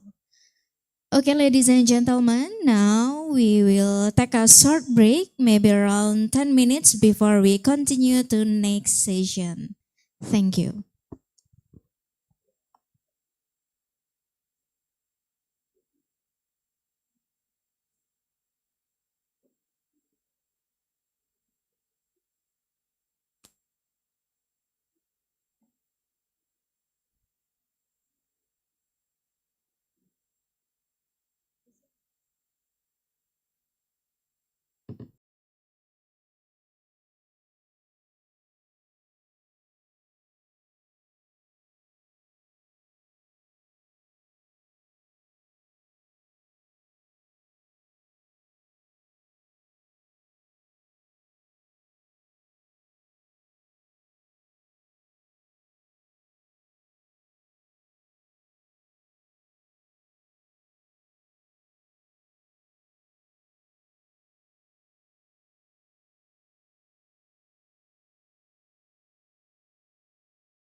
IPMI stands for Ikatan Pengusaha Muslimah Indonesia, Indonesian Muslimah Enterprise Associations.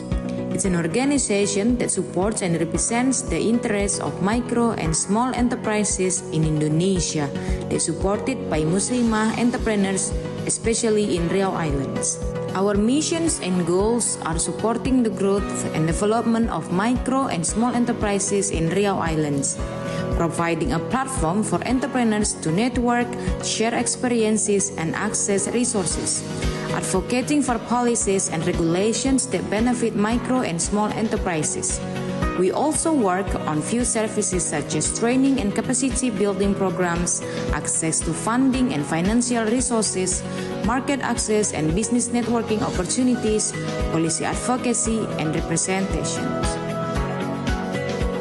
We are IPMI Riau Islands.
Oke, bismillahirrahmanirrahim.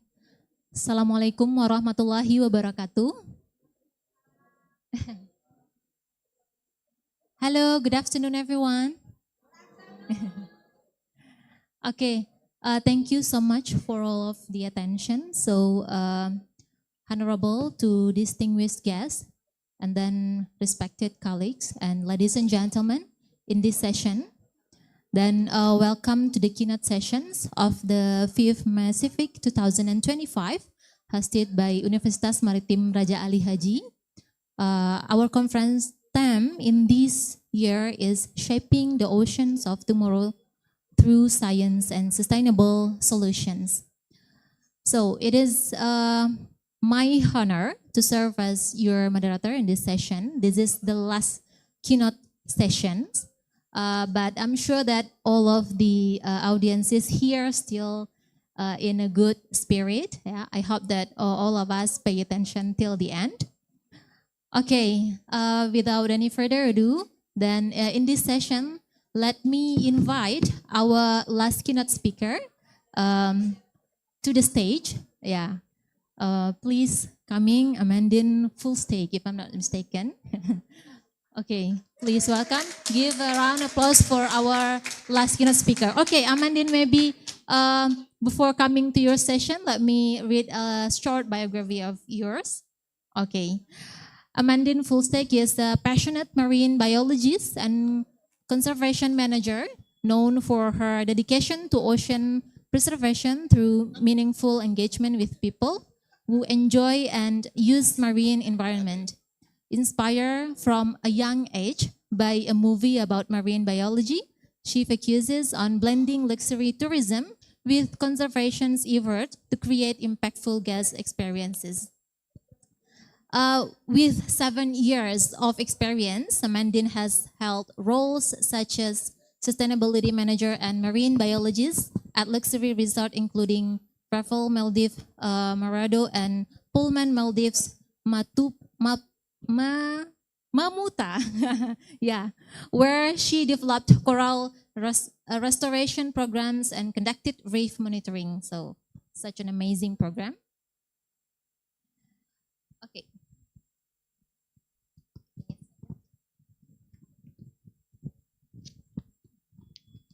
But from the information in this session, Amandine is pleased to share her team. Yeah, will occupy this dedicated booth during the conference. Is it true? Okay. Then with Amandine here already attend Mutia Ashafa and also Mr. Henry here. Then maybe later on we're gonna invite another keynote speakers with us in the stage. Okay, for the first session, please welcome Amandine to deliver your keynote speech. You have 40 minutes to deliver your speech, and after that we're gonna have a discussion. Thank you. All right, thank you very much. Good afternoon, everyone. I will start by introducing myself a little bit. It's already done. Thank you so much for the lovely introduction. My name is Amandine. You can call me Amanda if it's easier. And I would like to thank the MaCiFIC committee, my fellow keynote speakers, and also all of you, the other participants. This is my first international conference, so I'm very, very excited to be here. Usually I'm sitting over there, so it's a good news for me and a great moment. And with this presentation, which is not going to last 40 minutes, but about 25, 30 minutes, I'm hoping to inspire and to share the success story of tourism, how we can, with tourism and citizen science, shape the ocean of tomorrow and create meaningful conservation and relationship with different stakeholders that rely on the oceans. Yes, I actually work at Nicoy Island and Chempedak Island as the conservation manager right now, and I will share with you this journey now, and I hope to inspire again. Let me try this. All right, so I want to share to you my Swiss Army knife theory and my journey, because I believe there is no perfect path in marine science, in ocean conservation. There is so many different topics and ways we can impact the ocean. So, as you mentioned, my journey started with the ocean. When I was 7 years old, I watched a movie called Free Willy, and it inspired me. That's where I found my first role model. There was a marine biologist in the movie, and she helped save an orca. And that led me to being a student, a little bit like some of you here in marine science. I was very passionate about dolphins and marine mammals, and it taught me the basics, the methods, and give me some knowledge. And I realized, as I'm from France, that speaking French to save the ocean is not going to be enough. You need to obviously speak English. So I had the opportunity of joining an exchange program to learn English and study in English. So I went to Erasmus in the beautiful University of Gothenburg in Sweden, and that's where I got my master classes. And I shared with a fellow student a movie called Shark Waters, and it switched my love for the dolphins, the orca, to the sharks. Everyone loves dolphins, or most of the people love dolphins, but everyone is scared of sharks. In the ocean, they have the same level. They are top predators. We need shark and big fish in the ocean as much as we need dolphins. Then a little bit less glorious part of my life, I wanted to be a PhD student, and I didn't got into the PhD I wanted. It should not let you down. As one of the fellow speakers said before, put your mindset and put your mindset high. I didn't got the PhD, then I didn't let this stop me. I decided to skill up. The part of marine science and marine conservation that I love the most is being in the water. So I became a dive master.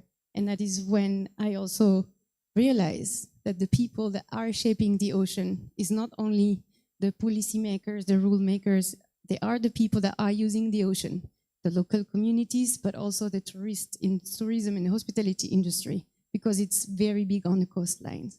So that's how I became a marine educator. I decided I will use my knowledge and my skills to talk to people that are entering the ocean every day. And that's a little bit what we do at Nicoy and Cempedak Island as well. So the picture on the other side is like, whatever you have to be, use your skills. You can be a speaker, you can be a diver, you can be with your friends, with your families. The ocean is all around us and we all rely on it. So just use your skills and go through your way. Oh. All right, I will take you through the life cycle of a sea turtle, as well as I take you through the, oh, you cannot see, as I take you through what I'm going to talk with you today. So let's pretend right now we are baby sea turtles in the egg. And as baby sea turtles, hatchlings, are born, they have to face challenges. So first, we're going to have a talk about the ocean challenges today. And then once they emerge of the sand, you will understand why they are ambassador. If any of you has seen a sea turtle in their life, you know they are adorable, cute, and we can relate to them. So I will talk about that. And then as they progress towards the ocean, they will encounter humans. They will encounter different industries, such as tourism. So as their journey towards the ocean, they will have this sensitivity to human impact, and that we are going to be deciding if we want to be threats or allies. And as they feed and graze and grow, they go to special grounds, which is mating and feeding grounds. This is the grounds that we share when we are fishing, boating, diving. So we can decide our action will impact the stage of their life. Then they go back to the beach and nesting ground. And that's the part where we can be guardians, and that I will explain to you what we do in Nicoy Island on this, what's the conservation impact, and what we can do in that area. As sea turtles are migratory and not sedentary living, like many ocean species, they move against the currents, they move in different habitats, and that's why larger protected areas such as MPA, OECM are very important to give chances and opportunities to these animals. And then we will talk about best practice and hopefully the conclusion, so that circle back to the life cycle. So now you've been through what I'm going to talk for the next 20 minutes, and you also know the life cycle of a sea turtle. So I hope that at least you will take that one with you. So to our challenges. So we all know that tropical and coastal ecosystems are under pressure because different pressure are there. Because of pollution, we can have different kinds of pollution. We can have chemical pollution. We can have, but also the famous one is something that we can see, plastic, and something that we don't really think about, also sand, sedimentation, sorry. The third one is development. As we grow our businesses and our industry, we have to be mindful, because that can also directly, physically impact the marine life and the ocean, and also indirect impact. The ocean is not steady, it moves, it's active, there is current flowing, and how do you say, movement between species and chemicals, and so it's a very tricky to measure, but it's also very, very sometimes powerful. So we need to be mindful with our development. And all of this also we need to take into account climate change. So we know all of this are pressuring our system, and it's a little bit alarming. And just removing the plastic straw, and just not as a hospitality, just not changing the linen every second day is not gonna cut it. We need to set our mindset. We need to develop with more planning, and to make sure we're not harming the environment and the economy of an area with the same project. If we do that based on environmental policy, on the nice work that all my fellow scientists have presented or proposed here, we have better chance to lead to conservation, involve the communities, and create a positive impact on the ocean.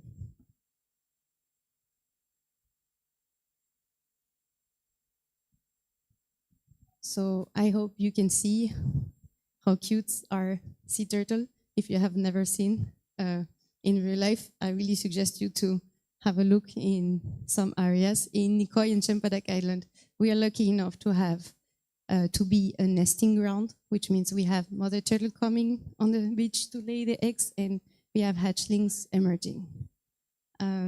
They are a flagship for conservation, because everyone that see a turtle mostly like them. They are extremely cute. They are strong animals as well, but they are extremely, how do you say, we can relate to them. I used to work with sharks, and it's really difficult because no one likes shark, but now that I work with sea turtle, I don't need to convince people that sea turtles are cute and adorable and we need to protect them. So everyone loves turtles, so it's make it much more efficient. Also, because they come on land, they are more approachable. You don't need to know how to dive, you don't need to know how to swim. You can just relate to them and observe them. So let me take you through this little diagram here. I'm sure everyone is familiar with the rock, paper, scissors game. Okay, so it's a little bit like that. So we have sea turtles that can drive tourism and local economy, because people come and see them, and they're having a role for the ecosystem, so they empower tourism and local economy, and this tourism and local economy will work for better conservation, which itself will circle back to the turtle. So a little bit like the rock, paper, scissors game.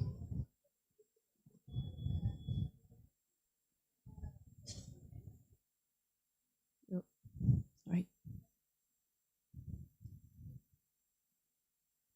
So now in that game, it's us to decide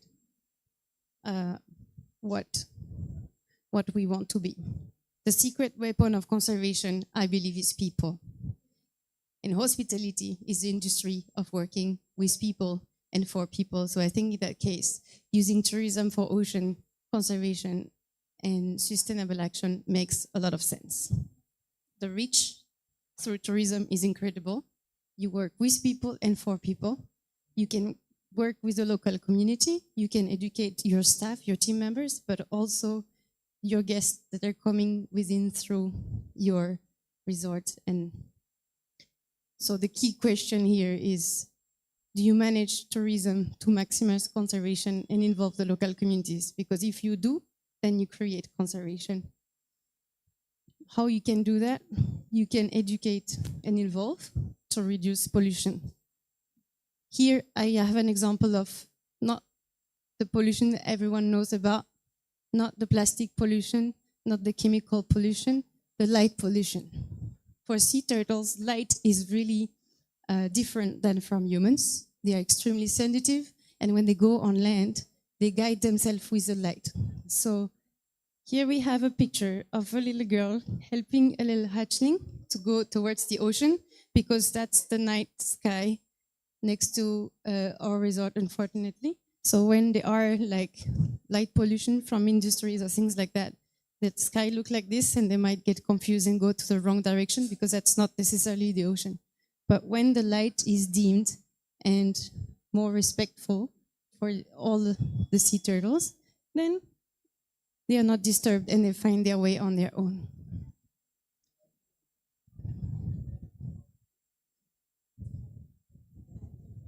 So the thing that ocean conservation and tourism have in common is that the wildlife and nature is their capital.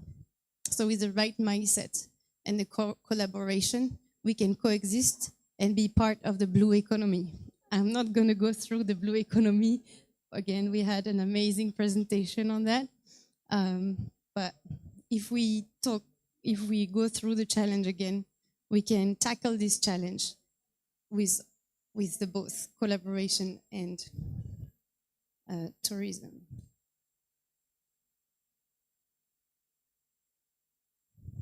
So how do you do that? You turn your team, you turn the community, and you turn your guests and visitors into guardians. So you empower them, you give them knowledge, you give them experience. By experience, I mean you take them to see and interact respectfully, of course, with nature. So that's, as I said before, the secret weapon of the ocean. So you give them education hands-on, and you empower them, and so they make memories, and then they are your, how do you say, your best promotion. Because when they come back from holidays or when they go home, they will talk about what they have seen and done, and the next time they go on a holiday, they will have the correct behavior that you give to them. So they are the temporary guardians, but they are the long-term speakers for ocean conservation. You need to have strict protocols, of course, to ensure safety for everyone. But this citizen science gives an amazing tool, access to manpower. With tourism, we can access to cameras. Every tourist has a phone. Taking a picture is what they do during their holiday. You can use that to collect data. And you also can get access to funding that no lab, no university can dream of, for example, with green taxes. That's an amazing way of getting money for conservation. The little graph down there, I'm not sure if everyone can see, but it's comparing the survival rate of baby sea turtle, and in orange is when we do the help or when we do the release under the observation of guests and team members. And the gray one is naturally, so without helps is decreasing a lot, and with help the decrease is a little bit less. So we have data from many years that I'm going to talk about a little bit later in detail, but basically we kind of multiply the chance of survival just by assisting the sea turtle in the early life stages to go on naturally from the nest toward the ocean and by guarding the nest during the 60 days of incubation.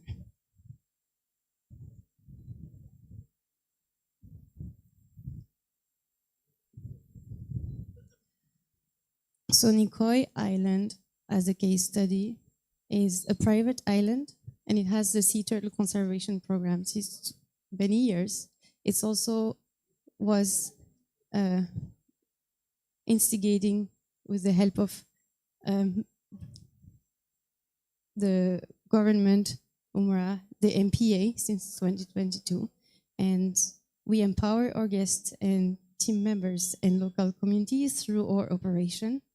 We manage our waste in circular system.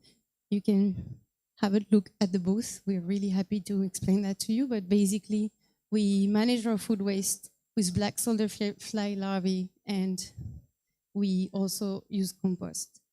We reuse our gray water for landscaping, and we are very mindful with our energy. We use alternative energy and we catch rainwater. But the main strengths, I believe, of our island and for our conservation and communities is our mindset.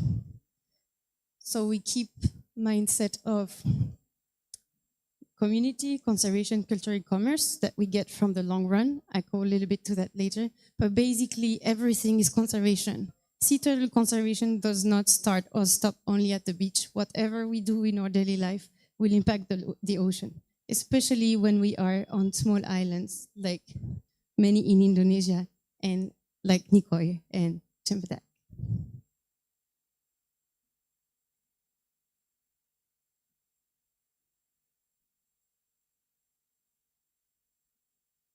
All right, so these are a little bit exciting results. So since for a period of a few years in Nicoy and Cempedak, we have 2 sea turtle species. We observed 262 nests, and we escorted to the sea successfully around 7,800 hatchlings. That's a very, very big number for this species. So the 2 species are hawksbill and green sea turtle. So on the side here, we have a few results, excepting the year of 2020 because of the lack of data due to COVID. But basically what we are seeing, the trend here is increasing. The data here is only since 2017, but we started sea turtle conservation in 2007. The life cycle of a hawksbill sea turtle tells us that they become mature between 15 and 20 years. And that's exactly 2024, 2025, exactly the year that the first turtle that we helped reach to the ocean, if they were female, they will come back those years. So that's really exciting because we see an exponential, not exponential, but we see an increase. 2025 is a little bit lower than 2024 at the moment. We are not done. We do have still 27 nests on the island. So we're expecting much more hatchlings to come, and we're expecting much more, maybe a few more nests. But this is the interpretation, and this is an amazing thing because we have data since a long time ago. So we can observe that with a little bit of help of tourism and a good mindset, we can be a key player in ocean conservation. Sea turtles are migratory species like many other ocean species. And I think we should not underestimate the power that we can have and the benefit that we can get, all of us, from a marine protected area. So we do have a marine protected area here around Bintan, and the map is over there. It's an amazing collaboration. It was a lot of effort. It started a long time ago. I think, if I'm not mistaken, it started in 2012 or 7. But the benefits of the MPA are you improve your marine biodiversity and your reef health, which cascade in many different things. You boost your fishery, create food security for your local populations, and of course, with more wonders like reef, mangrove, seagrass, iconic species, you allow economic growth via tourism. So if you involve your community, you also empower it, and then it's a benefit for the whole area also on land. And you tackle climate change and beneficial ecosystem service. We can also be resilient to shock like heat wave, but also like physical wave, like storms and tsunamis and things like that. And you boost the cultural and the aesthetic value because you can share that through tourism.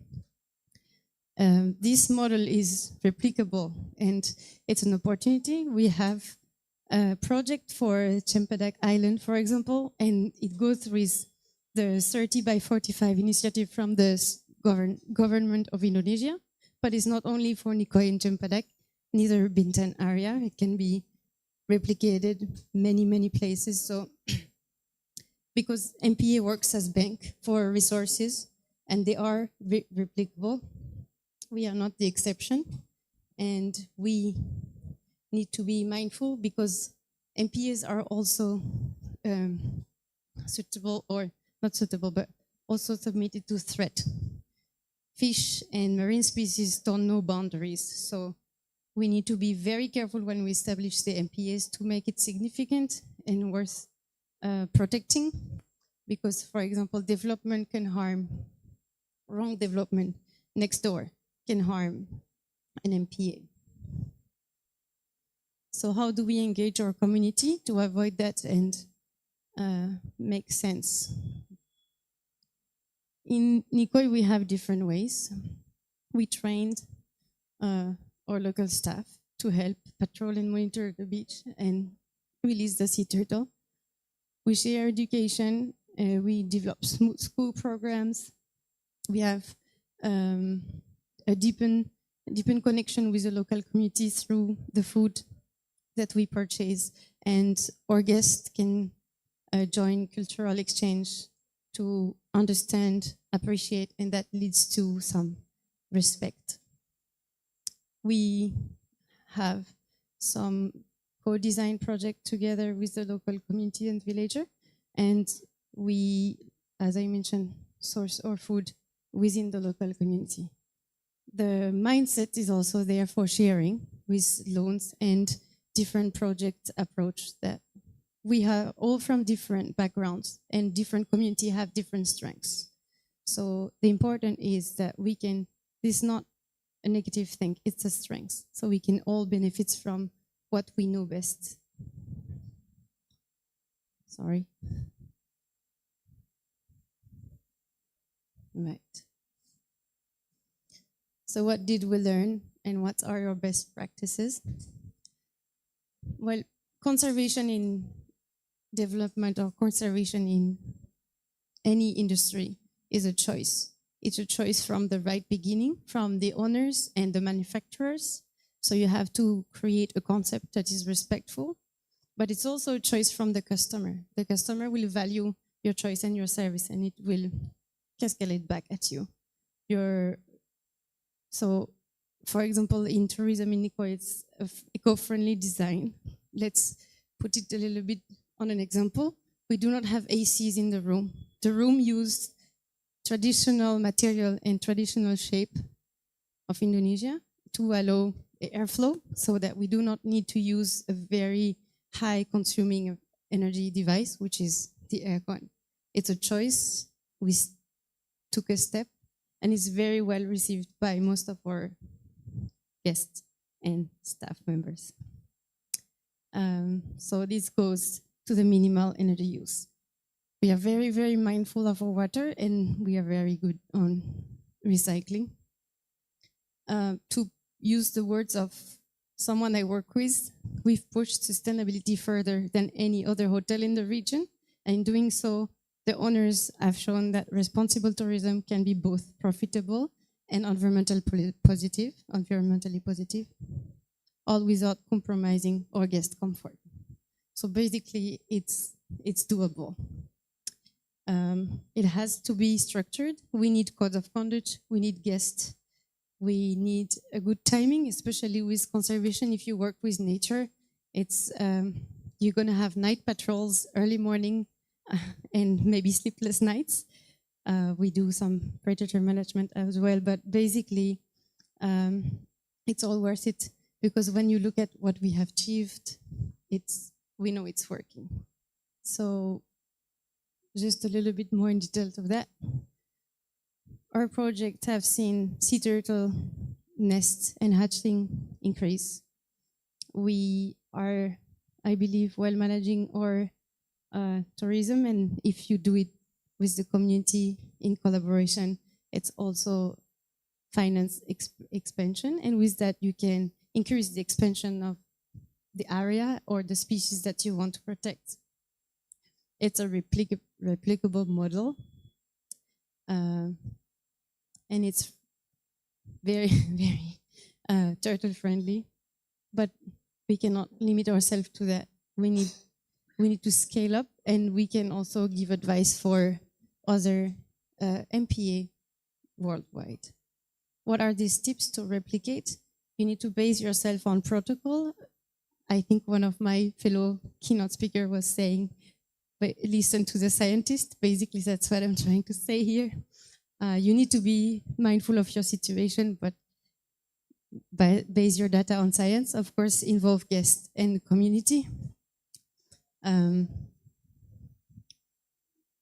You will not sleep, but it's all worth it. You need to have the correct gears and communicate, share your knowledge. There was a very good picture from the previous session that they developed their product with the fisherman knowledge, and I think that's also what we do here, and is very beneficial because local community has power, knowledge, and embodiment for the conservation, so it definitely makes sense. And long-time data is a great tool. So not only Nikoi and Chempedak, but we are part of... Really sorry, yes. Maybe you can take 5 minutes more to do the presentation. I'm nearly done. Okay. Yes. So we are part of the long run. Basically, the long run is a bunch of mindful hoteliers, and this group create an exchange hub. We support each other by giving example, having discussion, and that discussion leads to criteria. This criteria leads to objectives, and we have the mindset of the 4 C's. So which is commerce, community, culture, and conservation. And depending on where you are and what you do, you can fill up these categories. In 2022, we achieved the Global Ecosphere Retreat, which is the highest practice of the long run. But basically what is allowing us, what we keep in mind from this is that we are not alone. It's replicable in Asia and somewhere else in the world. And it gives us continuous improvement, peer reviews, and also idea sharing. So that's a great tool. So that's to conclude. Ecotourism conservation is a necessity. It's not an option anymore for the ocean of tomorrow. We need collaboration. We need more MPAs or OECMs to protect our ocean. And we inspire by experience because tourism let us reach many people. Each one of us can be part of the story, and we can replicate what we did in Nikoi and Chempedak. So there are threats in the ocean, but we should be more resilient and stronger than the threats, and that's how we will conserve the ocean. So to loop it back, by saving the sea turtle, we may just save the entire system we rely on, but I would like to say a pantun to conclude. So my apologies, I will do it in English because Bahasa is not my first language, English either, but I'm better in English than in Bahasa. So here you go. Golden upon the sea, turtle nest along the shore. Keep them safe for you and me, so the journey will last one more. Give applause for the pantun. Terima kasih. Yeah, if you have any question, I'm happy to answer. Thank you. Okay. Thank you so much, Amandine. Then we have heard to the insightful keynote speech from Amandine. Now let's come to the next session. We're gonna have discussions.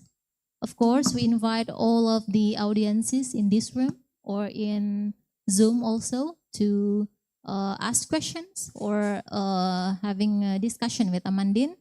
Yeah, maybe for turtle lovers who want to know more about turtle, yeah, please, silakan. If you have a questions or you want to share ideas, you may raise your hand and mention your name and your affiliation.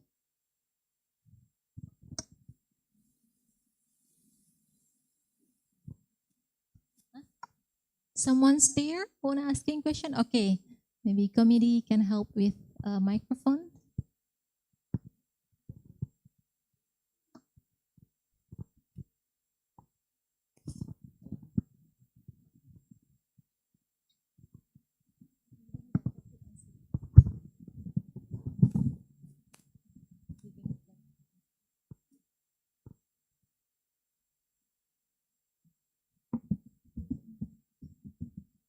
First, thank you very much for the insightful presentation. My name is Afifa from Faculty of Social and Political Science. As we know, that my question is about long-term sustainability. How can the program remain sustainable in a times of crisis such as a global pandemic or economic downturn, especially when tourism revenue declines and conservation funding at risk? I think that's all. Thank you very much. Assalamualaikum warahmatullahi wabarakatuh. Thank you. Waalaikumsalam warahmatullahi wabarakatuh. Thank you, Afifa. Yeah, Afifa. We're gonna directly answer the first question. Please, Amanda. All right. Thank you very much, Afifa. So there is a broad spectrum in your question, but I think I touched a little bit of a point, is that if you conserve your ecosystem, the services of your ecosystem will help you to be more resilient even in time of crisis. So basically, if you're a niche tourism because of the ocean, it can sustain even if there is a crisis. The second thing is, if you're involved with your local community and you don't have only one, we say one basket where you put your eggs, if you have several baskets, the community can help you bounce as well. And during the pandemic, some staff members have been doing other things through Anikoi and Chempedak, for example, to take this crisis as an example. So jobs were not lost and money was still there, even if it was a hard time for the business and for the community, I'm not gonna lie. But yeah, so I can tell you that if you don't have all of your eggs in the same basket, if you do several things, if you trust your community, if you have different skills and different strengths, you will overcome better. And if you have healthy ecosystem behind you, let's say, not tsunami, but let's say, yeah, damage from the ocean. If you have healthy mangrove, the damage to your, let's say, restaurant or establishment behind, the mangrove the coral reef can stop the wave and you have less damage than if you didn't pay attention. Just to give you a background, I'm only working with Nikoi and Chempedak since 6 months. So, but I hope I reply to your questions. Is that correct? Are you happy with my answer? Or should I Yes. So I guess the Nikoi is really about long-term sustainability and if you have the skill. So that was a really nice answer. Thank you. Okay, thank you.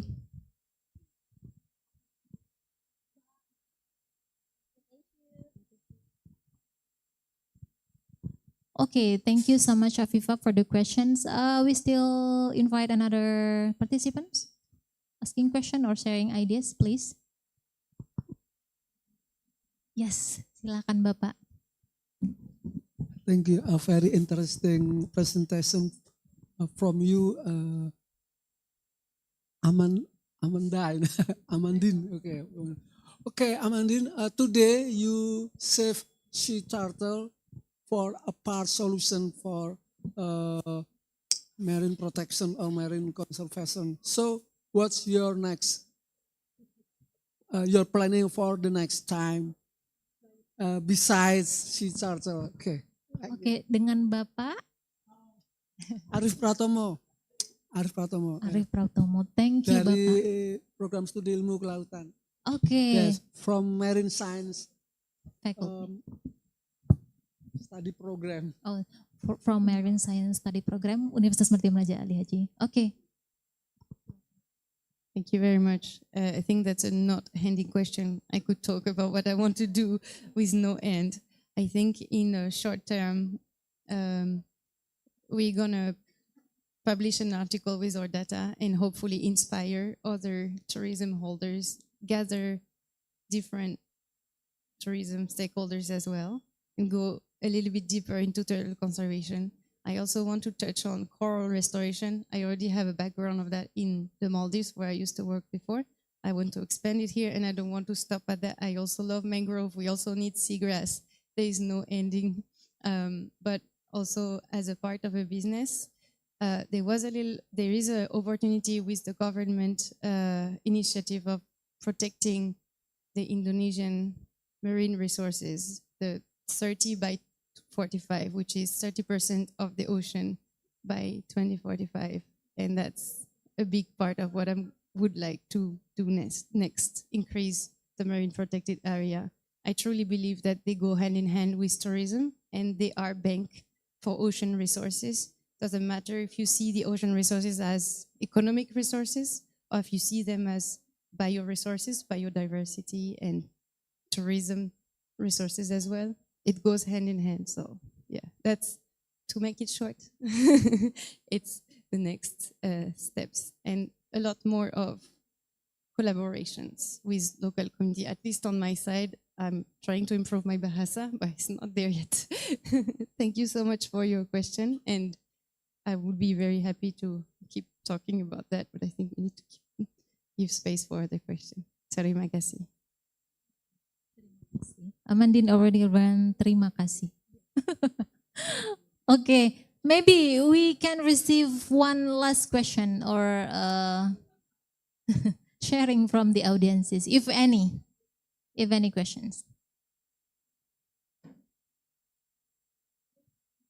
No other questions? Okay. If there is no other questions, I think we can close this session. Thank you so much, Amandine, for your insightful sharing. Maybe if there is more collaboration in the future, Umrah is one of your collaborator. Okay, we are really happy to have another discussion and sharing with you. Okay, thank you so much, all of the audiences. Finally, I will close this session and I hope that, okay. Okay. Yeah, I hope that I can conclude a little bit about this session, Mandin.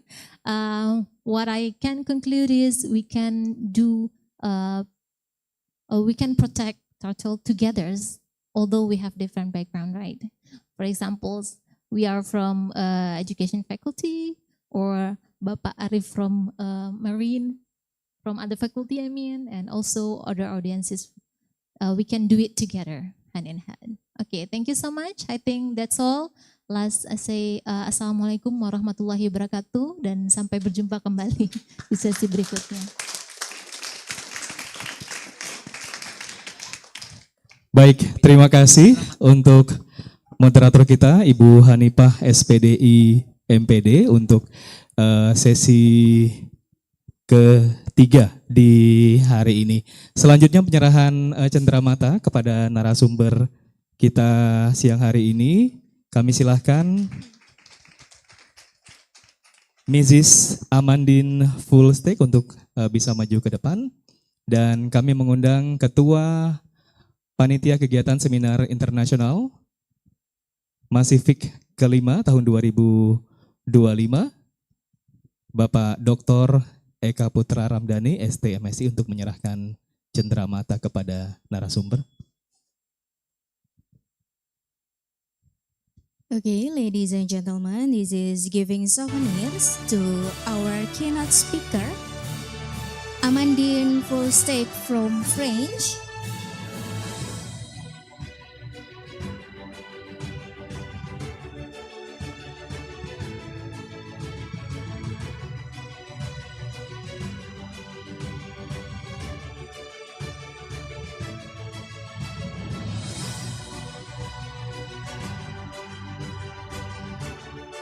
Baik, dilanjutkan dengan foto bersama. Kami mengundang moderator untuk bergabung, berfoto bersama dengan narasumber. Please, our last moderator, Mrs. Hanifah SPD MPD, to take a picture together.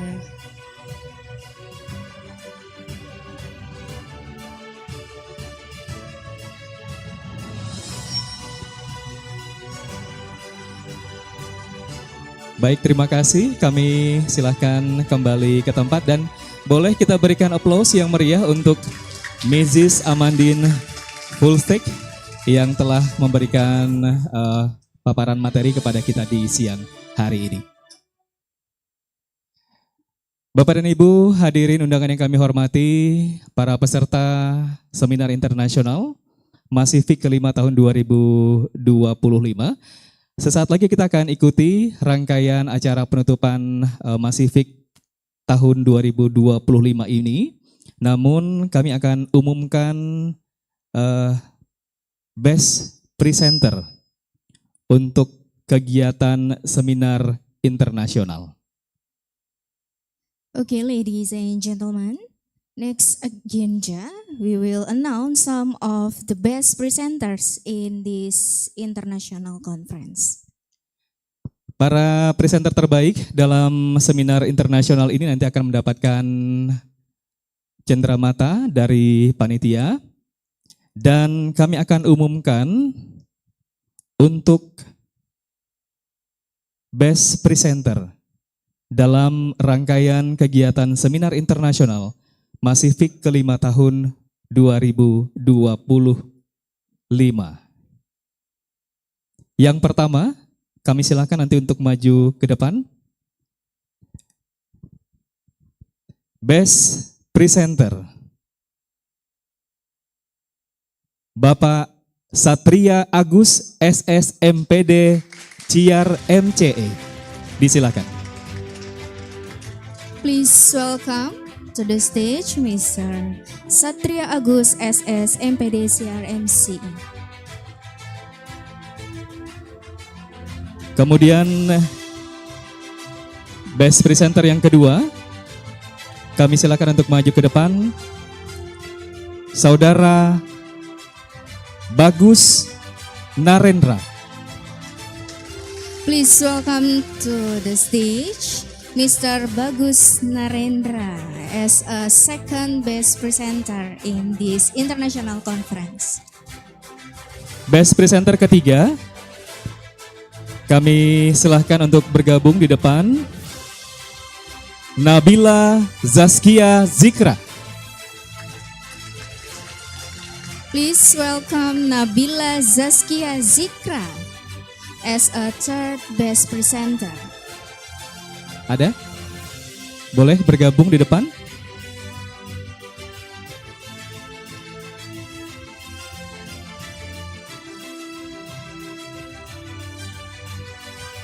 Oke. Kemudian terbaik berikutnya kami panggil Dr. Adi Muzwardi SIP MA MHI. Please welcome Mr. Adi Muzwardi SIP MA MHI as a fourth best presenter. Silakan untuk bergabung di depan.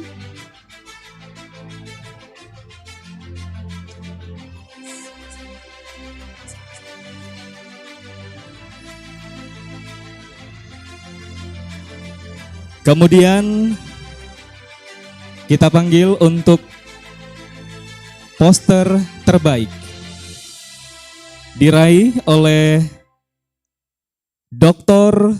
Yuditya SSTP SHMP MSI. Boleh kita berikan aplaus yang meriah. Kami silakan untuk bergabung di depan.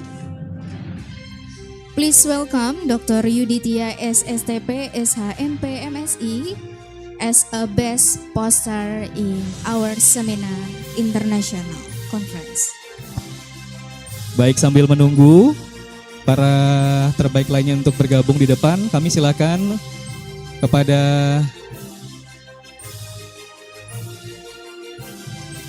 Ketua Panitia dan juga Wakil Ketua Panitia untuk memberikan penghargaan untuk presenter terbaik. Kindly welcome the head of commit and vice head of commit to give souvenir to our best presenter and our best poster in this event. Kami silakan Dr. Eka Putra Ramdhani untuk menyerahkan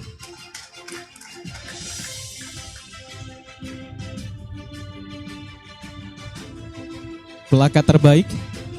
Kemudian kami silakan Bapak Hilpi Pardi, SSI MSI, selaku Wakil Ketua Panitia.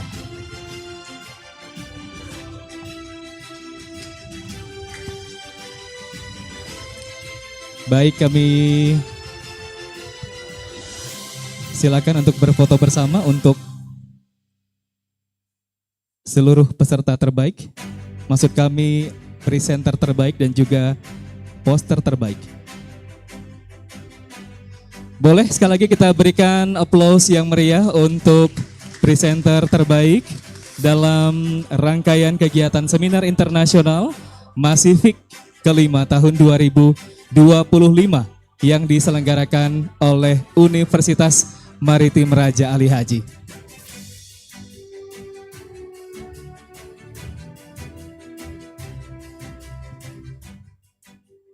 Bapak dan Ibu, hadirin undangan yang kami hormati, seluruh peserta seminar internasional yang kami banggakan, selanjutnya kita akan ikuti rangkaian acara penutupan MaCiFIC kelima tahun 2025. Kami mengundang Ketua Panitia Kegiatan Seminar Internasional MaCiFIC kelima tahun 2025 sekaligus menutup secara resmi rangkaian kegiatan hari ini. Kepada Dr. Eka Putra Ramdhani, ST MSI, disilakan. Ladies and gentlemen, as we come to the closing segment, kindly welcome the head of the commit, Dr. Eka Putra Ramdhani, STMSI, to give the closing remarks. Good afternoon, everyone. I think what an incredible journey it has been today. After one hard day, maybe. I'm very thank you for all of people today, for keynote speaker, for speaker, jury, everyone, to make this event very success. I think maybe I can say much more today, but just thank you. But thank you very much. See you soon in MaCiFIC 2026.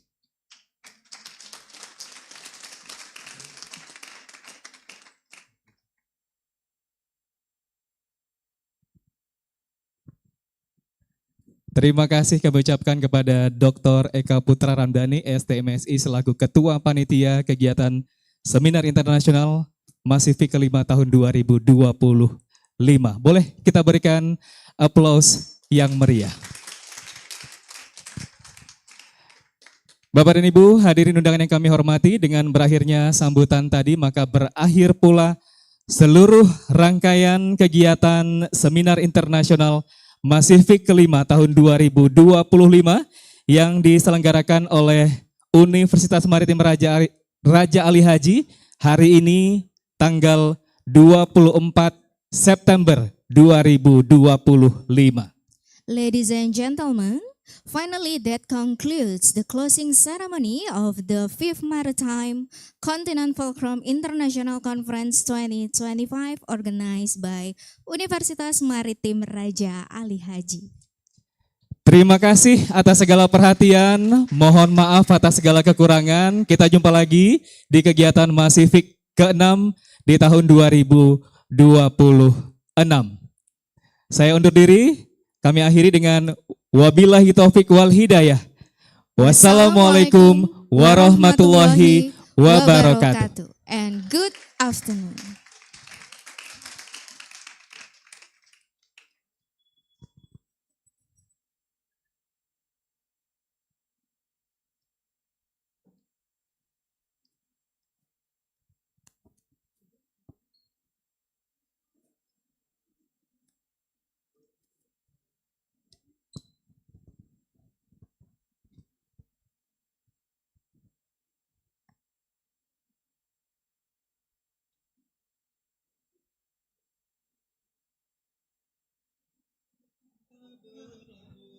Kami sampaikan kepada para best presenter dan juga best poster untuk mengambil sertifikat di meja registrasi di depan pintu masuk Gedung Gurindam. Terima kasih.